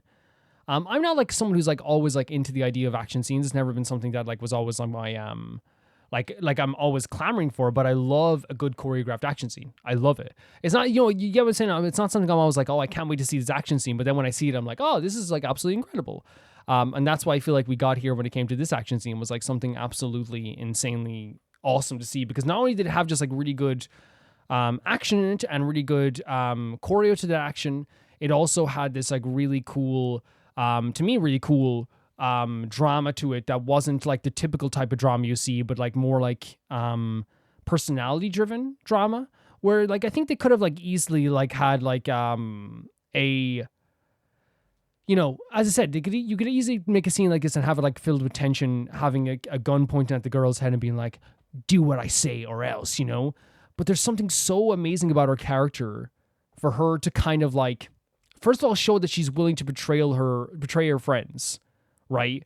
That's like a big deal, right? And then there's also like the idea that like, or betray the people she's working with. I'm not saying friends, but betray the people she's working with. That's a big deal. But then also to have like this element where like, she's making deals behind their back.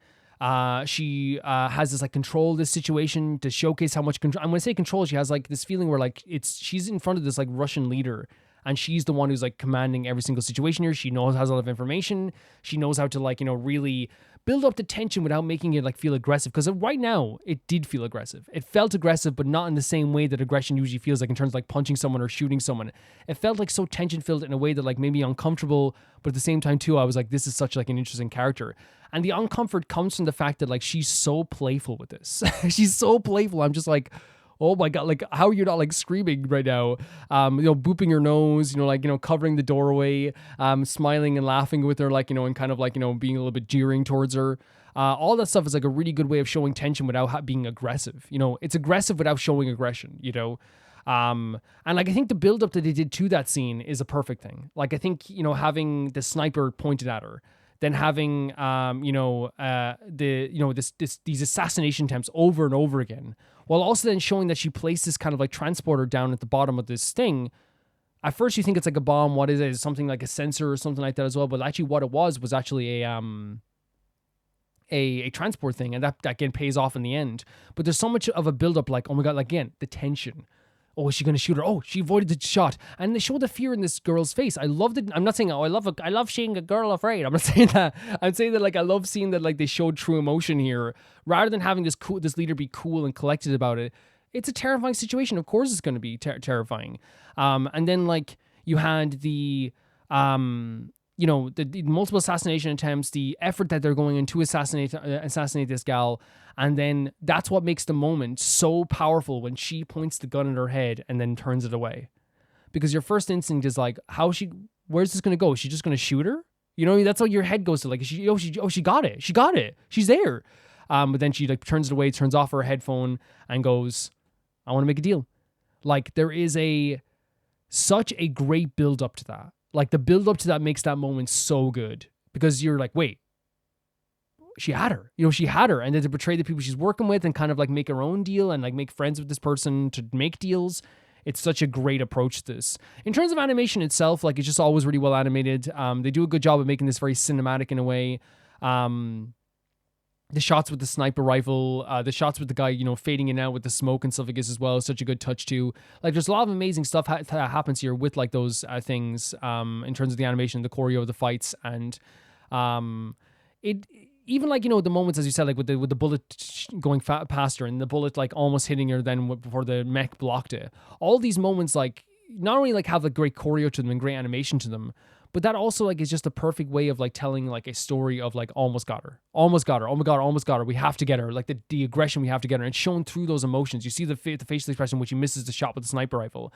It's like, oh God, we have to do something. And then of course the other guy's like, let's go. I got this. And then when he fails, he also feels like, it's kind of like very like, I don't know what you say, like, you can't see his expression, but you can feel there's an aggression and a kind of like an anger like at this situation too.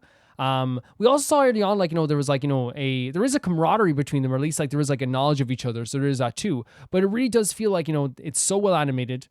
it's so cinematically shot. The tension that they have with this is done really well. In an amazing way too with Sombra. Was it Sombra and Talon is the other character as well. But yeah, like I'm really impressed at this because again, I feel like you could show this. I think that's what the strength of these Overwatch trailers are. That you could show these to anybody as like advertisements, but also as like animated and like art, where I can go like, oh, this is a really beautiful thing that I've seen. I can't wait to see more. So I really feel like it works really well in that sense too. It really does. Thank you for sending this in, Hypernova. I found this to be really well done. Really well done. Thank you. The next video is sent in by Katsith, and they say, so with more games and dramas and celebrities and such from China coming into more and more contact with the West these days, people in the West are also seeing more Chinese instruments. There's also one particular zither-like instrument that is shown quite often in dramas and games that get quite a bit of attention, and it's some people have interested to learn to play it. But what a lot of people, including Chinese people, don't know is that there's actually two different zither-like instruments that may have a similar on-screen, but sound very different and appear in different contexts. So for this RR, I'd like to go brief rundown two instruments, the Guichin and the Guchin. So the Guichin and the Guzhen. So both the the Guchin and the Guzhen. Both the Guchin and the Guchin and the Guzhen are instruments with the Gu in their names, meaning ancient. The Guzhen is 3,000 years old. According to the historical records, but the Guzhen is estimated to be just 500 years younger. If you look at them individually, their TV, phone, etc. screen, they maybe look similar to each other, but if you look at them together in the room, they would look different and obvious. The younger Guzhen is much larger than the older Guzhen, as it'll heck a lot more strings. It has more movable bridges, while the Guzhen is basically just a slab of wood with some strings. The Guzhen is very quiet, not meant for performing for audience. It's meant for meditation, introspection, and personal enjoyment. It can be played with the volume, so it's very, it can be played with other instruments, but the other instruments can easily overpower its volume, so it's very limited in terms of what type of instruments can play, with how many together at the time. Modern sound amplifying and sound editing technology has extended its possibilities quite a bit, though. The Guzheng, being larger and more resonant, is much louder. It's more can comfortably play with many other instruments, and with two or more Guzheng playing together, they're a staple of Chinese orchestras. Because the Guzheng is meant for meditation and introspection, it is associated with upper class and well-educated, with the Guzheng being much more commonly seen as more popular in modern times. The Guzheng is also associated with the past and more ancient times, so if you see a character in drama such as being associated with the Guzheng, it basically is saying that this character in high class is highly educated, as usually a setting and usually a setting is in the distant past. There's quite a few other differences between the two instruments, including the play techniques and what's not. But I'll stop the wall text here and just show you a video of someone playing an instrument in the same Chinese pop, see if you can tell which instrument is which. Let's check it out.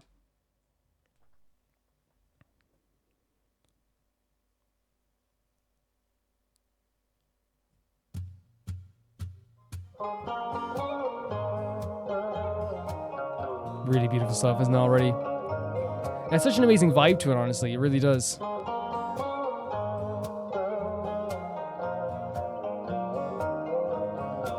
Yeah, I'll be honest, like, this is why I'm saying, like, I don't think I'll be able to play the game of, like, which is which. Because, again, I don't know these instruments that well, so I'm sorry if I just don't know which is going to be which, or which has, like, the different, even though, you know, you explained the tone there as well.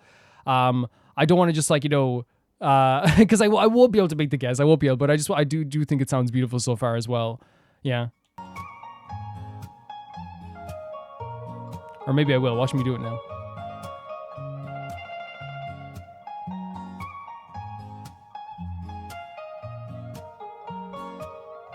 Such a gorgeous, pretty tone as well, right? It's interesting because, like, when you're saying, like, which one is which here, right?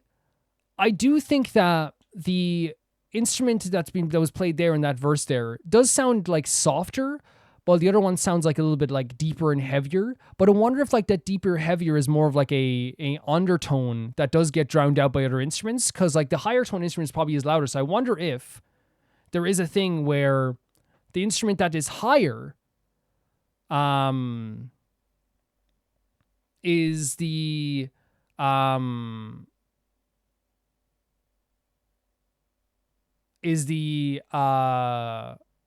but you said more resonant though, the Guzheng.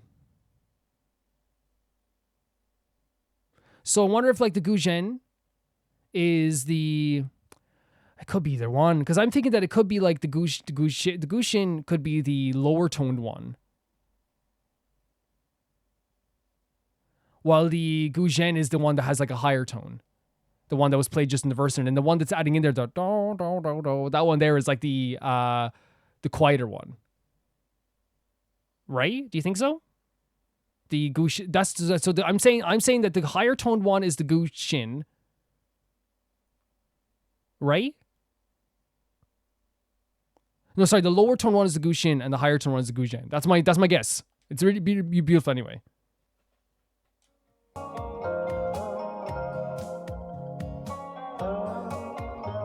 Right?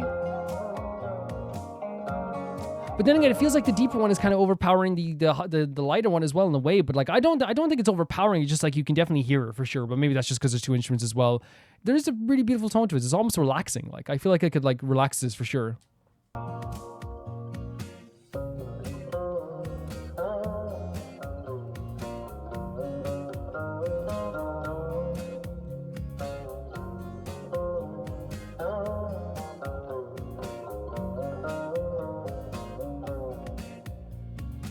So I actually love the lower tones of the that one there. It actually sounds really good. Again, if like the idea like that is like maybe the lower tone, I'm not sure. But like there is like such like a relaxing feeling to this. Like it feels like entrancing. It feels like I can not only watch like the the finger pick movements, which are so cool as well, but also like really embrace like the relaxing, enjoyable, gorgeous like energy that this music gives off. Like to the point that like it is like mesmerizing. It is mesmerizing. It is. It's a really beautiful instruments they are here. I love the bassy lower tones. It almost feels like it's like replicating like you could, it's like when you hear someone who like kind of talks like this and they have a little bit lower tone, but they like but like they still have such like there's like I don't know, they seem like there's such a sadness to that tone and stuff like that too. But like to me it like does feel like that. It feels like it's someone like I don't know if this is the right way to put it. It feels like someone is kind of like, talking in a lower tone. And again, it kind of like makes me feel like someone is like speaking. You know what I mean? It feels like something is like, well, like there's like a beautiful like musicality to it, but it does feel like it gives me the energy of like a voice, which again is not a terrible thing for an instrument to hear. Like, because they talk about instruments singing, right? It does give me the energy of like two vocal, between two instruments, like two like harmonic vocals rather than just like an instrument, if that makes sense. I don't know if I'm making sense at all. But that's common in music. That is common in music. Oh, gorgeous. It's really beautiful stuff.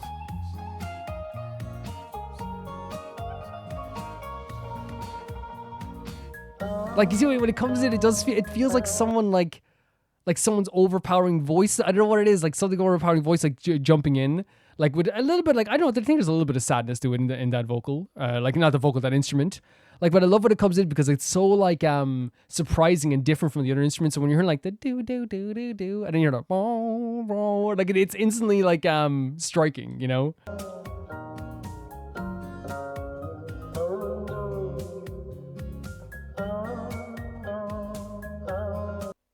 Huh? What? What?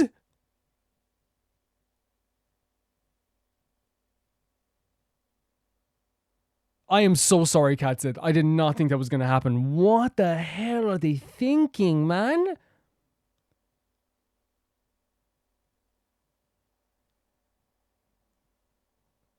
I'm so sorry, Katsit. I'm so sorry. That is not... I've never seen that in my life. No other console does it. Xbox, what's wrong with you? I'll skip it to... I think we'll go to around here anyway. I want to apologize for that because that was totally out of my control. This is something that doesn't... I'm going to say this right now, like, and I'm not trying to be an Xbox hater. I have an Xbox. I use my Xbox like every week. I love it. But no other console does that. No other console does an update mid-YouTube session. They will wait till you restart your console. Xbox does weird stuff like all the time. One time I booted up my console and they basically like told me that if I didn't like... I think it was like if I didn't like... check out the store. There's something weird. And it's like, oh, I won't be able to go online. It's like, what? Like, or they do advertisements right as you boot up your console to be like, here's a new game. And it's like, I'll go into the store if I want a game, And now my controller batteries are low. It's okay, we have more. Sorry about that. Really not nice to see. I love it whenever it like interjects itself. It's so good. It's so fun. It gives a feeling of plodding on the journey, right? There's a flutteriness to the other instrument, then there's a ploddingness to the other one.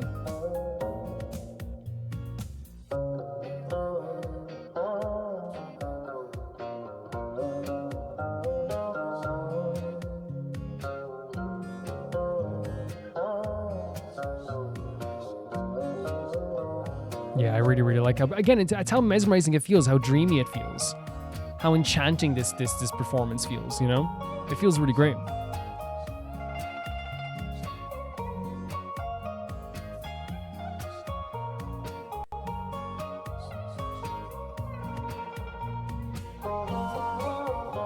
Oh, the harmonies between two. This is what I'm talking about. To me, it feels like two vocalists harmonizing.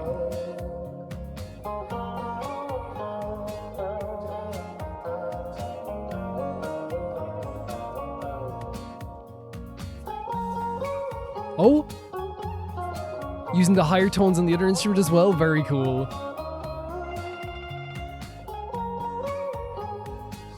It's really pretty. So pretty.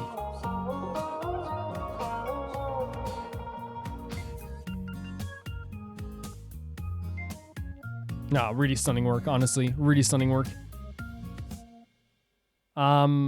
Is that it? I think it is. Yeah, sorry about that again, Cats, that happened in the middle of your video.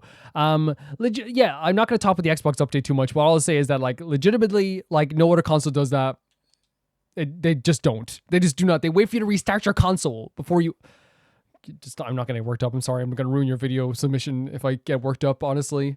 Cats. But anyway, yes, this is, to me, like, a really mesmerizing showcase of two instruments here. And like what I really like about the instrumentation is, again, how like it felt like two vocal performances harmonizing to me. And that's like such a, like a, I know maybe like such a, you know, I think that people probably don't think when they hear this instrument. Maybe they do. Maybe, because again, I think that it's a common thing. It's not like I'm the only one who thinks this way. People talk about like instruments singing and you know, and stuff like this too, but like, and instruments can harmonize also. But there's something special about these that it did feel like a very fluttery personality, you know, combining with a very, you know, plodding and kind of like maybe more, I wouldn't use the word somber personality, but like it did feel like that. It did feel like that's what it was going for here. And I actually quite enjoyed it. I actually did enjoy myself quite a bit with this. And I think, you know, when you get that mesmerizing quality, like it's not just a thing that like makes you go, oh, like for the whole time. There's also a feeling of like, oh, this is relaxing. And I feel kind of like in a different world right now. I feel like, you know, I've been transported to a different place. I don't feel, you know, any sadness or like anything, and you can feel sadness from this too, but I feel like in a way that's like not like my sadness. It feels like it's just like an all-encompassing kind of like emotional feeling from this the instruments going along here as well, which did sound great. Now I'm not sure if I know which like instrument is which. I'm not going to try and pretend that I do know, but I do know that there is like a beauty to both instruments. I love the harmonizing of both instruments. It sounds really great in that sense. So like I want to say that, like, you know, even if I don't know which instrument is which, there is that. You know what I mean? There is like that aspect to it where I do like know that there is like a beauty to both. And I still think my guess is the one that was more plodding and deep was the one that like is not heard as much, which would have been the, let me get the names up here again, which would have been the Guqin, maybe? The Guqin. And then the Gujen is the higher one in terms of the instrumentation. That's my guess. I could be completely off, but that's my guess with this stuff too. I think when we like get to see like traditional stuff from different countries, it's always like a real treat. And when it comes to this stuff too, it's no different. Because again, when I say the idea of transporting us or like, you know, sending us into different places and letting us carry us, I feel like I get that vibe from this stuff too, where like I'm not, you know, sitting here being like, oh, this is so different, and this is, because I am, obviously it is different. It's different from what I'm used to, but I feel like, you know, at first you have to be like, yeah, this is different. This is a different thing that I usually listen to. But then you let it kind of like embrace you. You know what I mean? You let it kind of like bring you with you. And I feel like I did like go on a journey with this instrument as well. It is a really, really pretty sound. It is a really beautiful sound. And I feel like it gets that whatever emotions it's trying to portray. And to me, like, the emotions I got from this too was like there was like a journeying feeling to it as well. But again, a journey of two people. The two instruments felt like a journey of two people to me, where one was like very hopeful and the other one felt, you know, like it was just following along with the hopefulness and harmonizing with the hopefulness. But again, felt very plodding. Like, if you know, it's like two people going on a journey together. One person is like skipping and the other one is kind of like trailing behind, dragging their feet. But together it made for like a really great combination, if that makes sense. I don't know. That's the energy I get from that as well. And it's really pretty to me. It's a really, really pretty idea as well. I think this is gorgeous. I think it's gorgeous. And also the look of the instruments. I know we talk about like the actual, like, you know, sound of the instruments and how beautiful they sound and how the traditional aspects of it are really cool. But I think that, like, also with the emotions and the beauty of the sound and the mesmerizing nature of the sound, the instruments actually look really cool as well. I always love seeing how instruments are crafted. You can see here, like, so well designed. The wood is so beautiful. And it's one of those things where, like, I've seen Woogie from Idol plays a traditional Chinese instrument, but I forget which it is. I might be, I forget what, I don't want to say what it is and not know what it is and forget what, but she plays an instrument as well for Idol as well. And what I love about seeing those instruments, the ones that are like going flat on their back, and they're playing kind of like in front of you, I think that like adds to the performance aspect to me. Because while, like, you know, seeing someone play guitar is awesome, seeing someone play the drums is awesome, there's something so beautiful at seeing someone sit down and almost like become like one with their instrument, where they're like over it, they're hanging over it, they're like, it's almost like level with their body in a way. There's something so beautiful about that. And you can see that here too. It's almost like a combination of the instrument with the human, rather than, you know, like the instrument or the human just controlling the instrument. It's like almost like harmonizing with the human that's playing it. And I love the look of these instruments really too. Yeah, like it's a really cool instrument with a lot of like emotional aspects to it too. I love the harmonizing between the two instruments. They look really cool. I don't know if I got the actual instrumentation right, but I found it to be really, really fun anyway. Thank you for sending us in, Cat Sith. This is really cool. Really cool stuff. The next video is sent in by Malcolm Kunde. Here's another video by Exerbia, the British sci-fi content creator / writer I shared some things months ago. The guy who talked about the weirdness of involving mind uploading. Here is a tamer premise. What if you really like rice pudding? How about a tutorial on how to get unlimited rice pudding? Heads up, this one starts wild. I don't like rice pudding, so we'll skip this video. The next video, imagine I just like decided that like videos. This song's about a burger. Not a big fan of burgers right now. I'm gonna move on. Anyone got bacon? Who got sausages? Let's check this out. So this is unlimited rice pudding by Exerbia. So you've just invented time travel. Have well I? Done, you clever little sausage. Should I turn on subtitles? Sorry about that. There's a new UI update for YouTube, and like it always messes me up. It always messes me up. Back and fix human history then. Before you leave though, why not pack a suitcase? But what to take? Well, obviously shoes, toiletries, clothes, and depending on how your time machine works, how about a fucking spacesuit? Oh yeah? Because if your time machine works like a teleporter, what do you think is going to happen when you push the go button? Let's say you want to pop just 5 hours back in time to breakfast. Well, the Earth is orbiting the sun at about 67,000 miles an hour. So you're not going to materialize at the kitchen table. You're going to materialize where the kitchen table will be in 5 hours. Wait, meaning what? the Earth is now 335,000 miles behind you. You doink. Wait, so are they saying that like you'll try to aim for the table, but since the Earth is still moving, you're going to transport to where the table would be? So are you saying the table might not be in the same space, so you might transport to someone else's house or something? Right, so let's say your time machine isn't a teleporter, but just... And that's even ignoring the fact that the Earth and Sun are also traveling through space together with the entire galaxy. And the galaxy is going at about 1.3 million miles an hour, so you'll probably just end up in interstellar space alone. What? And dead.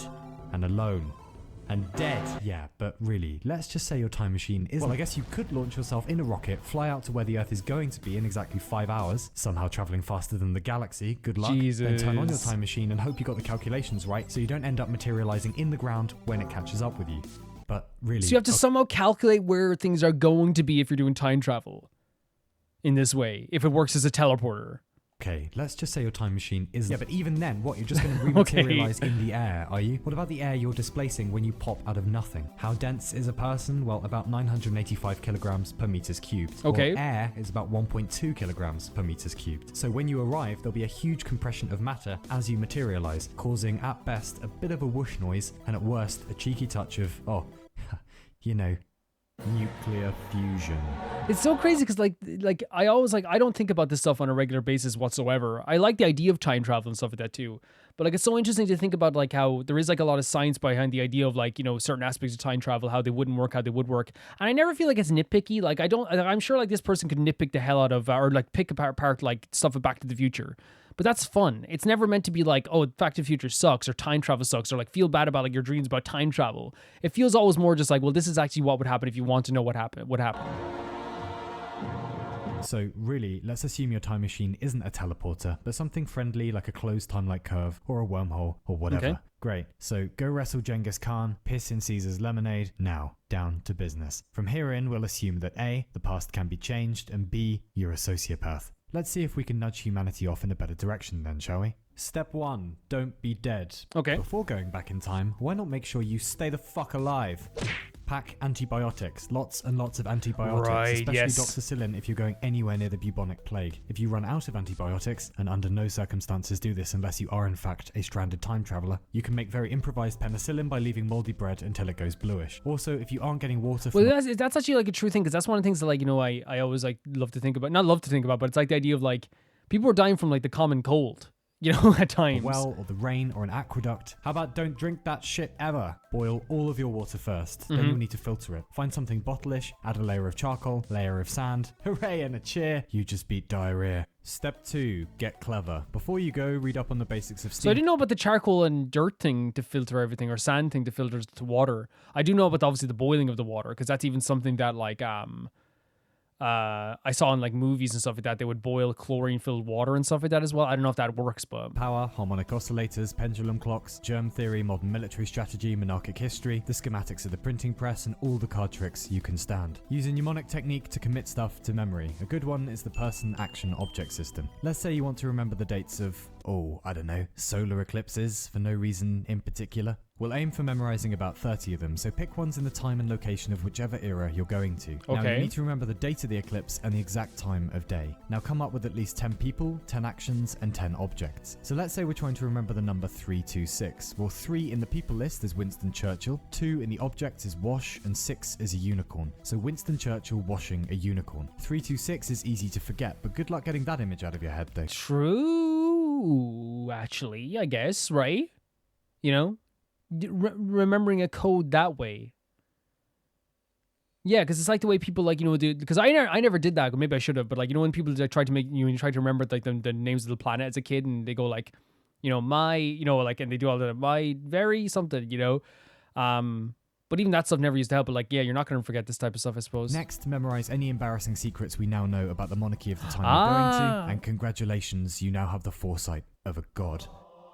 Now, pack some gold, and silk, and nylon, and a laser pen, and an air horn, and some special chockies because, yeah. Personally, as an English native speaker, I would wander back to 14th century England because A, it's before the Enlightenment and people will be way easier to bullshit. Very cool. And B, further back and there isn't enough metallurgy and they'll be speaking Old English. But it's your time machine, do whatever. No, again, sorry for pausing again, but I do think that's really like, again, we're joining in off the basis that we're a sociopath, right? Going back to an era where you can manipulate people more, that would make sense if you're a sociopath, right? If you're someone who wants to manipulate people, going back to an era where people still believe that like if you brought back something and you like, you know, little lighter. Well, I think most years people would like even like what? Like even like well, actually, no, I generally don't believe that all the time, because I think if you went back to the 1800s and a little lighter, people aren't going to be like, oh my God, magic. They're going to go, watch that new invention you got, you know? Whereas if you went back to that time with a lighter, they'd be like, what the frick is that, you know? You just have fire in your hands? Yeah, because I think sometimes TV shows try to portray it like that, where it's like, you know, someone that goes back to like the 1800s and they think they're a wizard or something, or someone builds a TV, like, or a flat screen TV in 1920, and people are like, oh my God, witch, you're a witch. When in reality, everyone would just be like, how did you do this? You know, how did you create this? And then they'd take it apart to figure out how they create it, you know? Off your fuck then. Upon arriving, if I were you, I would rig your time machine so you can't possibly go back before whenever you've landed. Otherwise, if you screw up, you might be tempted to go back again and interfere with yourself, creating a shitstorm of temporal paradoxes. That's anyway, serious. Welcome to the past. It smells weird and everyone talks funny. So step 3 then. Become a living deity. But first, remember that English is a bit of a work in progress, and even just decades back from our own century, and you'll sound suspicious. Yes. Stick to the Sorry for pausing again. I read a book in like some old English stuff one time, and it was more modern old English where it wasn't totally like just jumbled words, but it had like, you know, the way they used to speak at one point where like it felt like you know, they put one word that was at the start of the sentence that now would be at the end of the sentence, all this stuff too. And like, while it was very fun to read, it is very difficult. It was very 100 difficult. most common words in modern English, and you'll hopefully be alright. Still, if you open your mouth in public, you're boned. Locate someone vaguely trustworthy but not too clever, give them some gold, make sure they understand your instructions. From now on, they speak for you. Next, you need to dress up in all that silk and nylon. Nylon won't be invented until 1935, and silk is still rare in Europe at the time. People will love that shit. Now, introduce modern music. The rhythms are so alien that people will immediately flock to it. My milkshake brings all the lads to the courtyard. They're like, it's better than yours, Jehovah. It's better than yours. I could teach you. And this would attract people because people would be like, "What the hell is Next, that?" go out in the streets and get What's your a milkshake? spokesperson to announce the next solar eclipse, which you've memorized. People are going to freak out a bit, so let off your air horn a few So times, flash your true. laser pen about a bit, make a song and dance of it, yeah? When the solar eclipse happens, immediately announce the next one and claim it's you doing it. If people say, "Hey, you didn't do that," just say, "Yes, I did." Teach your followers basic hygiene, teach them modern battle strategy, teach them the foundations of royal rule and how flimsy it is. This is very much like a sociopathic perspective, right? And as they said, right, it's like it's someone going back wanting to like maybe like be the ruler of this whole world, basically.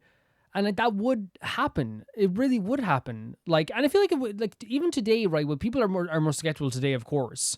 But like if someone came back from the past or from the future into our now time and they predicted like, but I wonder, I don't think maybe people wouldn't believe it even now, would they?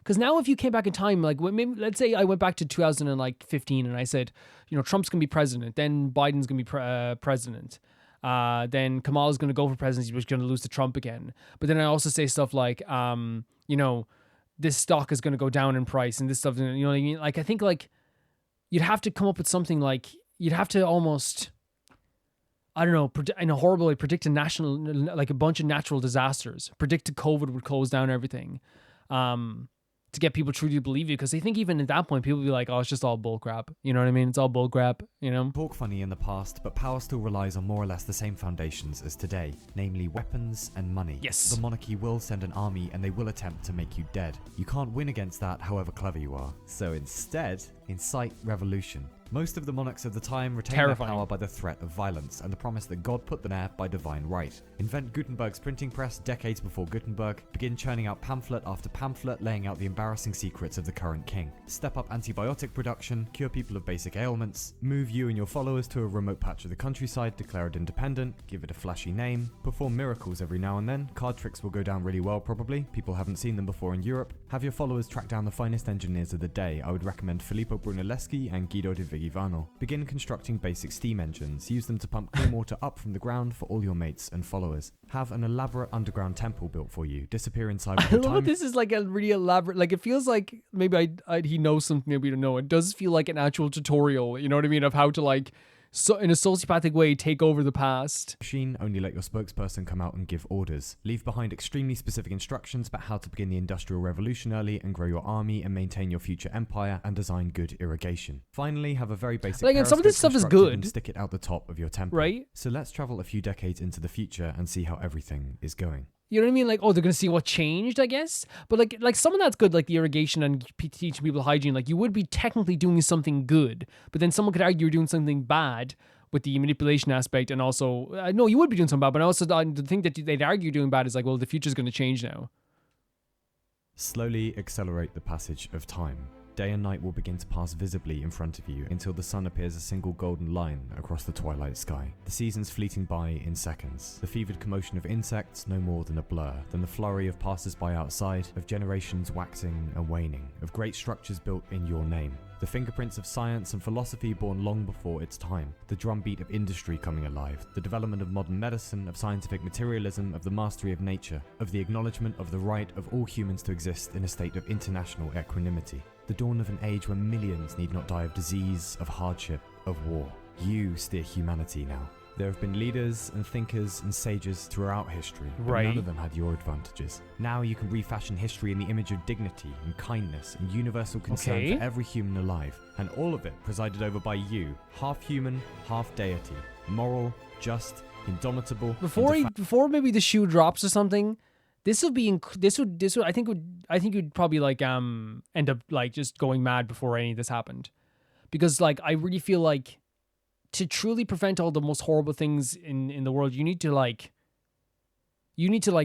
talk to so many people and debate with so many people and like, you know, prove that you could like warn. And again, at this point, you probably already have like that warning, you know, those warning signs, but still, like, you know what I mean? It's like, it really feels like, you know, it would be so taxing on the brain. Practicable. How noble in reason, how infinite in faculty. You get me? In apprehension, how like a god. Wow, I mean, not a god technically, because people can still revolt against you and you can't do anything about it. So Yeah. let's try a few changes in tactics. And that's the thing. I love that he keeps mentioning that. It's like, yeah, like people could just kill you. To protect your master plan, direct technology towards absolute surveillance of the population, Oh, towards God. perfect political science, towards total hegemony. If you want to help humanity, you'll need to live a long time, so order your scientists to research a cure for aging. Drop by to collect the rewards of the new sciences. Again, and the become kind of, immortal. I think, the sociopathic Enhance parts of yourself it. with electronic augmentation. The problem with humanity? Too much freedom and leisure time. Remove both. Ban books. Ban mass communication. Rule undisputed. Technology in Oh your my left God. hand, power in your right. Dropping in occasionally to make alterations or dispense great justice and retribution in the name of peace. Shepherd humans out to the local planets, establish colonies, then spread out to It's the a stars. law. Create a galactic It's a empire. law. Rule with imperious malice, lest humanity revert back to its bad habits. There'll That's be the thing. It's like you're. Oh my god. It's like that's the thing. It's like you're ruling with malice now, though. You're the one who's like, you know, kind of like messing things up for everyone around these areas now. You know, it's like you're kind of like you have like this good intention in some way, but then like you're also like going to become something that is like totally omnipotent and evil in some ways no too. love except the love of you. There'll be no art, no literature, no science. Horrible. Total domination. Horrible. Unimaginable power. Unlimited rice pudding. Who could stand in your way now? Who would fucking dare? As monarch of the galaxy, as pilot of history, as god emperor of time. So horrible, right? Darling, I'm just putting the kettle on. Do you want something? Oh, for fuck's... What does that say on the door? 25 metres swimming certificate for... No, the other one. Don't come in, recording. Right, so... Well, sorry, I just wanted to know if you Nah, wanted it's a cup of... too late. I've lost my whole Romania shtick. Just Earl Grey and... Earl Grey? No sugar. And can you bring the special biscuits in, please? No, I love that. The ending there was fantastic because I feel like, you know, the comedy of this video doesn't come from the fact that it's like someone who truly believes this is you should do all this. I think it's good. I think it's a very scientific video because I think a lot of times with science, for, you know, it can seem like, you know, it's like how do I say it without sounding weird? It's like it's not trying to be like this is the morally good thing to do. It's instead trying to showcase, like, maybe in some ways, stuff that you probably shouldn't do in a lot of ways. But it's trying to showcase, like, what would happen if you did do this. And I feel like that's honestly, like, a very honest way of portraying it in a lot of ways. Like, to me, like, as I said, I never think about time travel very often. But obviously, the crux of this whole video, by the way, I want to say as well, the whole idea of getting unlimited rice pudding is, like, if you can get unlimited rice pudding by becoming, like, an omnipotent ruler of the world. Like, I thought it was going to teach me how to, like, you know, warp unlimited rice puddings. But no, it's like, no, like, the way to do it is become, like... And again, that's why I love this as well. Because while it's, like, feels unscientific, the whole thing is, like, very scientific to the whole thing. And it's like, yeah, how you do it is actually just becoming, like, a malice-filled ruler. That's how you do it. And then the comedy at the end of the video is perfect because, again, it brings the video, like, down to earth where you realize, yeah, it's not just, like, someone who's like, you should do this. It's like, he's like, oh, no, I'm, like, you know, a normal person. You know what I mean? I visit my parents just like anybody else, or he's living. It doesn't matter if he is. You know, it's a really, really, I don't know, a really great approach to this. I think in a way as well, because like there's like a mix of like malice and like good deeds mixed throughout this, where it's like, you know, the whole going back in time thing. You know, irrigation, hygiene, stopping any like illnesses from happening, stopping any war from happening. But then there's also like a very, I think, very honest way of looking at things too, where it's like, well, once you do that, then what happens after that? Now you have to like deal with the idea that like people are going to like want to kill you. And this is like such a true thing, by the way. This is such a true thing. where like if just because something is good for everybody doesn't mean the world leaders in the world are going to be like, yeah, let's let them keep doing this. Like you could create if you created right now a machine that created infinite burgers, right? Yeah, it's a great machine, but like the chances are there is someone in the world that doesn't want that to happen. Right? The burger chain people, the people who are like own burger chains, the people who own all this stuff too. So like in this idea of like you becoming this deity and you curing everybody and you know, doing all this stuff, like they said, there's nothing to stop like the king and the queen of especially of England or anywhere in Europe to be like, let's just kill this person. Because the last thing any monarchy wants, and it's not just the monarchy, the last thing any rulers want, presidents want, country wants, a government wants, is for someone else within their own country to have more power than them. Because that's what's always crazy. It's like, oh yeah, having monarchy, that's just normal. But someone else gaining that power, that's dangerous. You know, oh, that can't happen, you know? It's about suppressing that too. And I think that's what they're trying to get at here with like the idea of the suppression of that stuff too. It's very dark in a way. But I love the kind of like way that this person explained all this stuff as well. Like I love that it was like a tutorial. It felt like a tutorial of how you're going to go back in time, you know, bringing your stuff with you, the medicine, the antibiotics, your clothes, where you might end up if you do go back in time, you know, having to time the exact location you go in, even like, you know, to the point of like, again, for someone who loves history, like it's a very true thing. Like if you go back in time, you know, with an infinite amount of gold, for example, like if you like in your modern time, you like again, it would be expensive, but you buy a bunch of gold and bring it back in time with you. Like, no matter what, you are going to like be the most popular person there. Of course you are. Like people are going to, and again, like the thing with the music as well, the idea of like going back in time and playing the music again, that would make you very popular as well. But then there's also like a turn with the tutorial where like it keeps turning where it's like, you've done this, you've done amazing, you've done this. Well, what about this? Well, now you're gonna have to do this. Oh, what if you have to do this now? Well, someone is gonna die here. Well, you might die here. You can't control this, you can't control that. You are now the ruler. You have unlimited rice pudding, all this stuff too. There's like a lot of twists and turns in this. And I think it's a very honest portrayal of like, not paradoxes, but you know when like you have conversations about time travel, I feel like sometimes they do go off on the track where you're like, I want to go back in time and, you know, stop this person from dying. And then someone goes, well, if you do that, then this is going to happen. And I feel like this whole video was that where it's like, well, if you did this, then now this is going to happen. And I love that it's a scientific video that took a very like real political, historical approach. And one of the best touches was the idea of like, you know, oh, how are you going to stop people from revolting against you? How are you going to stop people from, if you want to be this omnipotent, beautiful deity that like, you know, is curing everybody, how are you going to stop people from fighting back against you? The answer is you have to become that malice, like cruel leader who stops people from learning. Because again, throughout history, when people have more knowledge, they want to revolt. They want to expand their knowledge even more. We see that in stories. You see that like that's the crux of like Attack on Titan, for example. It literally opens, the whole first episode is like, hey, do you hear about the ocean? You know what I mean? And then it makes their mind go like, oh, I would love to see the ocean, right?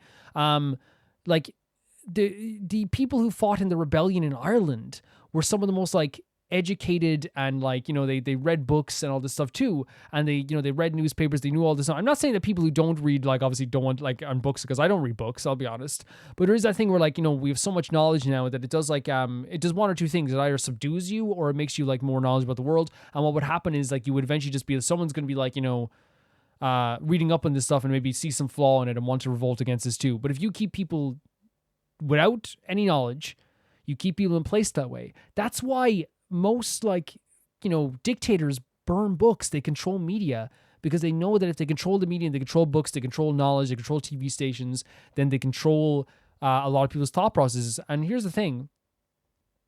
We can say that like everyone, we're immune to this all the time. And I would say like, you know, I have media literacy, and a lot of people I know have media literacy. A lot of people I watch this have media literacy. But like every once in a while, like 1% of the year, you look at a video online and you go, why would that dude hit that person like that? That's so stupid. Why would he do that? And you're looking at your phone like, that's so bad. And then your friend goes, I think it's scripted. And like, what? It's scripted? Yeah, I know that actor. And it's like, oh, I fell for it.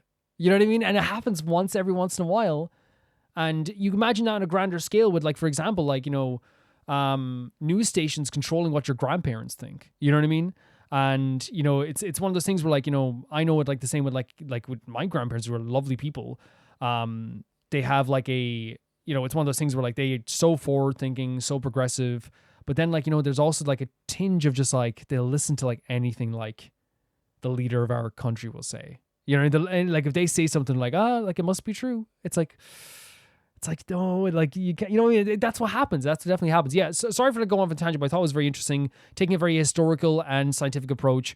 Very cool video. Enjoyed it a lot. Thank you for sending this in, Malcolm. Sorry if I went off on too much of a tangent there. Or maybe you wanted me to go off on a confused tangent, but I actually found it to be really interesting. I love the historical approach more than even a scientific approach, honestly, as well, when it came into this stuff. Because it became way more political and scientific, I think. Thank you. The next video is a apology video for me. I sent this in because Ria, someone who sent in a video last week, got their video blocked. Usually when a blocked video happens, I cut the video out and I put a black bar over it and I send it to them personally. But as I was like clearing out some videos, I think I might have cleared out the video that was made for them. And it was very unfortunate. So I allowed them to send in the second video this week. It's just the way things go. It only happens, by the way, it only happens if it's my mistake. You know what I mean? You get that? Because if it's a thing where like someone goes like, oh, I sent in a video and it got blocked and there's nothing I could do for it, that's different. It's different if there's nothing I could do for it. But I know for a fact that I could have done something for the video, but I didn't get to. So this is like an apology type thing, even though they're not mad or anything, but it's just like one of those things where it just makes sense. Because again, like I said, if someone sends in a video and it gets blocked completely, I can't do anything about it. I don't really see that as my fault, if you get what I'm saying. But I think in this case, like, it's like, this was definitely my fault. But yeah, let's check out a lot of voice actors playing Lethal Company. It's like Lethal Star Rail. It's like Honkai Star Rail playing Lethal Company. Let's check it out. Oh my god, Ben! I'm playing every instrument at once. Wait, do they actually have the models for their characters? Is that an actual thing? That's so crazy. I might turn off the subtitles here as well. We're going to 10 minutes, by the way. We're not watching the full thing. We're going to like 10 minutes. I know. Truly. Are y'all gay? Are y'all gay? Oh, hey, what's good? What's good? Go away! Hi, welcome to Giant Lethal Company game. It's Natalie's first time playing. Okay. Natalie, how much do you know about Lethal Company? Almost nothing. Oh! Who's screaming? I don't know. There's too many. I don't know. Oh god! The laughter is crazy, isn't it? Oh my god, someone protect Clara. Hold hands, hold hands. Okay. 3, 2, 1, go. Oh! Her laugh is crazy. Oh, she died. Oh, I love that. You just see people running. That's a great touch to this game, by the way. You just see someone running and you're like, what are they running from? Oh no. That's terrifying. What the hell? Oh, you're trapped out. Alejandro, the bros have survived. Where's Natalie? I come in peace. Oh my god, why would you? What is it? Oh, it's attached to her. Get off Robin's head. No, she will be. Oh shit! This is a spider. Mina, you walked into a mini Bertha. Mina. This adventuring model is crazy. Run animation. I can barely hear what they're saying because they're going, which again is a sign of something that's really fun that's happening. Everyone's having like a really good time. You know what I mean? Like everyone's going so crazy. I would run. Just let him to death. It's unintelligible. The run animation is crazy.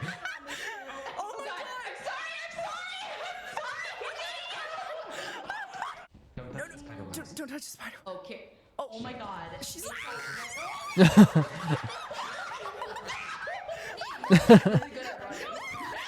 I can't get over like this like jaunty run animation. It's crazy.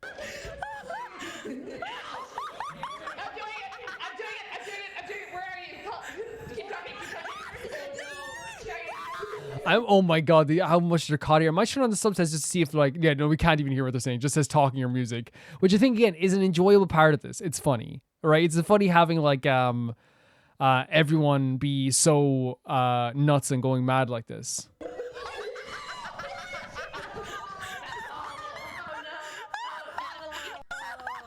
Natalie, you did so well. You did so well. Did I though? So Natalie, there's a giant robot. Oh, you were in Gundam. That's the Lethal Company Gundam. It's not alive right now, but it will be alive. Where's my wife? Oh. I killed a bunch of people in that show. This is a show reference? That's great. Blade. Oh. This is Was like that a Ben? little library looking place. Yeah, that. Oh, there's a loot bug right there. Oh! Okay. Oh, I hear it about that life. I'm not about it. I don't have any items. The scream! Alejandro's running into bombs because he's bored. I'm not about it. I don't feel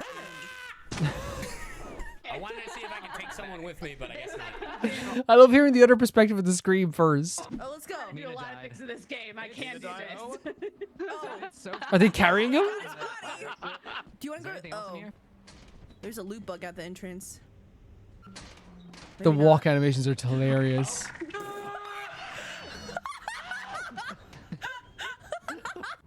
Is everyone set, right? Nina, Allegra. Yeah, okay. We can go. We can go. Everyone's there. Oh my god, Emily's coming. Alejandro yelling to the mines! Oh, sorry. Sorry, I forgot. Oh, I thought that was the mimic. No, I thought it was real. It's such frantic fun as well, isn't it? It's such frantic fun. Oh no! Molly, Molly, Molly. Sorry. He's a murderer! Abandoned the poor orphan. Sorry. Oh yeah, guys, we have a I got you. Oh, is that Roommates and Vengeance? Oh no. Yo, let's go gambling! Oh wait! Oh, I won. The giant Clara is sending me, by the way. It's moving. It's moving. It's moving. No, it's fine. It's moving. It's moving. Oh my! What the fuck is Is someone flying it? The leg. I bit my tongue. Oh no. Oh my god. Because of the big jar of pickles. I'm sorry. Oh, I'm dead. Stroke. The leg just like the legs pointing out the mech. Oh no, Alejandro just did he just leave everyone? That's crazy. Alejandro said I'm the only one leaving here. That's okay. I think I made the right call, Cat. Wow. Hi. Hey, you guys should walk over here. Oh, it's a heat-seeking turret or like a motion detecting turret, I guess. Oh. Three? Are you kidding? Let's go. Go where? We're in hell. Go where? What? Did Clara just fall there as she was getting shot? Is that what happened? Those things can move? No shit, it does. I'm leaving. What? I'm not staying for this. Oh no. Moze. Oh, I can't pick it. Oh my god. Like I know it's not it's like a funny looking thing as well, but like such an aggressive way to just like, you know, I know an aggressive way to shoot someone, but really aggressive, right? Screaming. I was trying to pick up Ben's body. God damn it. Okay, so there's a problem. Her laugh is like, it's so perfect. Like it adds so much of a chaotic nature to this entire video. Oh, there's a bunch of cat cakes over there. Dude. I think there might be. This is very funny from the perspective of the. Oh, Again, I loved it in this game as well, and the way they play it really well because they're not afraid to scream and cry and go crazy because that's like what you want from this.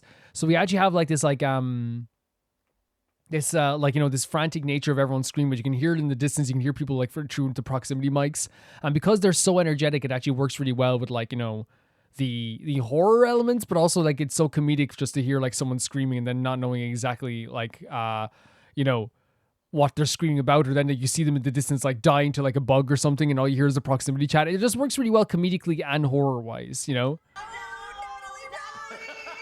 Natalie, no, is she going towards the mechs? Oh no, she's still outside. No! They closed the door. Oh no! She was right there. Oh no. Clara just down on the ground as well. What the hell?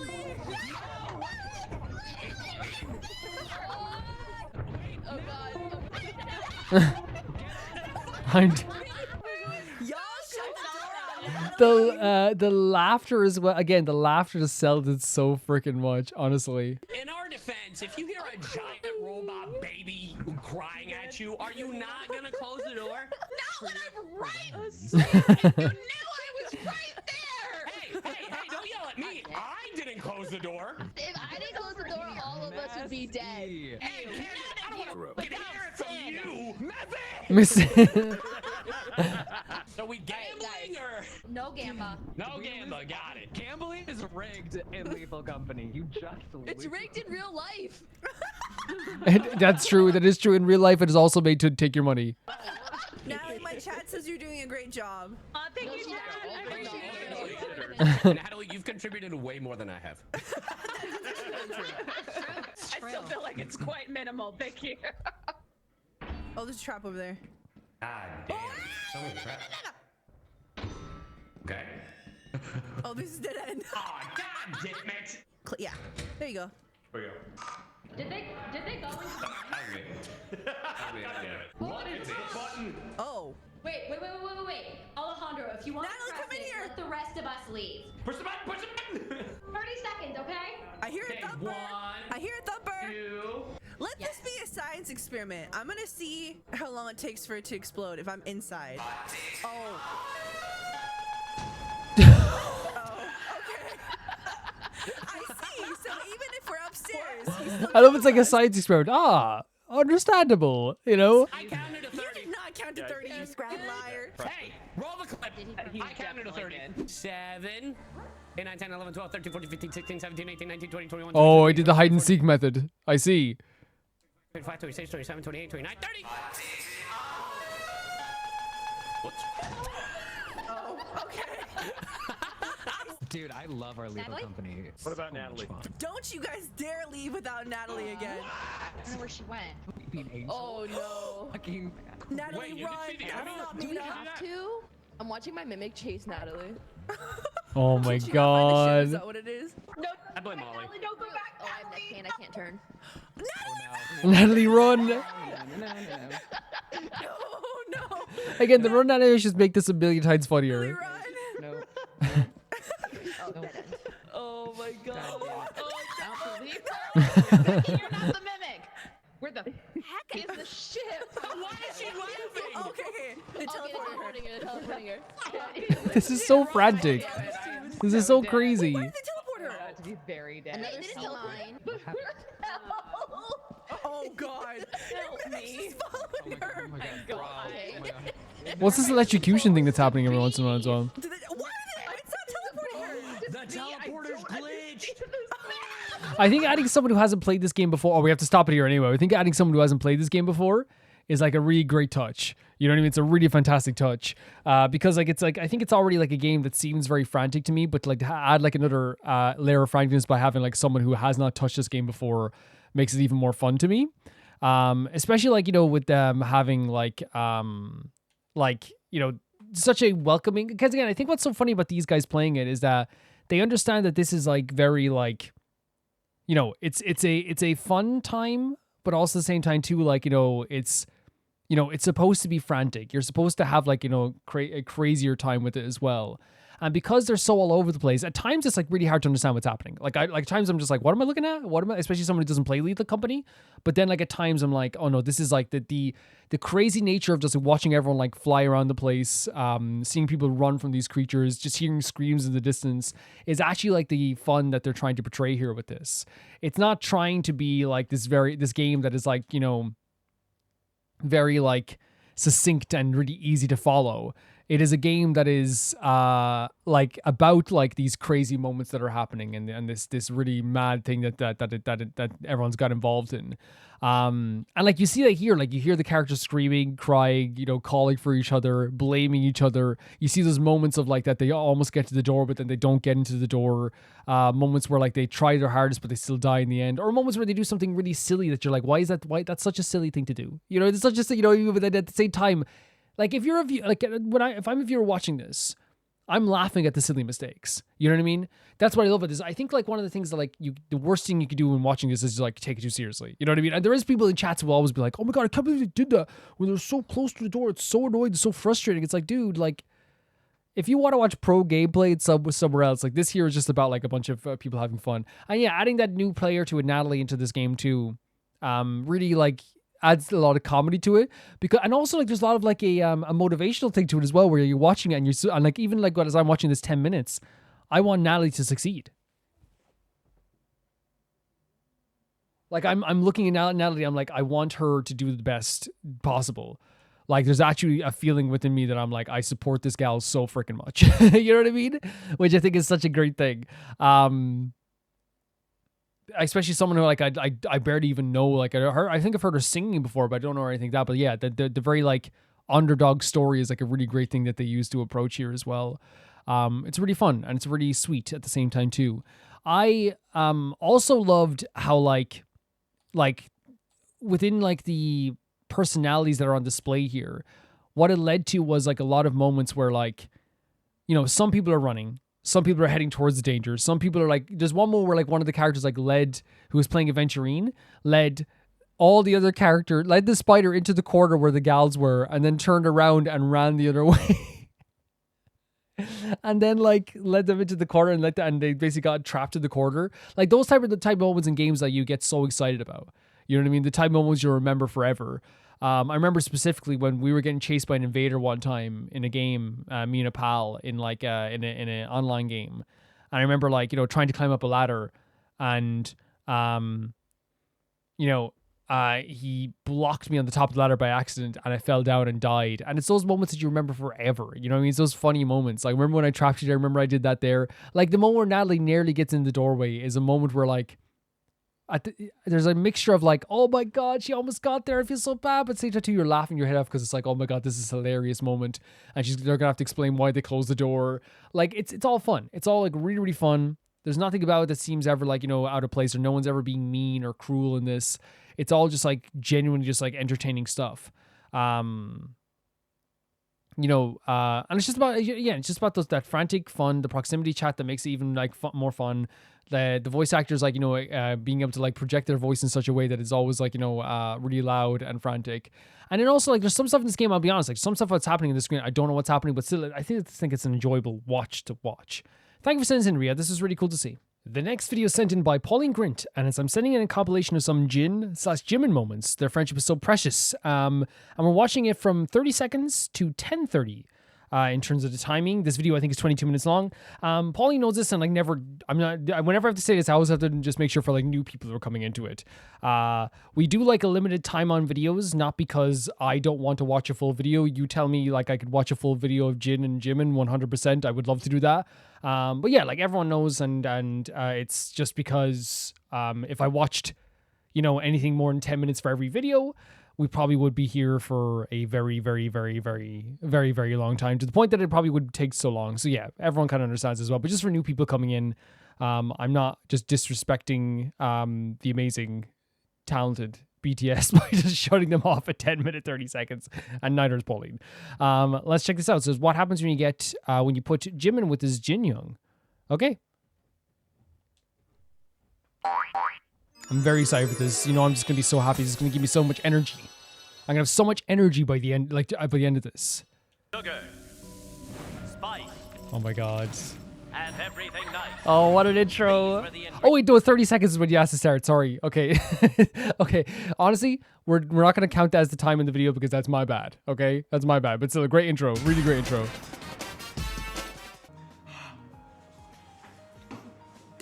Oh my god. 아 진짜 나이가 몇 갠데 진짜. Oh, the hair.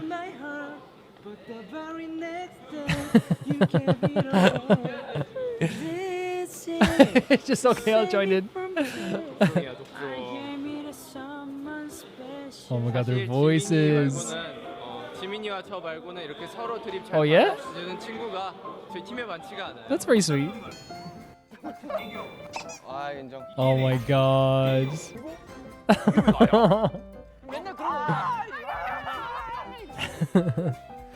Were they imitating J-Hope together? That's so sweet. But look at Jimin's face here for a second. Watch this. If I can pause at the right time. He's such a and again, Jin's face is like, it's crazy to me. Like Jimin here, like they both look adorable in different ways, right? Jimin has such like a bright smile and such a bright face. Jin here just like for some reason like always looks like he's like equally like amounts of like fun, and he has like a coolness to him as well, but he's always adorable as well, isn't he? Like there's something so sweet about Jin even in these moments here. Oh, they're imitating other people? Fire?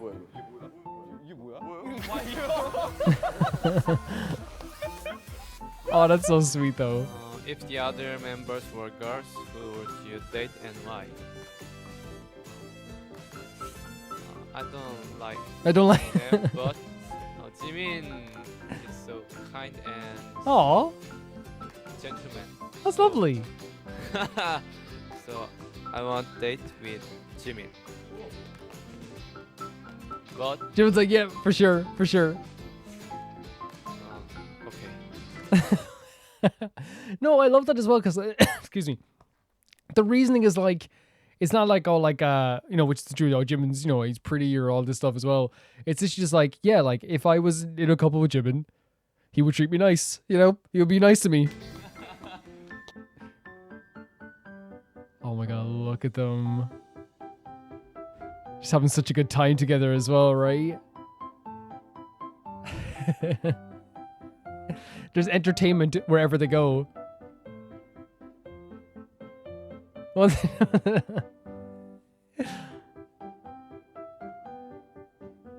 I'm telling you, I think and this goes for all the BTS guys. I generally think, right, the apocalypse happens, right? We're amongst the flames of the earth.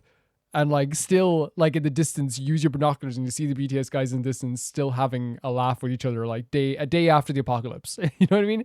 A day after it. Oh my god. The Titanic.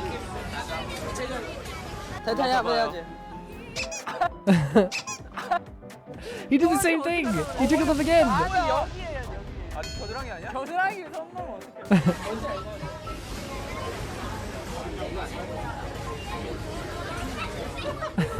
Oh, the squeak of a laugh that Jin gives off as well. So sweet.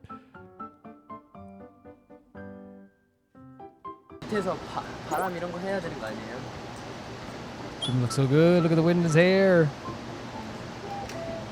He's like, it looks cool. Oh my god. BTS face cards all over. Are we serious? Oh my god. And I love as well that you see there Jimin like, it's really dirty. Jimin matched the vibe almost instantly. He saw the facial expression Jim was going for and Jimin's like, okay, that's what we're going for. Let's go. Oh my god. Look at his guns. Okay.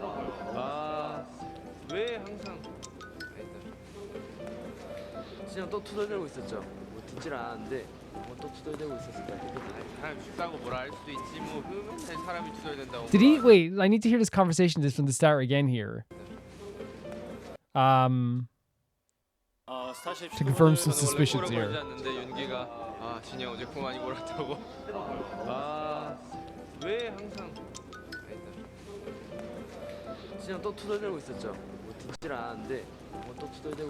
Oh, because he's talking about him snoring as well, yeah.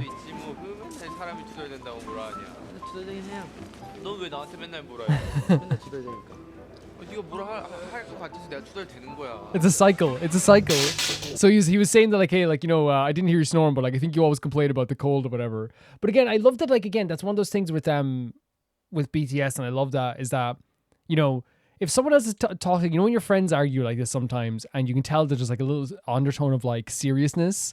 But in this case, I feel like, you know, that's a good sign of friendship as well. That someone can walk up to you and say, yeah, you were complaining a lot, you know, but not be hurtful, not be mean about it. And then they bite back and they're like, hey, well, I complained a lot because you blame me for complaining all the time.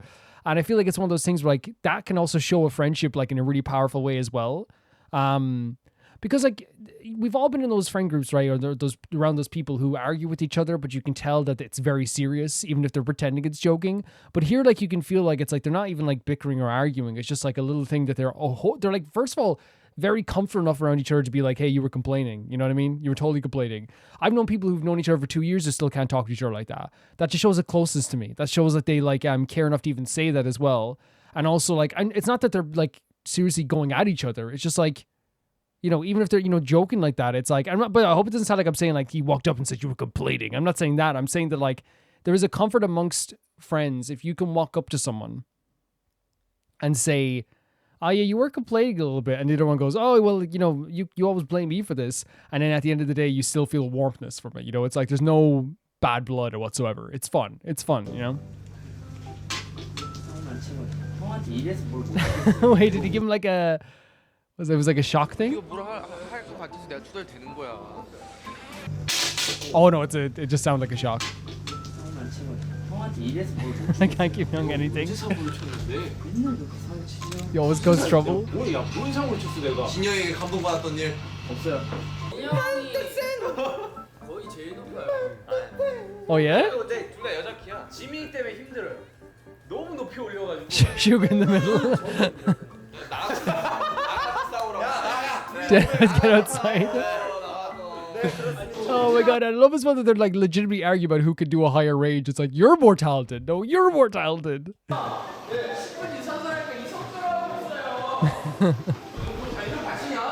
are you telling them? Oh, Jin. Worldwide handsome, worldwide cute. You should eat your family.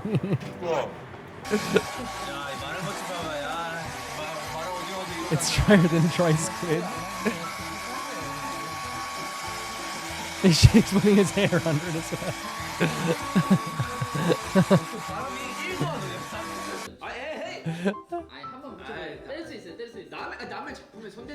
Don't just because art.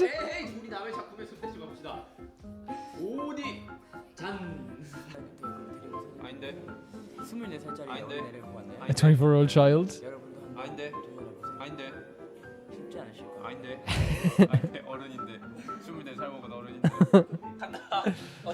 It's crazy how like they have been around for a while, like, because like obviously like, you know, at 24 here, like that is like, you know, still young. It's so young, and they're still young now, but like, you know, obviously like a lot of stuff has happened since then as well. I love the frame I paused on here as well, by the way. But I love that like that their relationship feels so like it's like the fun bickering, it's the fun poking, it's the fun type of like jab back and forth, you know what I mean, calling him a child, or like telling him when he's on the thing, the what you call him, the walking machine, I forget what it's called. It's like a, I can't believe I don't remember what it's called. You know what I mean, the running machine, I forget what it's called. But then also like the like you know joking about like him eating a banana, like there's all this stuff that's like, it's a fun poking, there's never any like malice behind it. For, as a viewer, you never feel that way. Like you're just smiling from ear to ear watching the whole thing. You get one girl falling for you, one girl? When he has to do a press up? Oh my god. No way. Honestly, like it doesn't matter how big anyone is. That's a big task to do.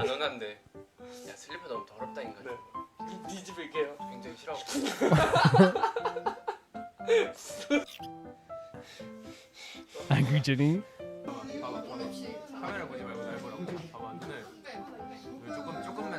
So handsome, right?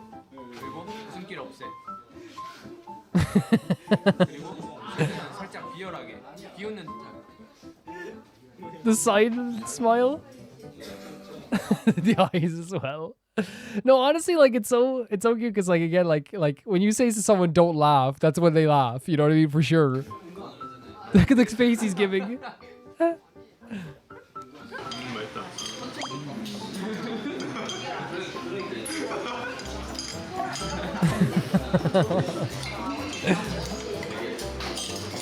There's always someone in between the two of them. I don't think he's laughing too, but like, listen to Jimin's laugh here. Listen to Jimin's laugh.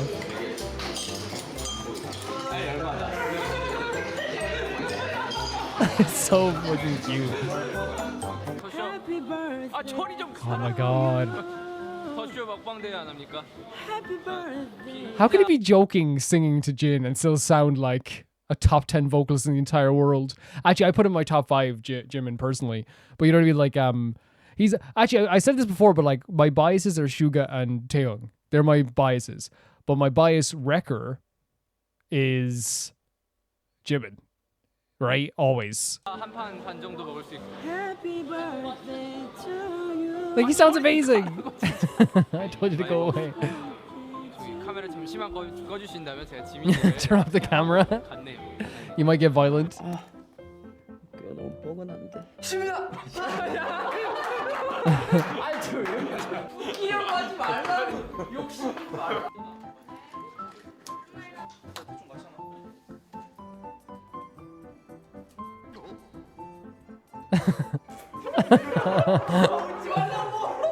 How could you not laugh? This is a great photo shoot. What the hell? It is a photo shoot, and it's because of the way they're posing. This is a really well composed. It looks great. Their outfits look really awesome.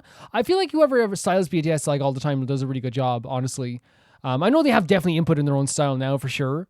But I saw like, say, Jimin at the, it was like this fashion show. Like it was in the past few months. Incredible look here as well. But like whoever styled Jin here as well. Like I feel like, you know, for me, like, you know, they always look great. But like whoever styled Jin here as well, like understands like, you know, how to like really make him look good. I think he does look good in a more, would you say casual classy? I think he fits the casual classy look really well all the time, personally. 아니 저 웃기려고 하지 말라고. 욕심 말.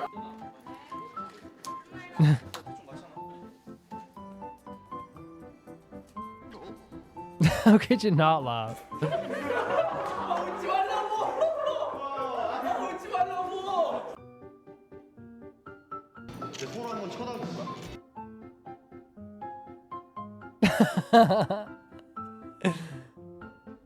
Jin clearly makes Jimin laugh a lot. Right? Like, look at it.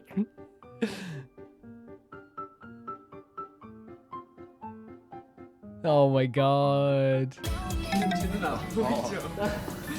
Again, like, they're so funny here together as well, but I have to point out as well, like, maybe not just casual classy, but Jin fits the classy style of like outfits so well. He really does. And then of course Jimin, like I think I've always complimented his outfits constantly, all the time, and will continue to do so.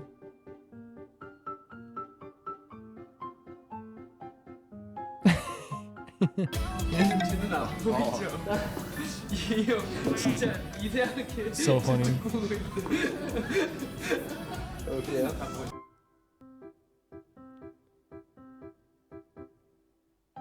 When you put them together,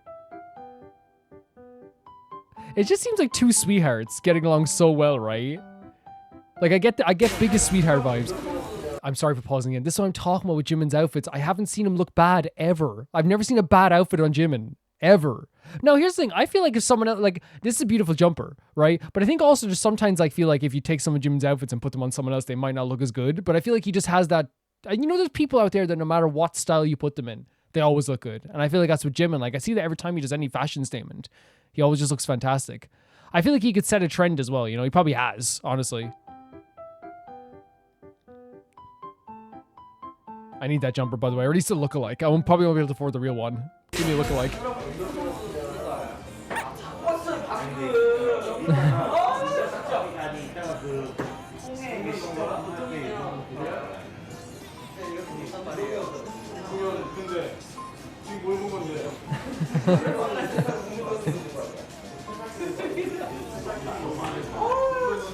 Too talkative.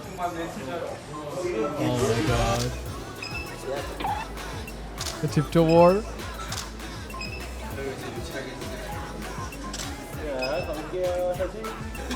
This is the sweetest thing in the world. Oh, his laugh.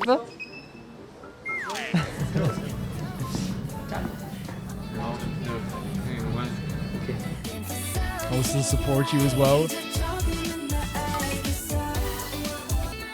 There's Boy We Love as well, an amazing song. So what made you smile today? And Jin answers teasing Jimin. That's very sweet. When Jimin lost the ping pong match? 아, 졌다. 지민아! 아이고, I say this with such joy. You would never... Again, I'm so glad he's like this. I'm so glad he's like this. He's the oldest member, and I'm so glad he still has so much joy in his heart. That the world... You know what I mean? Because the thing is, like, you see people, like, you know, as they get older, the world can crush them. But I'm so glad with the BTS guys. They're still so, like, smiling and happy, and they love laughing. It's so awesome. Right into his face as well.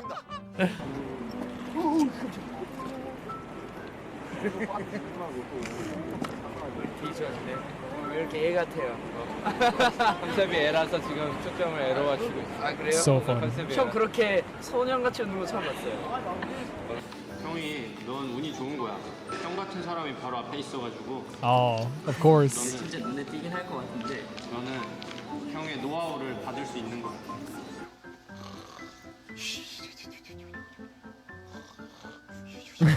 야, 파리가 입안에서 전투를 벌여도 모르겠네. 파리. I always like, by the way, I always like think to myself, how do people like when I see like behind the scenes sometimes of like stuff like our clips shared of anything, you'll see like artists falling asleep, and at first my first instinct is always to go, because I'm not a napper, I don't nap, I haven't napped in years, like I really just don't nap. But I always like think to myself, like, how do like these artists just fall asleep on the spot in these places? But then I remember like the equivalent of like a 3-minute BTS dance is probably the equivalent of someone doing like a relay race, right? Like it is a lot. So it's like, yeah, I get it. You know what I mean? At first I'm like, how are they falling asleep like right on the spot? It's like, yeah, it makes sense. I get it. You know, for sure. 야, 파리가 입안에서 전투를 벌여도 모르겠네. Even a fly dance in their mouth. 파리.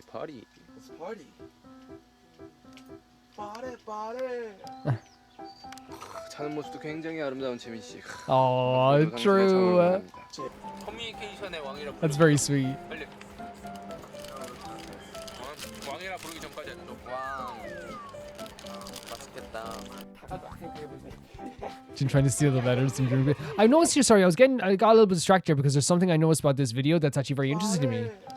I'm sorry for pointing this out during a very funny compilation. Excuse me.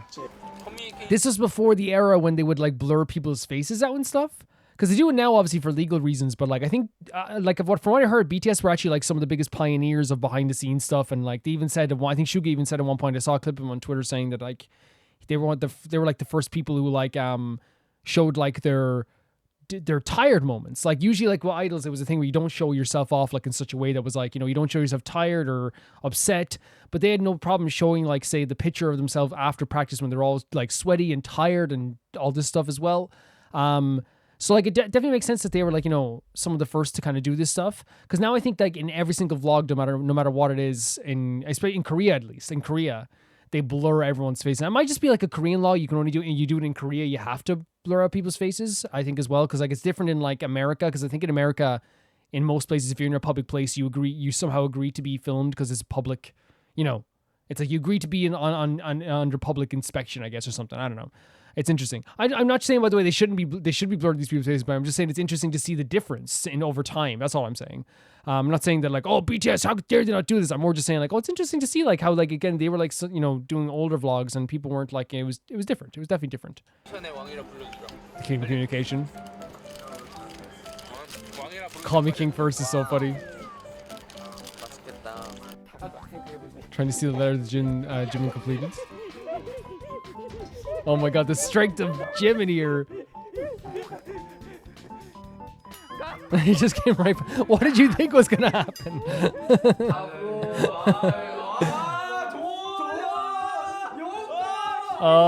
아니네. 진짜 사람 실망하게 만드네. Is that real money? 달아. 먹어봐요. 촬영 지점토 아니야 이거? 먹으면 죽는 거 아니야? 먹으면 막 응가하고 막 지점토 나는 거 아니야? 뭐지? 진짜로?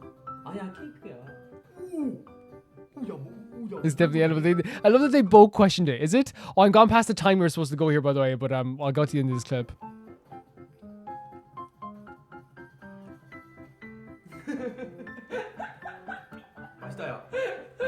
It's delicious.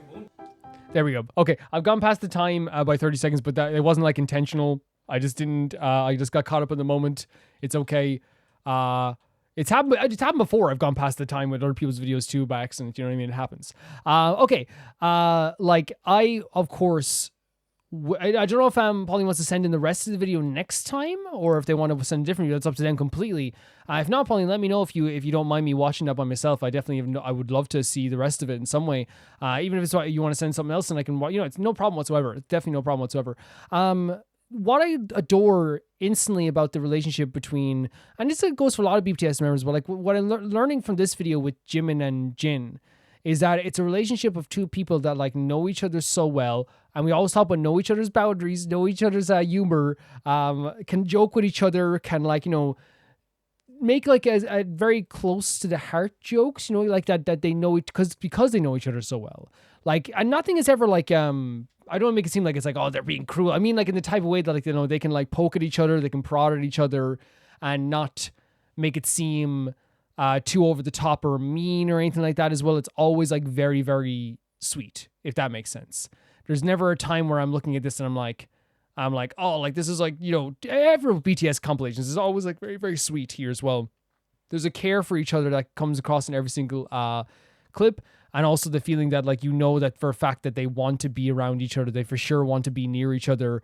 And again, that goes for a lot of BTS members too. Like when we see like all of them having fun together, it's like, oh my God, like you can tell how close they really are. They really are.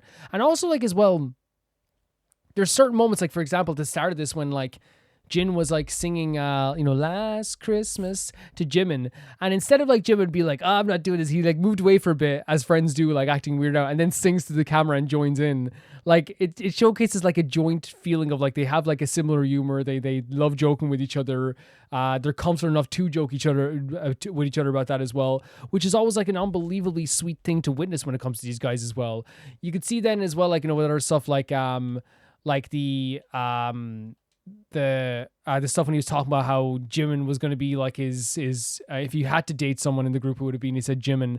Like, and that's such a genuine, like, lovely thing to say about anyone. The idea of like, oh, like I would date Jimin because he's like, such a gentle person and he's such a gentleman. Like, if I heard that, I'm nearly crying, especially when it comes from like the older member of the group as well. We saw the seed as well where they were like all imitating like people and imitating J-Hope, which is also nerd sweet. And again, you can see they're on the same wavelength almost as two.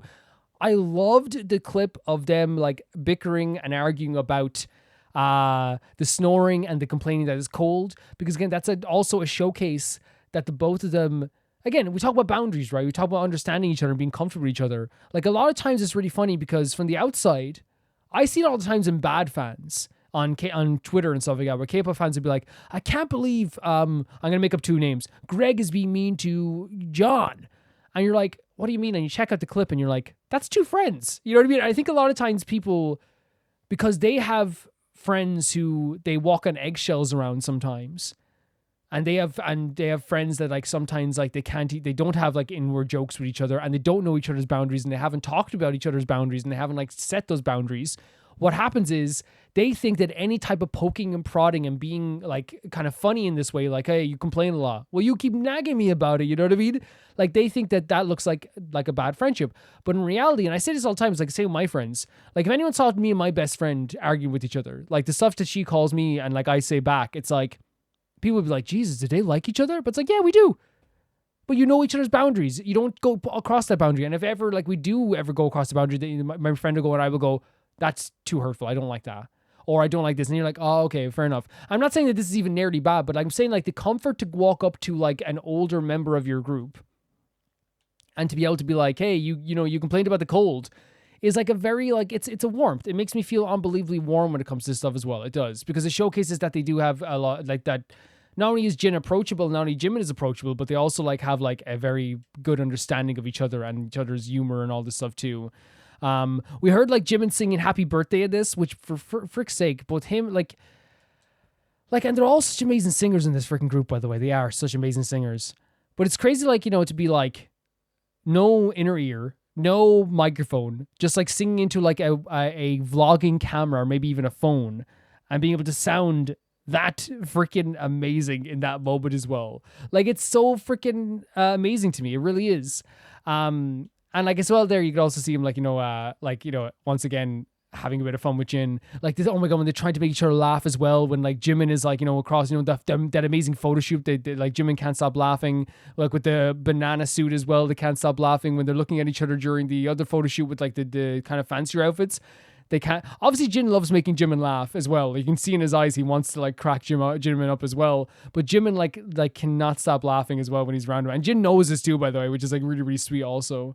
I'm trying to think of the other clips that were really fun in this. So there's so many really fun clips. Oh, when he was like filming and sleeping as well, that like, came across as so adorable to me, because at first he's just like doing what, like, again, just like, hey, look at him sleeping. Like it's so funny. If I wouldn't even wake him up right now. And then afterwards he goes, he's really cute and I will always protect your sleep. I'll make sure no one wakes you up or whatever, It's just really, really like adorable stuff. And it's adorable in a way that, like, that we're allowed in on this. You know what I mean? I always say that I love that we're allowed in on this on like any level as well.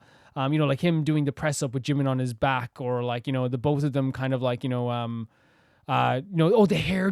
The hairdryer was so funny.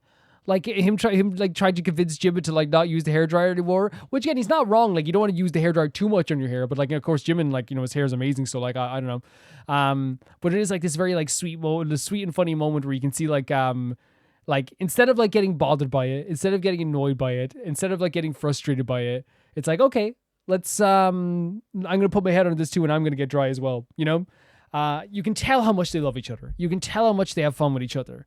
You can tell that they have like a understanding with each other that is so nice as well. And then sometimes they are on the same wavelength. I think like I talk about this all the time, but it's okay for them to be and I know they would be sometimes. I know I maybe it's hard to be upset with like Jimin or Jin, but like I know for a fact they have argued in the past. I've seen like, video titles being advertised to me like, this fight between Taeyoung and Jin. It happens, right? Like, Jesus Christ, even when you love your family, you're going to argue with them, it's going to happen. But I do love that, like, we still, that they're still so close. Because even now, I see clips of them from, like, not all the time. I saw them from, like, say, like, the beach thing they did, a clip from the beach thing they did, and they do live sometimes as well. But there was one crazy live that I'd love to see at some point, but they really had, like, a really good time with each other in that live, and it was really, really funny and stuff, I guess, too. They are a bunch of, like, hilarious guys when they get together as well. But yeah, like, I love the camaraderie between these two guys. I love the fun they have with each other. It's a really nice thing to see how much they love each other through their laughs and smiles and comedy and all this stuff, too. It's just really enjoyable to see. I, throughout this whole thing, was feeling an equal amount of warmth, and also my head was hurting from smiling. I've said it before, but these videos give me such an energy to the point that I feel like after I watch them, I can like run through a brick wall. I know it sounds weird to say, but I feel like I can watch these videos and run through a brick freaking wall because they give you so much happiness and so much energy, like legitimately. So really, really great stuff. Pauline, thank you so much for sending us in. This was so freaking good. I think this is a record, by the way. Pauline, I think this is a record. I've spent 30 minutes watching one video. It's definitely a record. Honestly, you know what? If it was going to be a group to break the record, BTS, you know what I mean? They break records all the time. Let them break a record now. I spent 30 minutes on a 10-minute video. We broke the record, guys. We broke a record. BTS breaking records all the time. #1 most streamed artist of the year. How about now? More breaking records. They should put that up on the site. It's like #1 most Spotify streamed artist. #1 artist on Melon. Broke the record for longest video in Roma Reacts. Like, I think that'd be really, really fun as well. Yeah. Thank you so much for saying this in. This is awesome. The next video is sent in by Zevi. It's Zevi. I don't know why I said it like that, but I did. So we're all in this moment together. Oh my gosh, I got so busy past 2 days. I hope I'm not late. Don't worry about it. Anyways, in Hi Romer, I hope this week has been well for you. By the way, I have changed the parameters of Aurora Reacts. It used to go up on Saturday, but that only gave it gave people 2 days to submit videos. But now I put the video post up on the Thursday and then ended on a Sunday evening. So now people have like 3.5 days instead, which is better timing for me as well. So yeah, that's why they're worried they were late, by the way. Identity just got a main story update. As a refresher, you play as Alice, quite an important name nowadays. Yes. A journalist who is investigating Illit Manor, rumored to be the site of many missing people. She also wants to investigate the manor because that place was once her family home. But tragedy struck and she was left in the care of others away from the manor. Okay. So you play as Alice, a journalist who's investigating the Illit Manor, rumored to be the site of many missing people. And she meets other people there with their own goals. Some of them you've already seen, all of which were invited, just like her and her promise of answers, riches. But why were they gathered here together? Okay, so it's Cage of Yesteryear, Identity V trailer. I'm very interested to see where this goes. Let's check it out. Mr. Campbell. Is there subtitles I have to put on here, by the way? Yes, and we can put it back as well. Love the style already. I always love the style of Identity V, though. I think it has such a beautiful, distinctive style. Mr. Campbell, can I ask you something? Did you notice anything strange Like, before? look at this style. I'm sorry, but like already, I know like I'm already stopping, but look at this. Like I love the lighting, the character designs, but also like look at this shot. Just down the hallway as like the lit candle is lighting her face at the end of the hallway. It's so good. After you arrived here? This music. Lamb.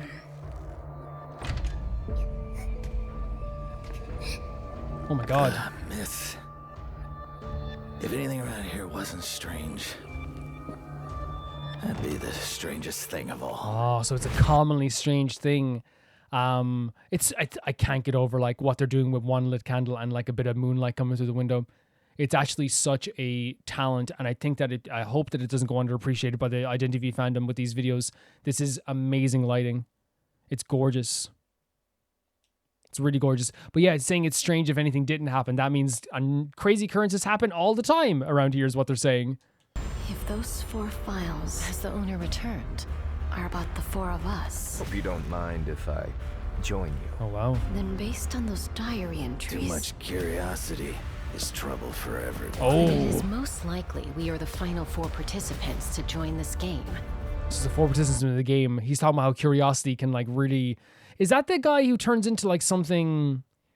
I forget the name of it. The guy here with the really cool looking guy. Does he turn into like some sort of like monster at some point? Maybe I'm wrong. But yeah, the idea of curiosity killing, or like it being a danger to people, that means like, there's some stuff here you should not find, Thing of all. If those 4 files, as the owner returned, are about the 4 of us, Hope you don't mind if I join you. then based on those diary entries... Too much curiosity is trouble for everyone. then it is most likely we are the final 4 participants to join this game. To join the game. The lighting! Who's there? Back here again. Huh? Another maze. Another maze? What's the stinger? I thought there was gonna be a stinger. Okay, so here again, they're talking about like the idea of a game, but I can't get over how good the lighting is this as well. Are about the 4 of us. Hope you don't So there's mind 4 people if have been I invited here. Join you.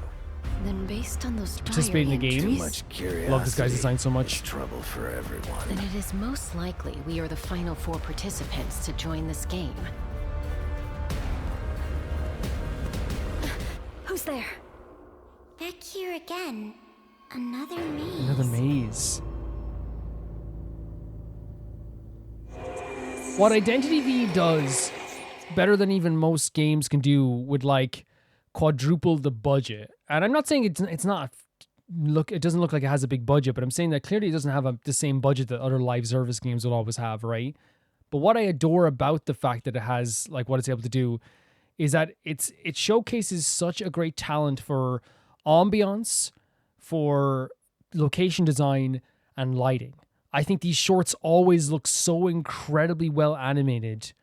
Honestly, because of like how just like pretty they and how much effort they put into making these things look so freaking gorgeous, like legitimately so.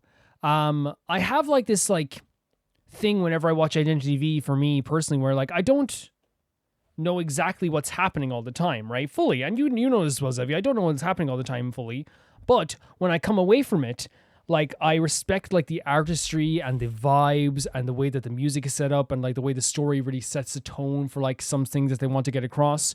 I think that's what they do really well here in these stories, is that they do a fantastic job of doing that in such a short amount of time. Now, to read the blurb again that you gave, just to give more context to everything as well, it's Identity V, a main story update. As a professor, Alice is the one you're playing as.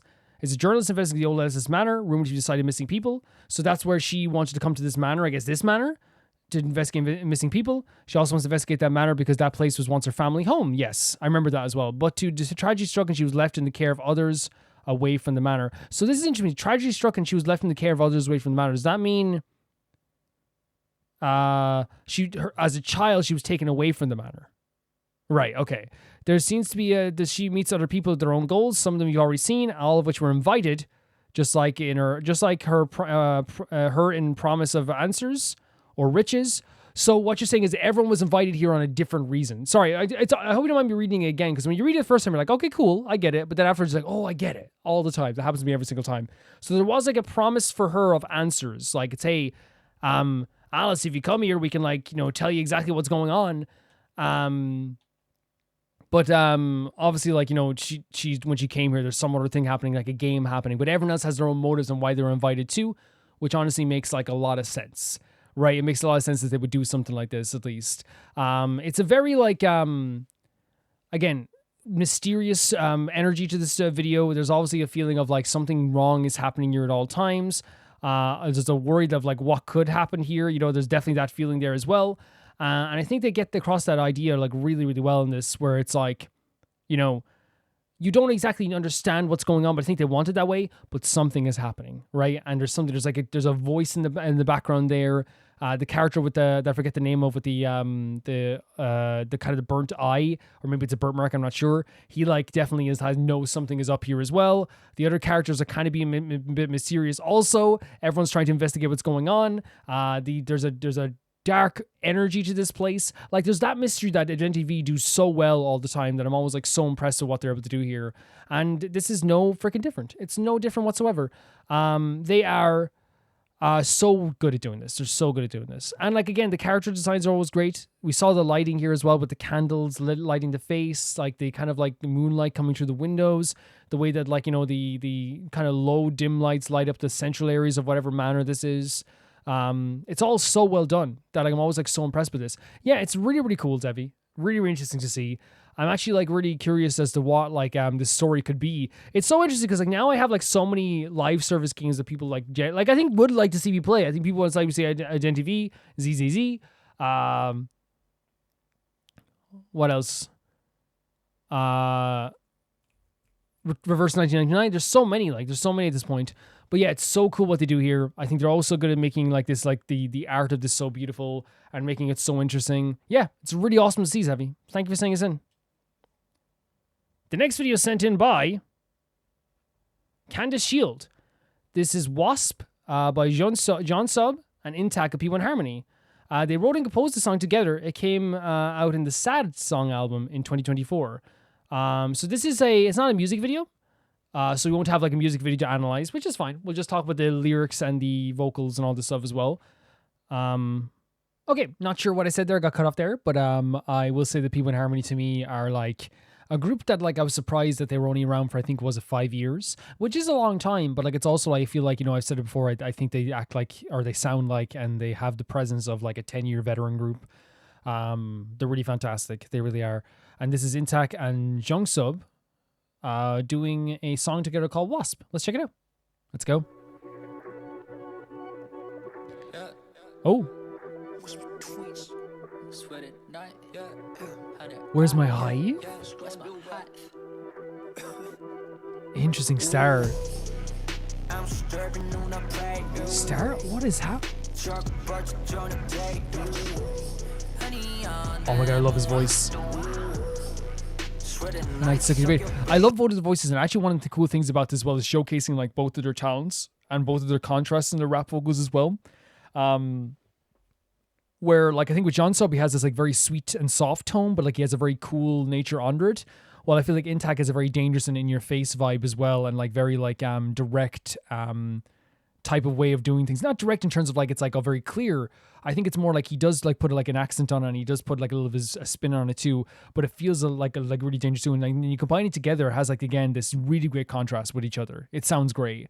But this is interesting. They're actually doing like something like about like honey and beehives and stuff like this too. I wasn't expecting this.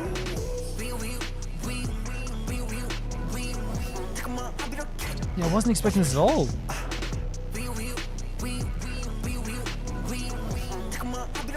Take off my hive like this wasp as well. And I like that it's actually a great, again, I think depending on how you do it, like it can be like way different. But I think with Jeonsub doing like, you know, the wing, again, it's the accent he uses in his voice here as well. As I said, there is like a softness to it, but there's a cool part to it too. And like all mixed together, it sounds really well. So the wing part actually like sounds really, really cool. But then obviously combined then with Intact's vocals here as well with this rap, not only does it show the conscience, but it does feel like an actual duet. It doesn't just feel like, how do I say it? Like that it's just two people doing separate parts of a same song. It feels like a duet. Like that, wing. It actually sounds pretty cool. He's very fast, isn't he, Intact? Wash twins, my skin is turning yellow. Get rid of the food chain. So I wonder if it is like about the two of them kind of like, you know, if people come at them, people insult them, people try to come for them, it's like, we're literally like gonna come at you back together. Like get rid of the food chain. Who dares eat come on ye? Who dares try to eat us? Where's my bees like? Just pray my honeybee. Whoa, this is going fast. Since can rap fast. Look at this piece of shit. He's not even scared. What? Yeah, and again, it's the accents that they both have. It's both the spin they put on each other's raps. As I said, like I already said, like, you know, they both have. There's a soft tone here with Jeonsub, and there's like, and with the coolness on, but there's like the direct and dangerous kind of like the vibe, but then kind of this like interesting like way of adding a spin to it as well. But there's kind of like I don't know what you call it. It's not a twang. It's like, you know, wash between. It's like emphasizing different syllables that you wouldn't usually emphasize. What actually gives it a nice personality to it. It really does.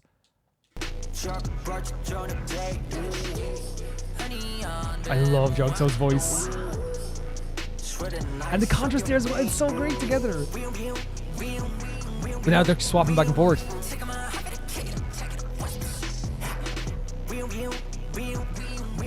Like it has a different feeling to it almost as well again. The beat in the background is very deep as well. Like it has a very deep feeling to it. It's very like strong and powerful. And I feel like, you know, they're trying to get across something here that's to do with a fight, them fighting back, them trying to like, you know, stick together. But again, like I love the duet vibes. Again, you can hear rap songs sometimes that don't sound like duets. They don't. They just sound like two people have shared different parts of the song and they're just swapping back and forth. And in reality here, it's like they're like joining together to do like the parts in general. So much talent between the two of them when it comes to rap. Like again, I think I focus on Jeonsub the most because like again, he has such like a different vibe when you're watching the music videos with like, again, there is a cuteness to it, there's a softness to it, and there's also coolness all mixed together. There's a gentleness to his like coolness, which I think is honestly like a really good touch to not lose it all. Whereas Intact here like has a very like, as I said, like has such a different energy compared to even that. And together, you can hear now in this part of the song here, like how well it goes together. And that beat in the background like just works so well for them.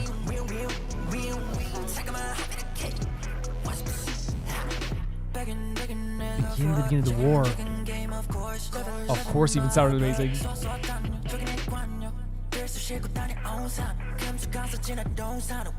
Space in the right place. Other honey poison rises.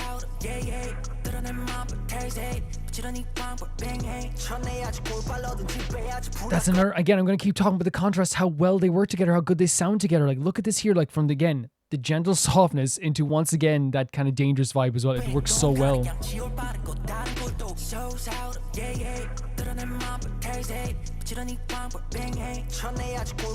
Like, it sounds so good one after the other. You're the meal as well. Such an interesting take on these. You know what I mean? Like, I never expected to take this, like, you know, approach to this. But it's clear that it means something to them. You know what I mean? 100%. It's clear that it definitely means something to them. 100%. Love that. Even though he says honey. And Shwede, I love it, man. I love when we have, and I'm sorry for pausing over and over again, but like it's one of those things where like I love when like people don't shy away from their either their accents, the way they do vocals, because again, the more you try to clean up the way you speak, and the more you try to clean up the way you do rap and vocals and all this stuff too, the less personality you have. And that's what really has taken me so much by P1 Harmony so far, is that they have these amazing rap, these amazing vocals, while not sacrificing anything to make it sound cleaner. It sounds great to listen to, but there's nothing about it that I would say is like too clean. It's not too pristine or too homogenized. It just sounds really great. It has such a great and the word I'd use is kind of like a mess, and it's not in a bad way, but like, you know, the way a song can have like a dangerous feel, or it can have a too clean of a feel. Whereas the opposite way, I think I love having a song that has kind of like a, there's like a grungier feel, a more like grittier feel to it. And I feel like that's the way they get here as well. Like cutting off some syllables as well, you know? Adds so much personality to it.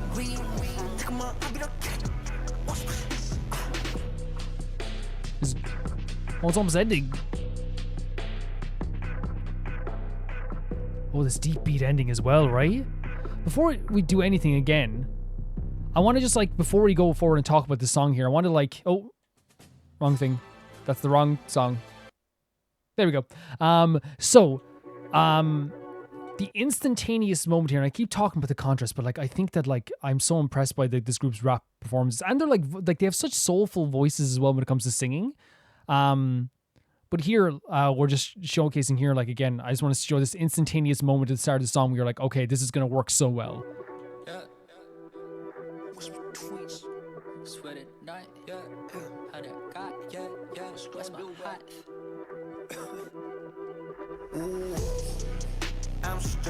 Like the deep, very like dangerous, in your face kind of feeling,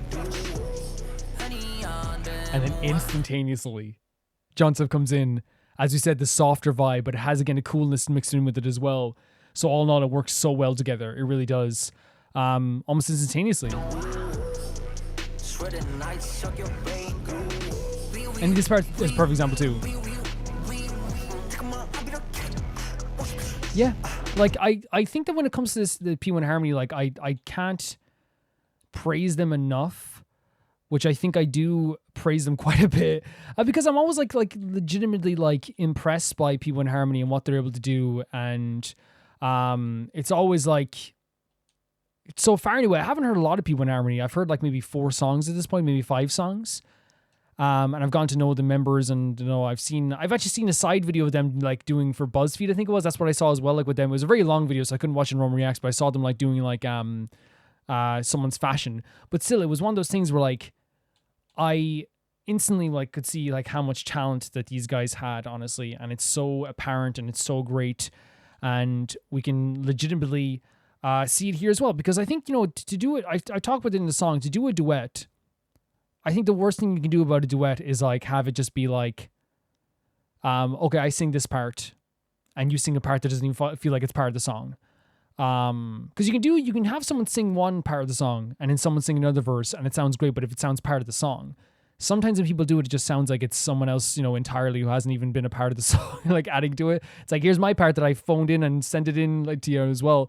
You could tell that they wrote it together. Because when you said they wrote it together, I was like, okay, it's definitely going to be interesting to see how they kind of did this together. But you can tell. I think it's always like one of those things where you can always tell when a rap song that has like someone joining in on it is written is a song that was written by one person that they asked someone to join in on, versus when it's a song that was written by 2 people that they definitely have like a lot of input in it as well. And that's what definitely like the energy that I get from this as well. I love hearing P1 Harmony vocals and rap. it's like one of my favorite things now. I every time I see like P1 Harmony in the playlist, I'm like, okay, I cannot wait to see like what they pull off with their voices this time, whether it's like the rap, whether it's like the vocals. So it's always an exciting thing. And this time around, you know, it's a lot of confirmation of what I felt before, as I said during this video, about John Sub, and now we're learning more about Intact. Because of course I saw Intact last time, but obviously like it's one of those things where like I think John Sub at first like stood out so much to me with his rap vocals because of how like unique they are. And I think Intact got to show off like a lot of stuff he can do here for me as well. And the reason John Sub stood out was because, again, what I said in this video, he has such a soft, sweet, but also like a unique voice and a coolness all mixed together. So when you're listening to it, it's like, there's no one in the world who sounds like him. There's no one in rap who sounds like him. And again, it's about the personality aspect, and I'll stand by that to the end of my days. It's the same with Intact. The reason why Intact and John Sub sound so good together here with this song is because they don't shy away from adding their accents, their personality, the tone of their voice. Like it's so good to not clean up themselves in a way that makes themselves too homogenized. Obviously, it sounds great. The mix sounds great, but there's a difference between a mix sounding great and then sounding like it's not even them. And I love that they keep like these little twangs and little things in their voice that like really make them personally them. As I said, Intact has such a dangerous vibe to him, has such like a very like cool and maybe deeper vibe to his vocals as well, which in comparison back and forth is so great. And we saw the here like the wing wing wing wing, and then like then Intact coming afterwards, or the opposite way too. Intact can also rap really fast, but not not lose the personality aspect too, because again, it is something that like sometimes you can do the fast rapping, and I'm kind of like, okay, it's like you're able to talk really fast and it doesn't really mean much to me, but being able to do it fast and also still sound like yourself and still sound amazing, I think that is a really good talent. And you saw that here from Intact too as well. The beat in the back really complimented the both of them. It had like a very like as I said, a grungy and grittier feeling to it as well, and that's what this whole song kind of felt too. And it's interesting to like take upon like a whole song that's about like like it's called Wasp, and to talk about honey and all this stuff too, but like it's really like a unique take. Because again, like it's one of those things where like, you could say like, oh, it's silly to rap about Wasp, but I think it's like more about that. There's so many things in this world you can rap about that like I really feel like it's not that silly, if you know what I mean. Where it's like because again, music is about like relating. Sometimes it's about relating your emotions to people that are watching the video, and in this case, it seemed like they were talking about them sticking together, and anyone who tries to come from them, they're going to bite back, and if you want to relay that emotion, you choose the way you relay that emotion. Some people might say I'm a pit bull. Some people might say I'm this, I'm that. Some people might say that we're, in an army, we're soldiers or something like that too. So like really like taking on the idea of like two bees, two wasps trying to protect, and they said even mentioned the queen here, but maybe we'll read the lyrics and get a different vibe maybe as well. But I don't think it's a bad idea. And especially since like, once again, it's like, it's how you approach it. Because the guys like take this like so seriously, and they do such a good job with this, and they have such, as I said, such great rap vocals and such great personalities and energy about them.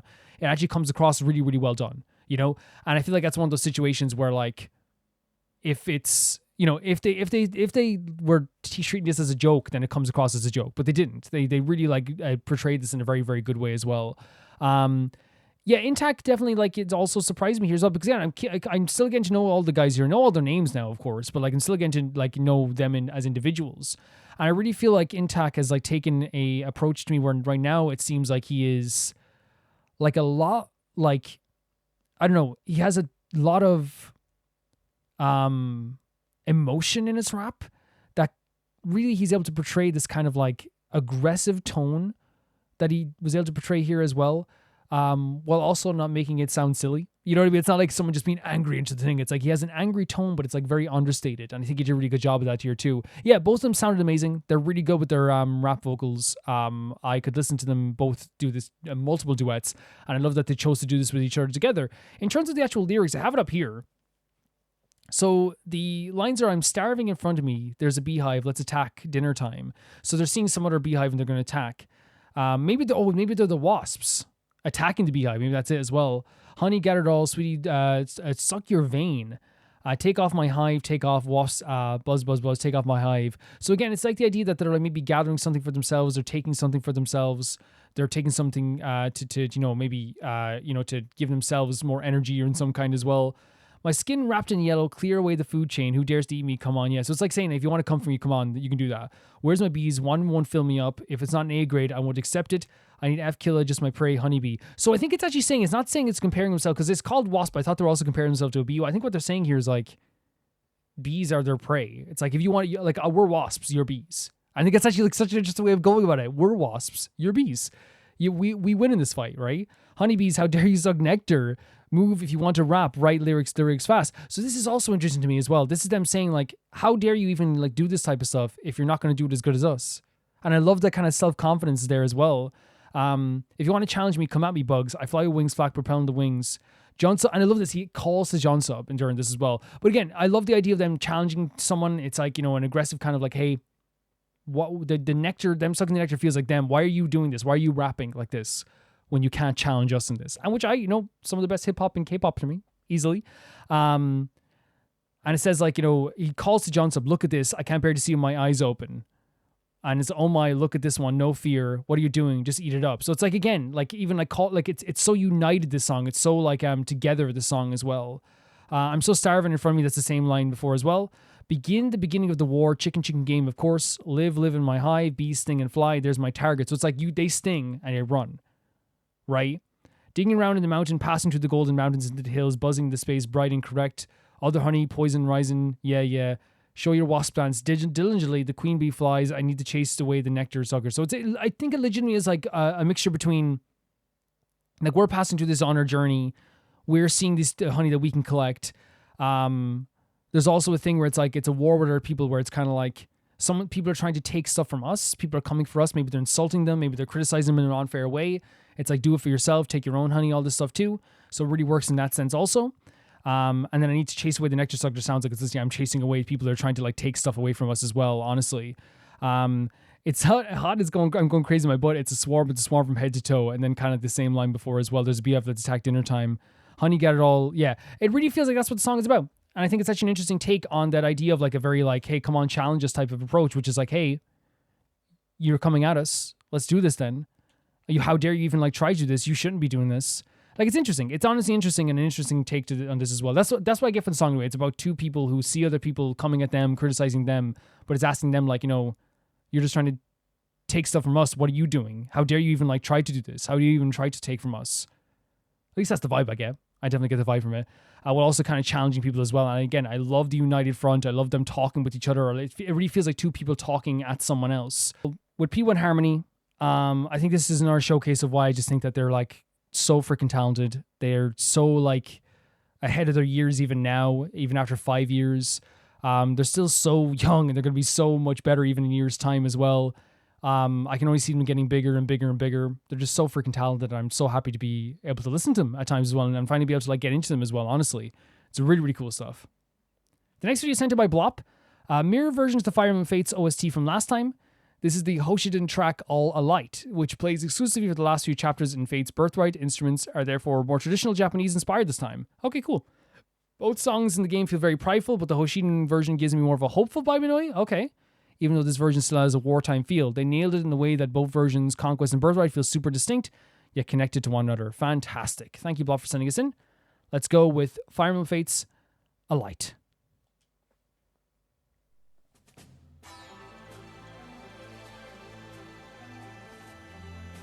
A very like heavenly kind of like way to start as well, right? This build up. Beautiful stuff as well. Whoa.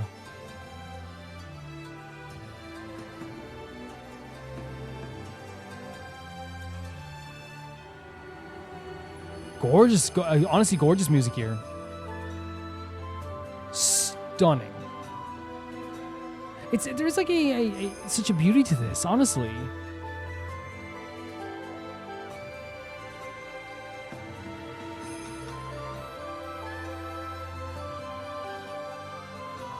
So pretty. There is like a hopeful magical energy. You're totally right about this, Blop. There's like a hopeful magical energy to this. And it really feels like there is like a I know I kind of feels like you could be sitting in a forest with the light shining through the trees listening to this. It has such a gorgeous vibe in that sense, honestly.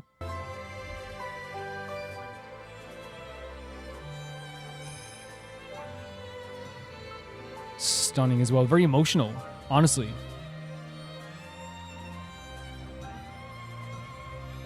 A lot of like deep emotions in this. So pretty. It's so pretty.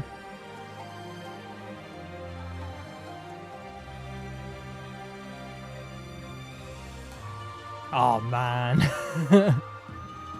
When those moments hit, they really do freaking hit. It sounds so fantastic.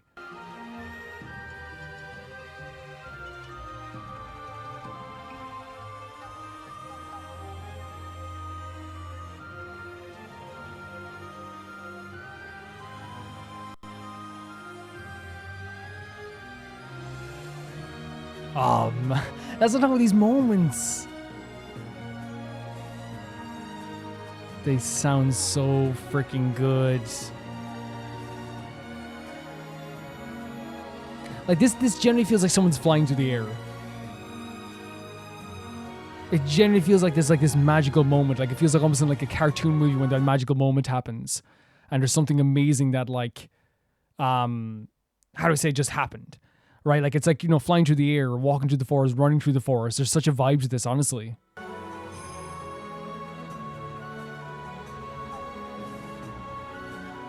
So pretty. And it fills your heart, right? It definitely does fill your heart.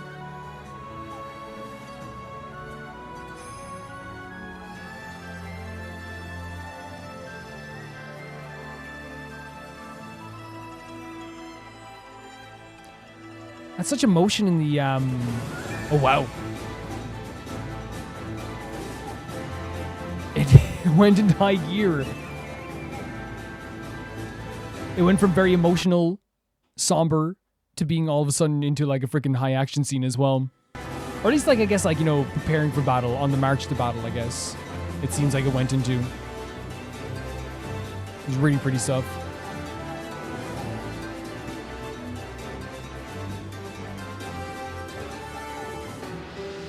Oh, there's a beautiful key change there as well.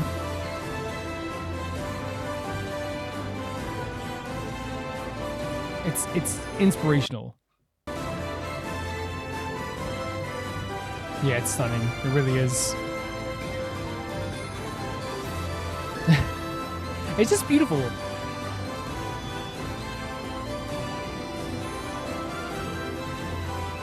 Like, you can see how, like, even playing the game just would make you feel something, you know what I mean? Oh, into a more, again, another dangerous aspect of the song as well. With these drums, too. There's nearly, like, even a panic in this part of the song, which feels very different from the other parts of the song, which went from, like, you know, a beautiful forest, flying in the sky, preparing for battle, back into this kind of, like, dangerous vibe again as well.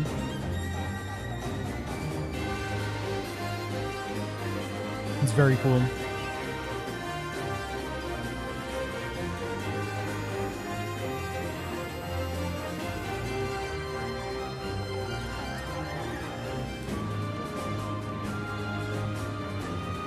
Every freaking key change has something pretty about it. Yeah, I feel like this is like such a, there's a somberness to this, but there is, like, as you said, like an uplifting feel to this too. But I just think like every single key change they do, whether it be like, you know, it changes the emotions, but like, you know, even from the start to the midpoint, like there's like 5 changes here in this whole song. And it exemplifies an emotion already felt. Like we had this, like, you know, feeling of preparing for battle, hopeful feeling where it's kind of like we're heading towards like a certain place. There's a journey within this song. And I think that every time there's a key change, it emphasizes that feeling of that journey over and over again and the different feelings you would feel on that journey. For me, anyway, it does. That's not even over.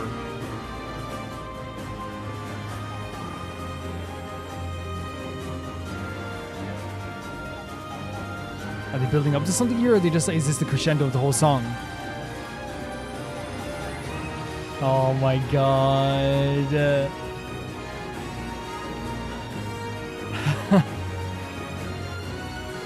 It's actually an incredible track.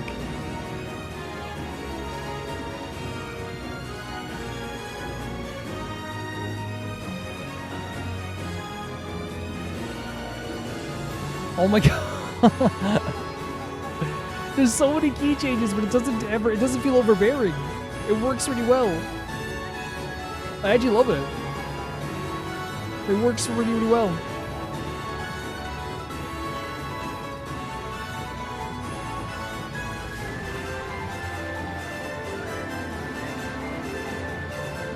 Oh my god.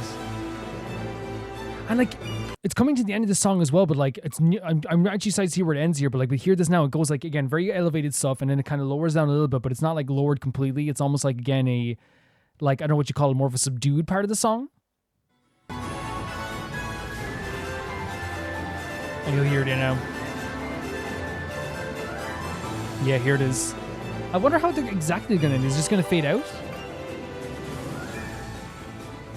I think it is. Which, fair enough. You know what I mean? That was a very, oh, next video. I think if we go into, like, why these songs make us feel so much, even, like, that we're not actually, like, you know, privy to, like, the actual emotions. Like, 'cause again, I've played the games before, but, like, I don't remember an absolute thing. I remember a few things, as I said last time, I remember a few things. But there's some things that you're just not going to remember when it comes to this stuff, too. But I feel like when it comes to this track here, what's so great about it is that universally, even if you can't like memorize what's happening with this song in the actual game itself, you can feel certain emotions from it. And when I'm listening to the song, I feel this, like, you know, beautiful journey. That's the way I put it. It's like there's this journey through the song that feels like it's you going on a journey. It feels like your character's going on a journey, and it definitely feels like that's the vibe and the energy they're trying to give off this. There is a feeling of like danger in this song.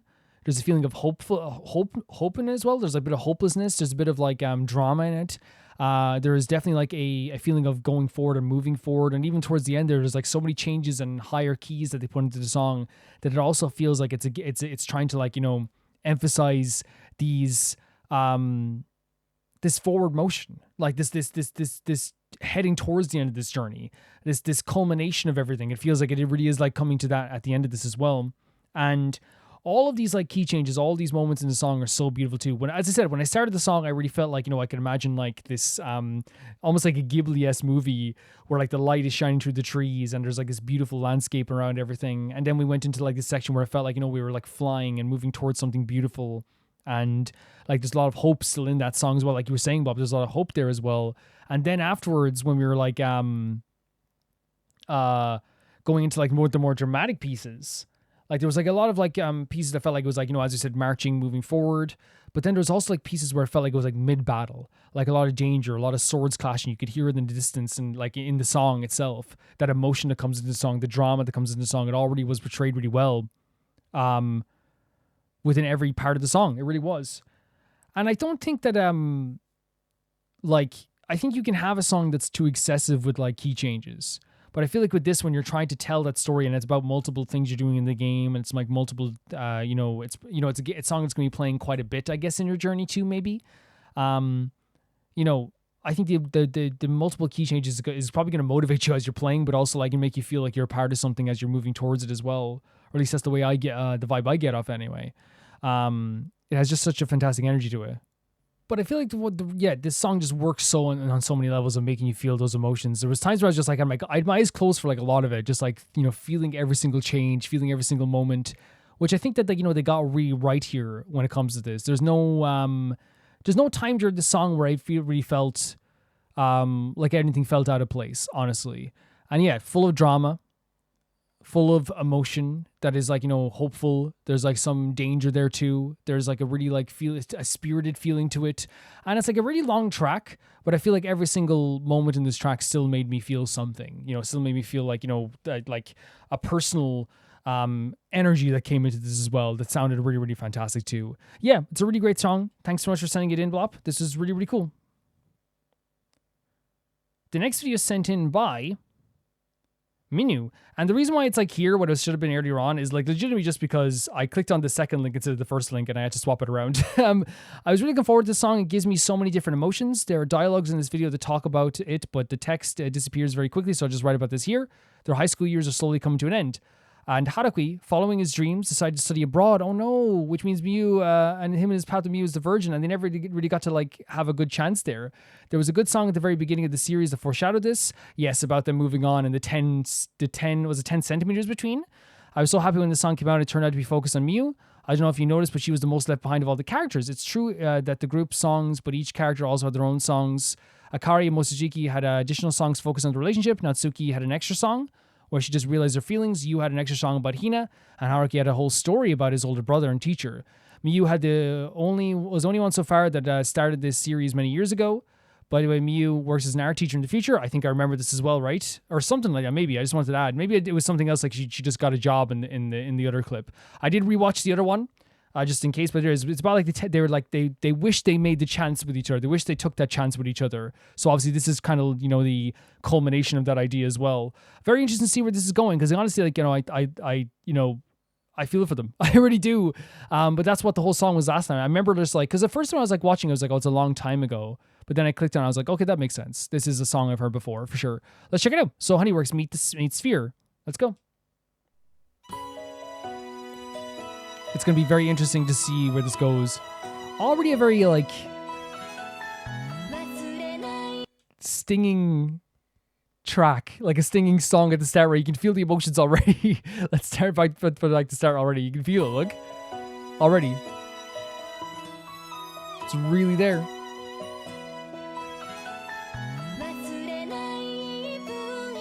The 1 minute and 1 second I won't forget is your story. Oh my god. Look at them all together as well. What a cast of characters. This, like, it went from like a real stinging song to like a high octane pop punk song, honestly. We don't hate it.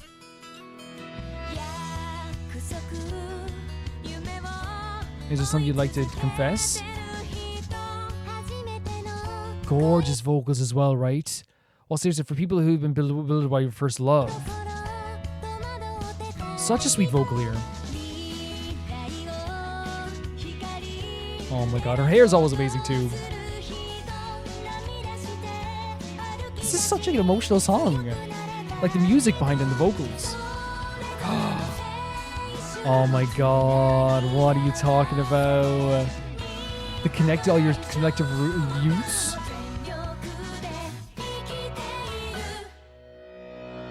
Oh. Stop. Oh, this is the 10 centimeters or the 10 inches, right? Oh my god. And it's, to me, this frame is always full of regret, right? That's the idea, like what we got for. It's like the idea of like, they like, obviously like when they don't have to force anything that they don't want to do, but it very clearly was like this thing where it was like full of like this feeling of like, oh, we wish that we did something. We wish that we said something. And you can see this here in even their faces too. But again, it's one of those things where like, you can't push it, right? You can't push it. You have to like go with the, and again, it's okay to have regrets too, but it can also be very sad too, right? If you stumble, come over here, all the different characters as well. Rest your wings. It's very sweet. Oh my god. All these characters all together as well. Yeah, like it's crazy because like this is like the longest through line we've done with Rome Reacts with anything ever. And it's so great to see all these characters and see them all together. And obviously like the different types of relationships and getting to know them as well. Obviously I'm not perfect with it still. Like I still have sometimes to like, maybe remember a name or something like that too. But I feel like I get pretty good. Maybe you'll say as well, maybe you can tell me if I'm doing good or not. But I feel like I'm doing better than people would hope, honestly, with the names and stuff. Everything's all right. She's such a great style too. Oh, this track as well. So all those memories you'll be living on as well. Oh my god, her looking back as well. When I say it's a great style, I know it's a uniform, but it's the way that you wear the uniform. It's always a nice touch, But this is like such an encapsulation, I think, of their relationship as well. Because like that like it's one of those things where they both have looked at each other like this before, and they both want to like interact with each other, but it's honestly very, very difficult for them both to interact because they don't know exactly how to say it, I guess, all the time. But that's what makes it kind of sweet as well, for sure.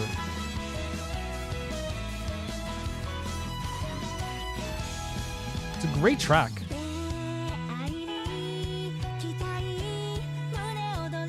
Meeting someone who made your heart throb, of course. And all of them together again.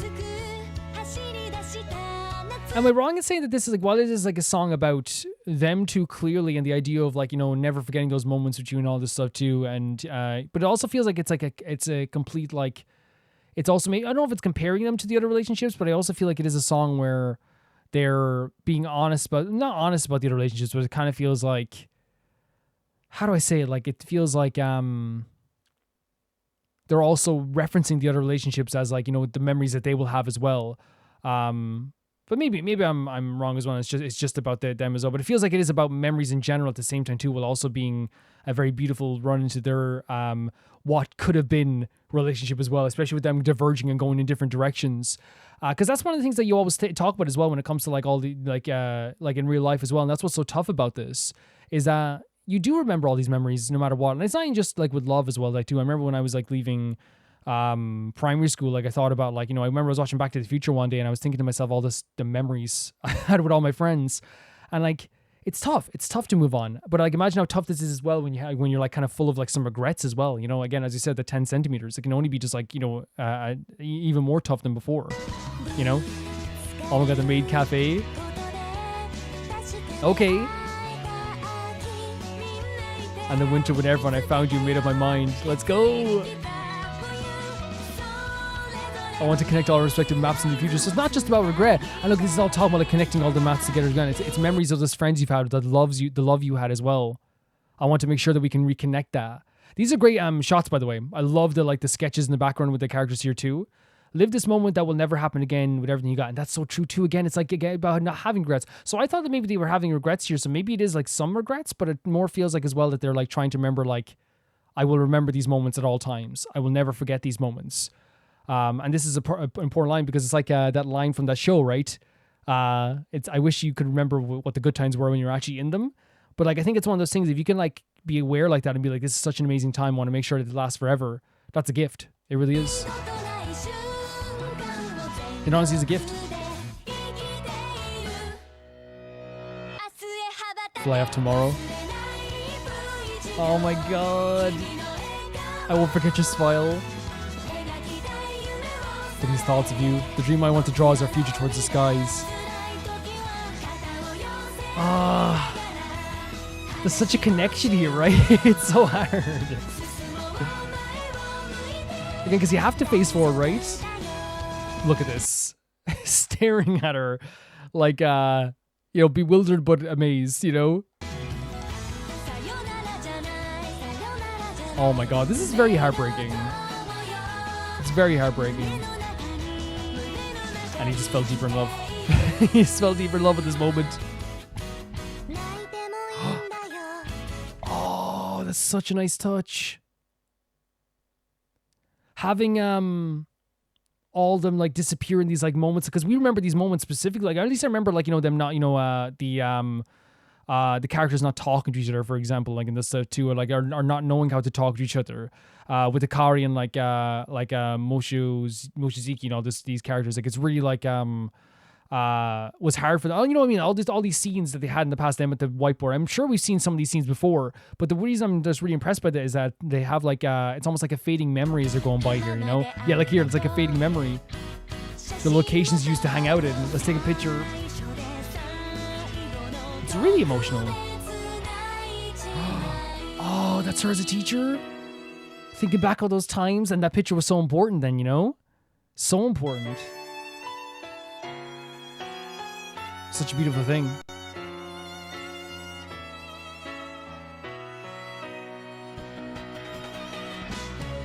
And we're building up once again. Like, look at it all together. So I'm going to skip back because they're building up to something big here. That just hit, but I just paused there. But like, again, seeing them all together is just such a, like a, again, because I never think about, you think about them moving on in their life, moving on in their time together and all this stuff too. But it's hard to look at them all like knowing that like they're singing about moving on. You know what I mean? It's very difficult. And all these memories, like showing these drawings as memories is such a great touch.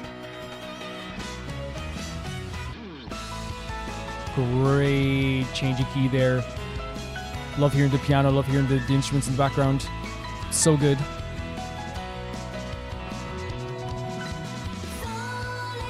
Connect all your respective beats again. This moment, yeah, it's so true. Like these scenes are getting very emotional. Come on, give me something else. The strumming of the guitar here. Is this her as a teacher? That's rough.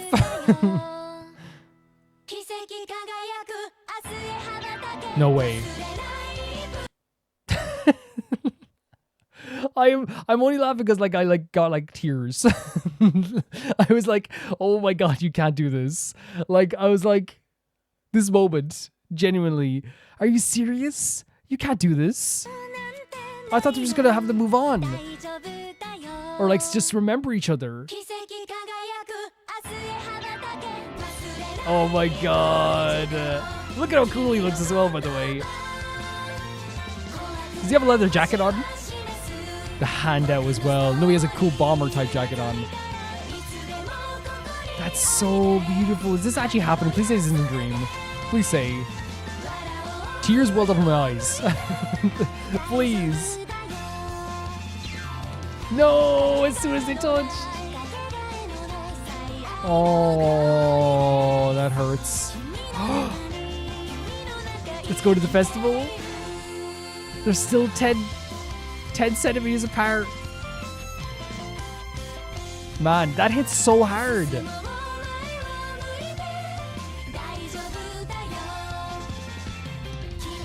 That's your story. Is that it? I'm guessing it is. Oh, it is. That hits so hard. Because the thing is, like, about the story is that, again, as I said, this is one of the things I've been following in Roma Reacts since the beginning. When maybe it was the beginning, right? It was like very early on, at least we knew. Like you would say, it's been 2 years we've been watching all this stuff, I think. And following these characters has been such like a great joy. And I feel like the reason why like I like was overwhelmed there for a second, like, you know, with because the reason I hope, like, at first I realized I was laughing and I was like, oh wait, no, I don't want, like, it's not, that's not why I'm not laughing because it's funny. You know, do you ever get like awkward, like, you know, when you're like no, not awkward. I'm not saying it's awkward. I'm trying to say, like, the tears are welling up in my eyes and all I could think was like, are you really, you're doing this right now? You know what I mean? And so like it was almost like a nervous laughter. It's like, why would you do this right now? You know? It's so beautiful to have that moment at the end, because again, I thought my prediction for this when I was watching this whole video was like, you know, it could have ended on the idea of her just looking at the photo and it fading there, like, but again, it's Honeyworks, so of course they're going to add some sort of emotion to it to make you like really, like, you know, relate to it, or at least, like, you know, feel very like impacted by it. What this whole story was to me was obviously the characters moving on with life, and as you said, like, they're moving on in separate directions, you know what I mean? And that's the thing, it happens like in real life, and I think Honeyworks portrays real life better than anyone, in a sense that, like, you know, it is how do I say, it is like a normal aspect of life to drift apart. It happens. When I, you know, went to college, I think about it all the time, where like you have like so many friends when you're, you know, a teenager, and then all of a sudden, like when you go to college, it's like, you know, you kind of like refine your group, because like it's always like that thing where like you're not gonna be able to contact everybody, you're not gonna be able to like make contact with everyone. Then when you get a job after that, you're not gonna be able to contact everybody.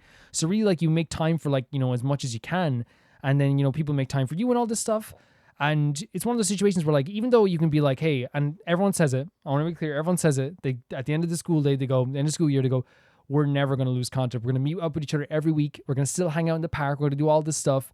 And that happens for a while, and then you kind of go, responsibilities are tough.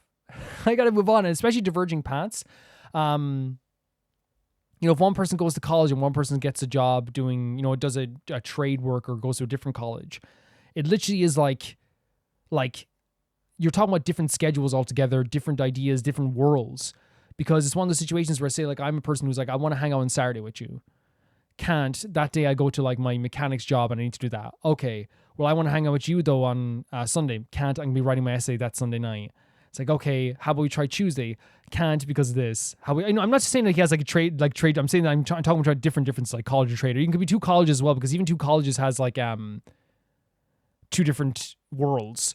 Because if you're doing like a science degree and someone's doing like a art degree, you're gonna have different levels of things you're doing, different worlds you're gonna be in, and different timing, all this stuff too, and different responsibilities for your work. You're gonna have different times you're gonna be going on trips, and different times you might be having breaks, different essays you're gonna be doing. It literally is like a different world. You're going to two different places in the world.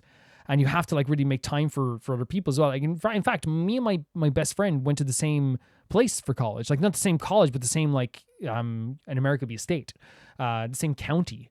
So like it was one of those situations where like we barely met up. It was like what, like it's like because we tried to as much as possible. It's one of the situations where you literally get to a place where you're like, man, like there's like no time right now, and like you can make time, but it's also like one of those things we have different lunch hours, different everything. So we got to be able to know most we can, but it's a different world. And in this case, they're showcasing that like how that feels, and you have these ideas in your head of what you're going to be doing, what you're going to say, how you're still going to be pals and all this stuff, and you will be pals. But I think in this case as well, one thing they really got right here in this situation was, and I think it's very beautiful, is the idea that like, you know, to enjoy those moments while you have them. And while they still met up afterwards as well, that's a really beautiful thing. I think it's such an honest portrayal of life and how things change and move on, and how like, you know, those memories you had when you were younger are going to be so cherished for some people, but there's not always like a thing where like you can meet up all the time or hang out with each other. In this case, they showcase that. And there was such like an emotional impact to seeing all the characters, you know, lying together on the ground, to seeing all the memories of the different spaces the characters hung out in. You're seeing them disappear in those spaces too, because again, it's locational based too. Have you ever done that in life too, where it's like, oh, I remember that spot. That's where me and my friend used to like, you know, sit down and have a drink of a can of Monster or something. Or like you look down here, it's like, oh, I remember this spot as well. This is where we used to ride bikes up here. And like you remember almost locational based. So that's why I think it's such a great way of doing it, showcasing them in the chairs disappearing over time. Like it works really well because that's like a how you remember things. It's like we used to be in this space, but now we're not. Someone else occupied this space. Do you remember when we stood up at the board together and we were drawing on the board together, and then you kind of remember yourself there, but then it kind of fades away because it's like it's not happening right now in the moment. We used to stand by the window together, fades away. I think they did it in such a masterful way as well in that sense too. The reason why it's so emotional at the end of this whole story, because we had this build up of like, clearly like it was a big goodbye and trying to like enjoy the time they had together and try to enjoy the moments they had together and making sure that they're all like, I guess like still going to be in touch after all this. But the build up ends up heading to this last scene where they're able to look at each other in the eyes.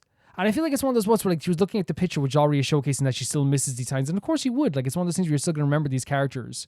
But Haruki looked over at Miyu, and he did it with such like a very like gentle smile that it's like, okay, that's Haruki. You know what I mean? And they're both much older. They're both in separate parts of life, but they still made time to come over and see her. And it's such an impactful moment, but I love the moment where she places her hand in his hand and almost instantaneously, like, she starts crying. Because I feel like that's so true of real life too. You're seeing someone else and you're like, oh, keeping it together.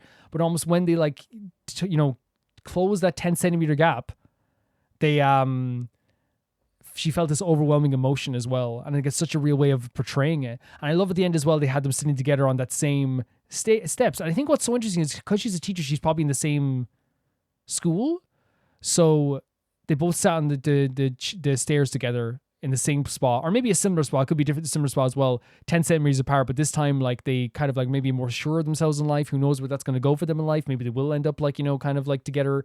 But it is a really beautiful way of portraying this. Yeah, I love the visuals of this. I love the kind of hand-drawn sketch style. I love showing the characters kind of fading away over time. I love showing them having so many happy times together. Like the song about emphasizing the idea of like coming to me to rest if you need to rest.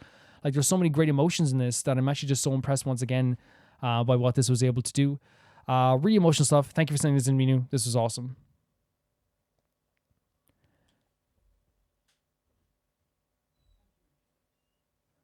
The next video is sent in by Victoria, and it's Taking It Easy, the Honkai Star Rail animated short. Let's see it right now.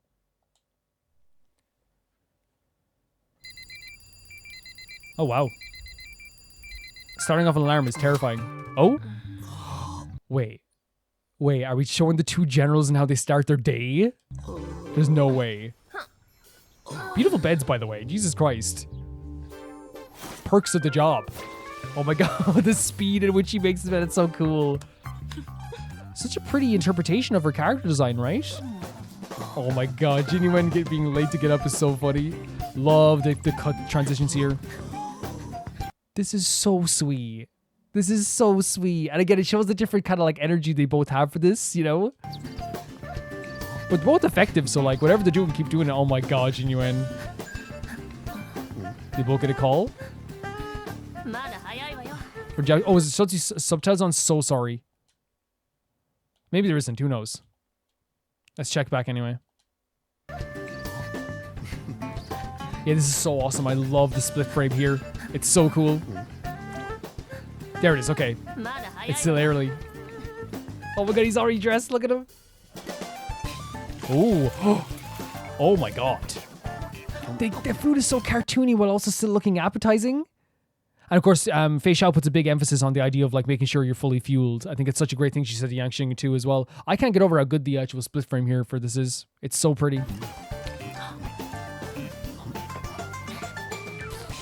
Oh, she's ready for work. She's like, I'm Again, it's like a very like fast-paced approach and a very gentle approach, but they're kind of both going to the same location in the end, you know, which is really cool.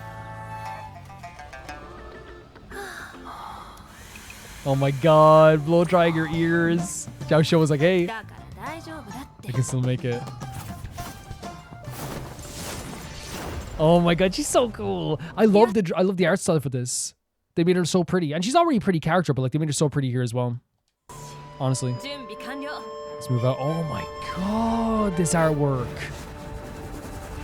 Wait, is that what the Lawfu looks like in reality? But we only see some sections of it, I guess. Oh, that's my man. Xiao Shou. Yo, this girl goes so hard at it.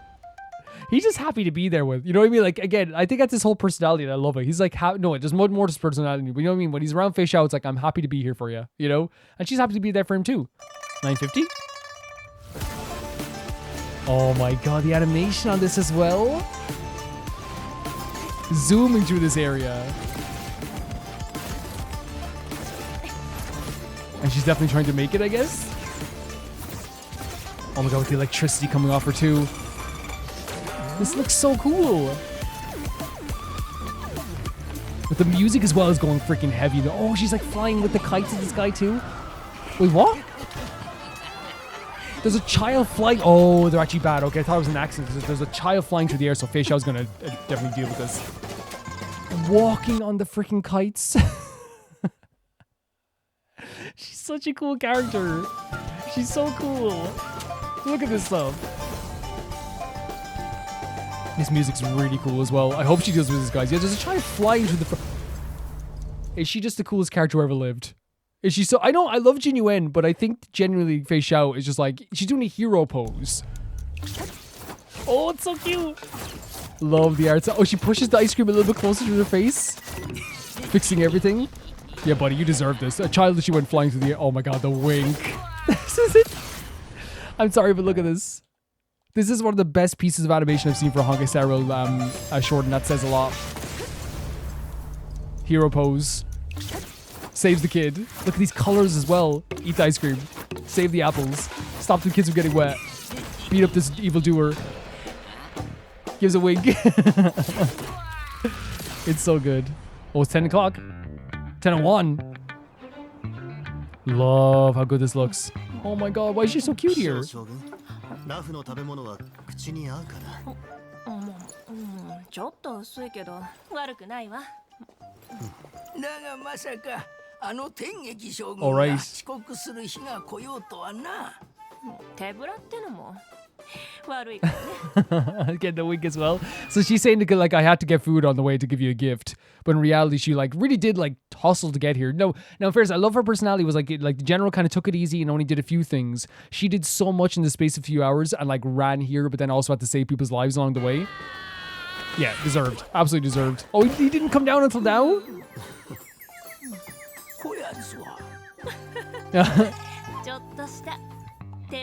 That's the gift that she eats like a dumpling. So good. I love this animation so much. And I love it that like it's showing like the general and Fei Xiao kind of like, you know, going about their daily lives together and stuff, I guess, too. Which is a really sweet thing. And like already the characters that we love dearly in terms of Fei Xiao and the general Jin Yuen. But But if correct me if I'm wrong, but what I saw it was what it was doing was showcasing like a contrast to Fei Xiao's morning routine to what the General's morning routine is. And I feel like that definitely fits their personality in a lot of ways. While the General is still very dedicated and he would help anyone in Lawfu, like he really would, he does take a lot of like I think a lot of it, he does take a more calm and like kind of like gentler approach to some things until he has to like go a bit more extreme.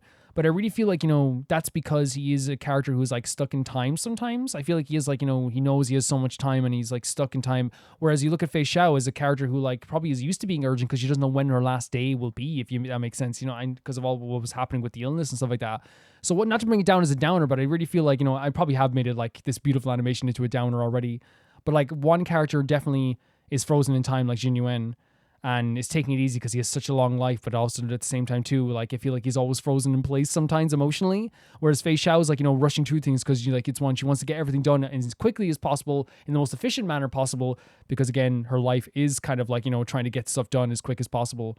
But it was very cute. Like, it was really cute seeing like how they eat food, how the difference between eating food, what they do is their morning routine.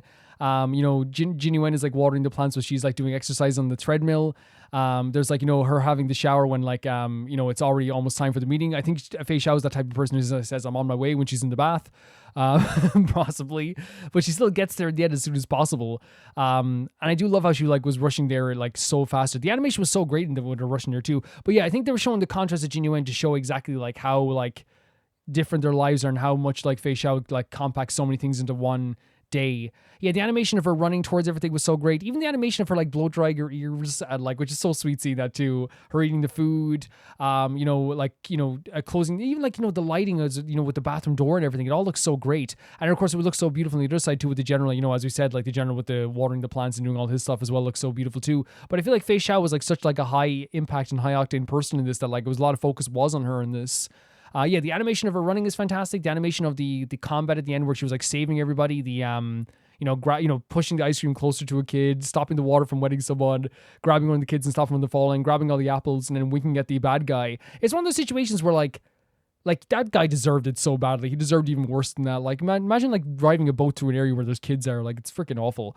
Or a star skiff, I should say. But yeah, like I think what they did there, showing like the different colors in the area, showing the different the colors in the animation and the things that she was doing with the characters to help them was such like a nice touch. And again, what I love about that too is that like she was still late in the end, but she was late for a good reason this time. And this time she came with like food. I think she arrived with food, which I think is like a really like it's a foolproof way of like being late to some things. I've seen people do it before in like offices and stuff like that too, where people would be like in years ago in past jobs where people will literally be like, I'm late, but I brought donuts. It's like, oh, okay. It's like, okay, fair enough, and I think that's kind of the way it is. Like, I'm late, but I brought food. But in reality, like, she tried her best to get on time, even if she was like rushing and kind of delaying a bit. She's like, it's still early, I can get there. And even Zhao Shou was just smiling because he's like, this is who she is. But she ends up being late because she helped people out. That's why she was late, which is fun. It's a very fun idea as well. Yeah, this was just a really pretty animation. A lot of the music in the background was really cool too. I really enjoy Fei Xiao as a character. And I think the way they drew her here and Jin Yuan as well was like really, really pretty. And I think the way they drew all the characters is really cool too. Zhao Shou was really pretty as well here also. But the way they drew Fei Xiao was like a mixture of like something we don't usually see from her, because she looked like really adorable sometimes, and she had like more of like a very like softer vibe sometimes too. But then you saw the hero pose and her beating up that guy. It's like, yeah, that's Fei Xiao. Really cool stuff. I really enjoyed this animation and really enjoyed all of this all together. I honestly think it looked gorgeous. If I had to say like one thing I love about the Honkai Star Rail shorts and the animated shorts is that they're usually like just a really good exploration of like characters, and in this way it was just a really fun exploration of a character and Fei Xiao. And I feel like this deepens your love in a different way than just seeing something sad from her life. It more deepens your love in just seeing how like much of a good character she is in general and how fun she is. That's the energy I got from this anyway. But thank you so much for sending this in, Victoria. This was absolutely amazing. I absolutely loved it. The last video sent in by Felicious Felix, and it is weirdly enough, it's a ZZZ video. Felix said to me that they didn't want to send in a ZZZ video just because they knew that I'm going to be playing it at some point. But here's the thing. We're not going to be playing it soon. And the rule I have for sending in trailers for stuff like, for games like this as well, and I hope this makes sense. We did the same thing with Honkai, is legitimately like you can send them in, as we stop sending them in like 2 months before we start playing it. Does that make sense? Because then if we stop it from sending in before we're playing it, in fact, what I'll do is, because I know I'm going to put a timestamp before, so I'll explain what I'm saying now as I start the video, but we'll get into it and I'll explain what we're doing. So this is Hugo's character demo. Let's check it out. Okay, now I put the timestamp here. We're starting the video here, but I want to make it clear before people are like, hey, there's a ZZZ video? You don't like spoilers. Some people who are new might not know what we did with Honkai beforehand. I watched Honkai trailers before I played Honkai, but I did it like a year or months upon months before I even started Honkai. And in the end, I didn't actually remember any of the trailers that I saw until I rewatched them. I was like, oh, and it triggers something in your mind. Now, you might be like, then why don't you watch the trailers for Genshin? And the thing is because I was playing that at the time, so it was fresh in my mind, and Genshin was always on my mind. Honkai's always on my mind now, so watching the hot trailers for Honkai, it doesn't make sense.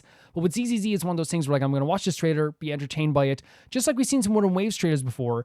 And eventually when I actually play this game, which is going to be like months upon months from now, I will get to a point where I'm like, oh, I don't even remember what happened in that trailer, but then I'll watch the trailer again, a year from now and be like, oh, I remember this somehow, So I think it's perfectly fine. That's what I did with Honkai, and I'll do the same thing with this. You can send in a Modern Waves trailer if you're someone out there. You can send in like a Honkai Impact 3rd trailer, as long as it doesn't impact Honkai Star Rail or it doesn't have anything connected to Star Rail.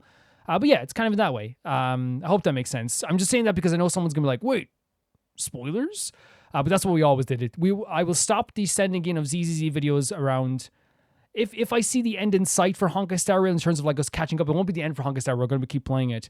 Then I will go, okay, no more videos. You know what I mean? Because that's what happened with Genshin. When I saw like, oh, we're like coming to the end of Nala, and I was like, no more Honkai.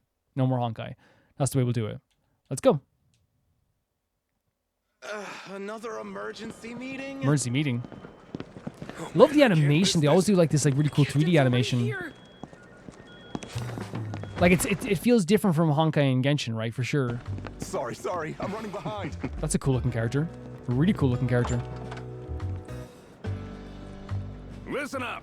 We're about to discuss our person of interest. Oh God. I need everyone focused. Is it the cop guy? It is, I think. I think he's a impersonated cop. Oh my God. This time is the leader of Mockingbird. The infamous Phantom Thieves Syndicate. Look at this animation. Unpredictable. They often infiltrate high society gatherings. Oh my God, he's so cool. The limbo. This music as well, the jazziness of it. But like, already like a really cool looking character. Look at him. I really love the, if you can skip it back for a second before we go any further, I really love the hair.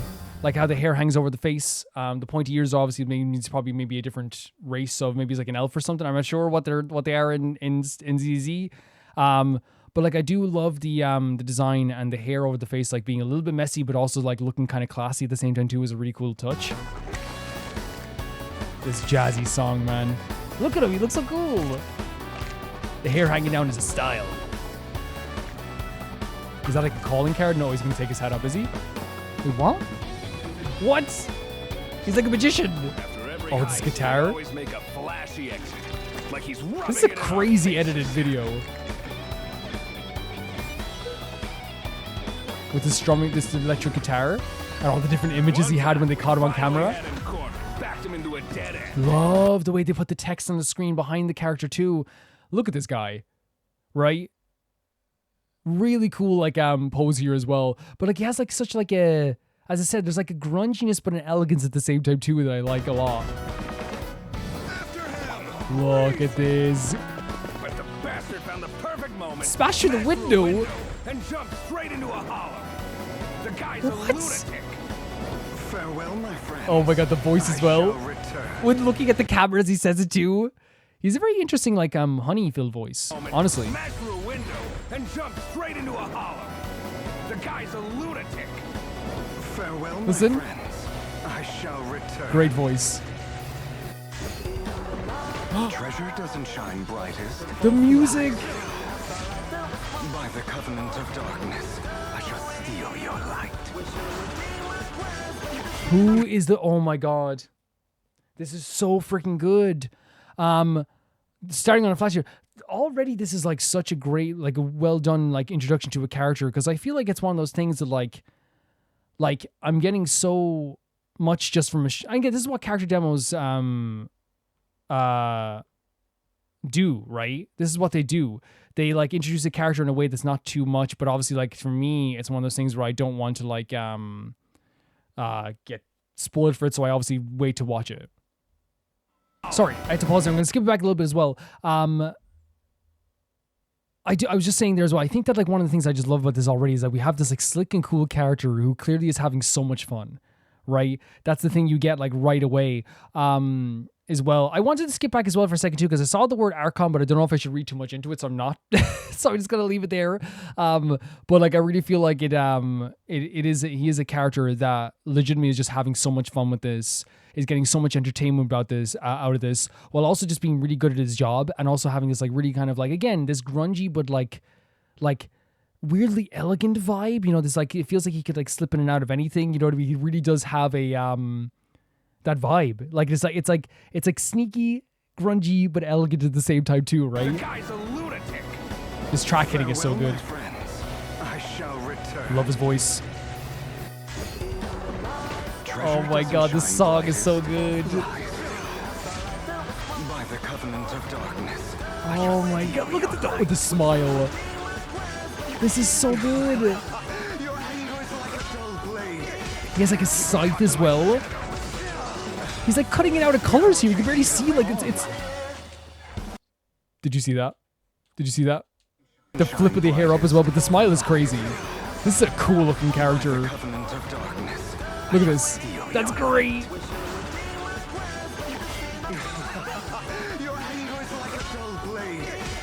Really great stuff. The one flip of the hair as well. One ought to learn to dance with the dust. That's what I'm talking about. Like, you know, he's just having fun. Like, he knows that he's like slick and cool. He knows he's able to get out of these situations. So even before the end of the battle, he's already walking away. Very fun stuff. But today will be the end of Mockingbird. This is his next mark. If we use it as bait, it's empty. What the? Damn it! They're already in here. Oh, because he was impersonating the cop. That actually looks like, he actually makes the cop uniform look cool. How is this any different from regular thievery? Who's this? Don't you just love the look on their faces? The voice. Too flashy. Relax. Your dirty little He looks so secrets are cool. about to come She's a really great design also. Soon you'll be on your knees begging me for He keeps looking at the camera. Oh yeah, Wolfman. I've seen Wolfman before. Thanks for the entertainment. See you all in the next act. Yeah, the other character design there was really cool too. Whoa. So like I think it's actually like a really great way of showcasing a character already. I adore getting to see a character that I like. Again, it's one of those situations like getting to see like how they really like portray a character through these trailers. And obviously, like again, as I said, that when we're getting closer to Zen's Zone Leader, I'm not gonna ever watch the trailers. But I feel like, you know, that's a thing where like it's like I think people still like kind of understand that. But in this trailer, as I said, I got this like vibe off this character. First of all, like having him start off by impersonating a police officer and then showing like this whole build-up of how he stole some stuff beforehand and how he's like this really amazing thief and like people try to catch him all the time, and he doesn't mind showing himself on camera that like sometimes because he knows he's going to get out of there. I think that's part of the show for him. I think he genuinely likes showing up on camera and kind of giving people a bit of a hard time.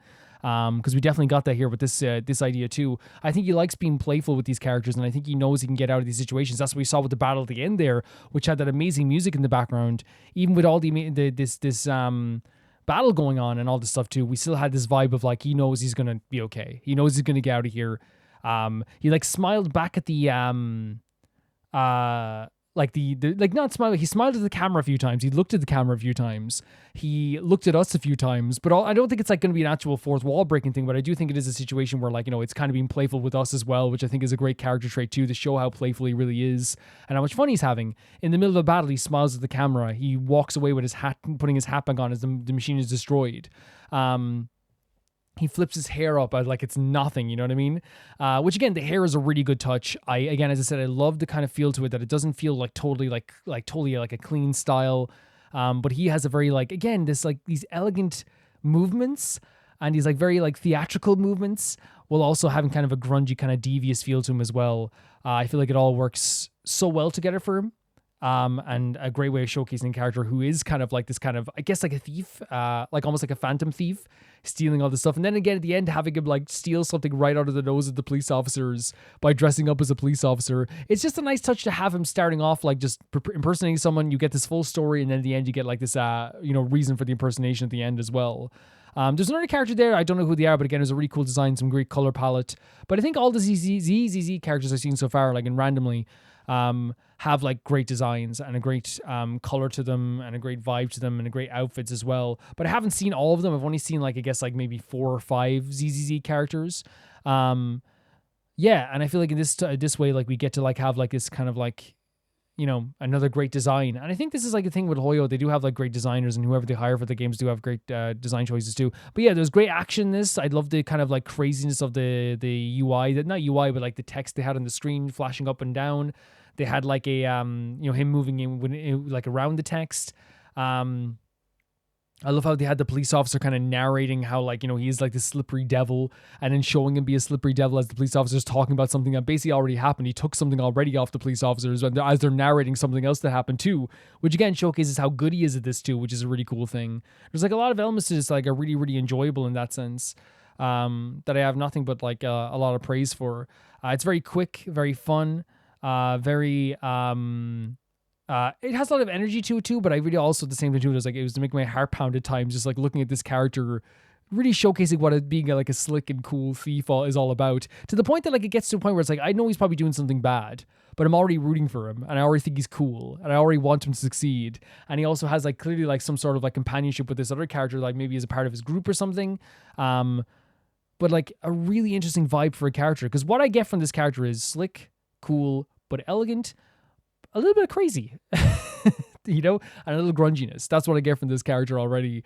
But yeah, great designs, great music, a great energy to this trailer too. I think that what they do again, I've only seen like one ZZZ trailer before, maybe 2 ZZZ trailers before, but like it definitely like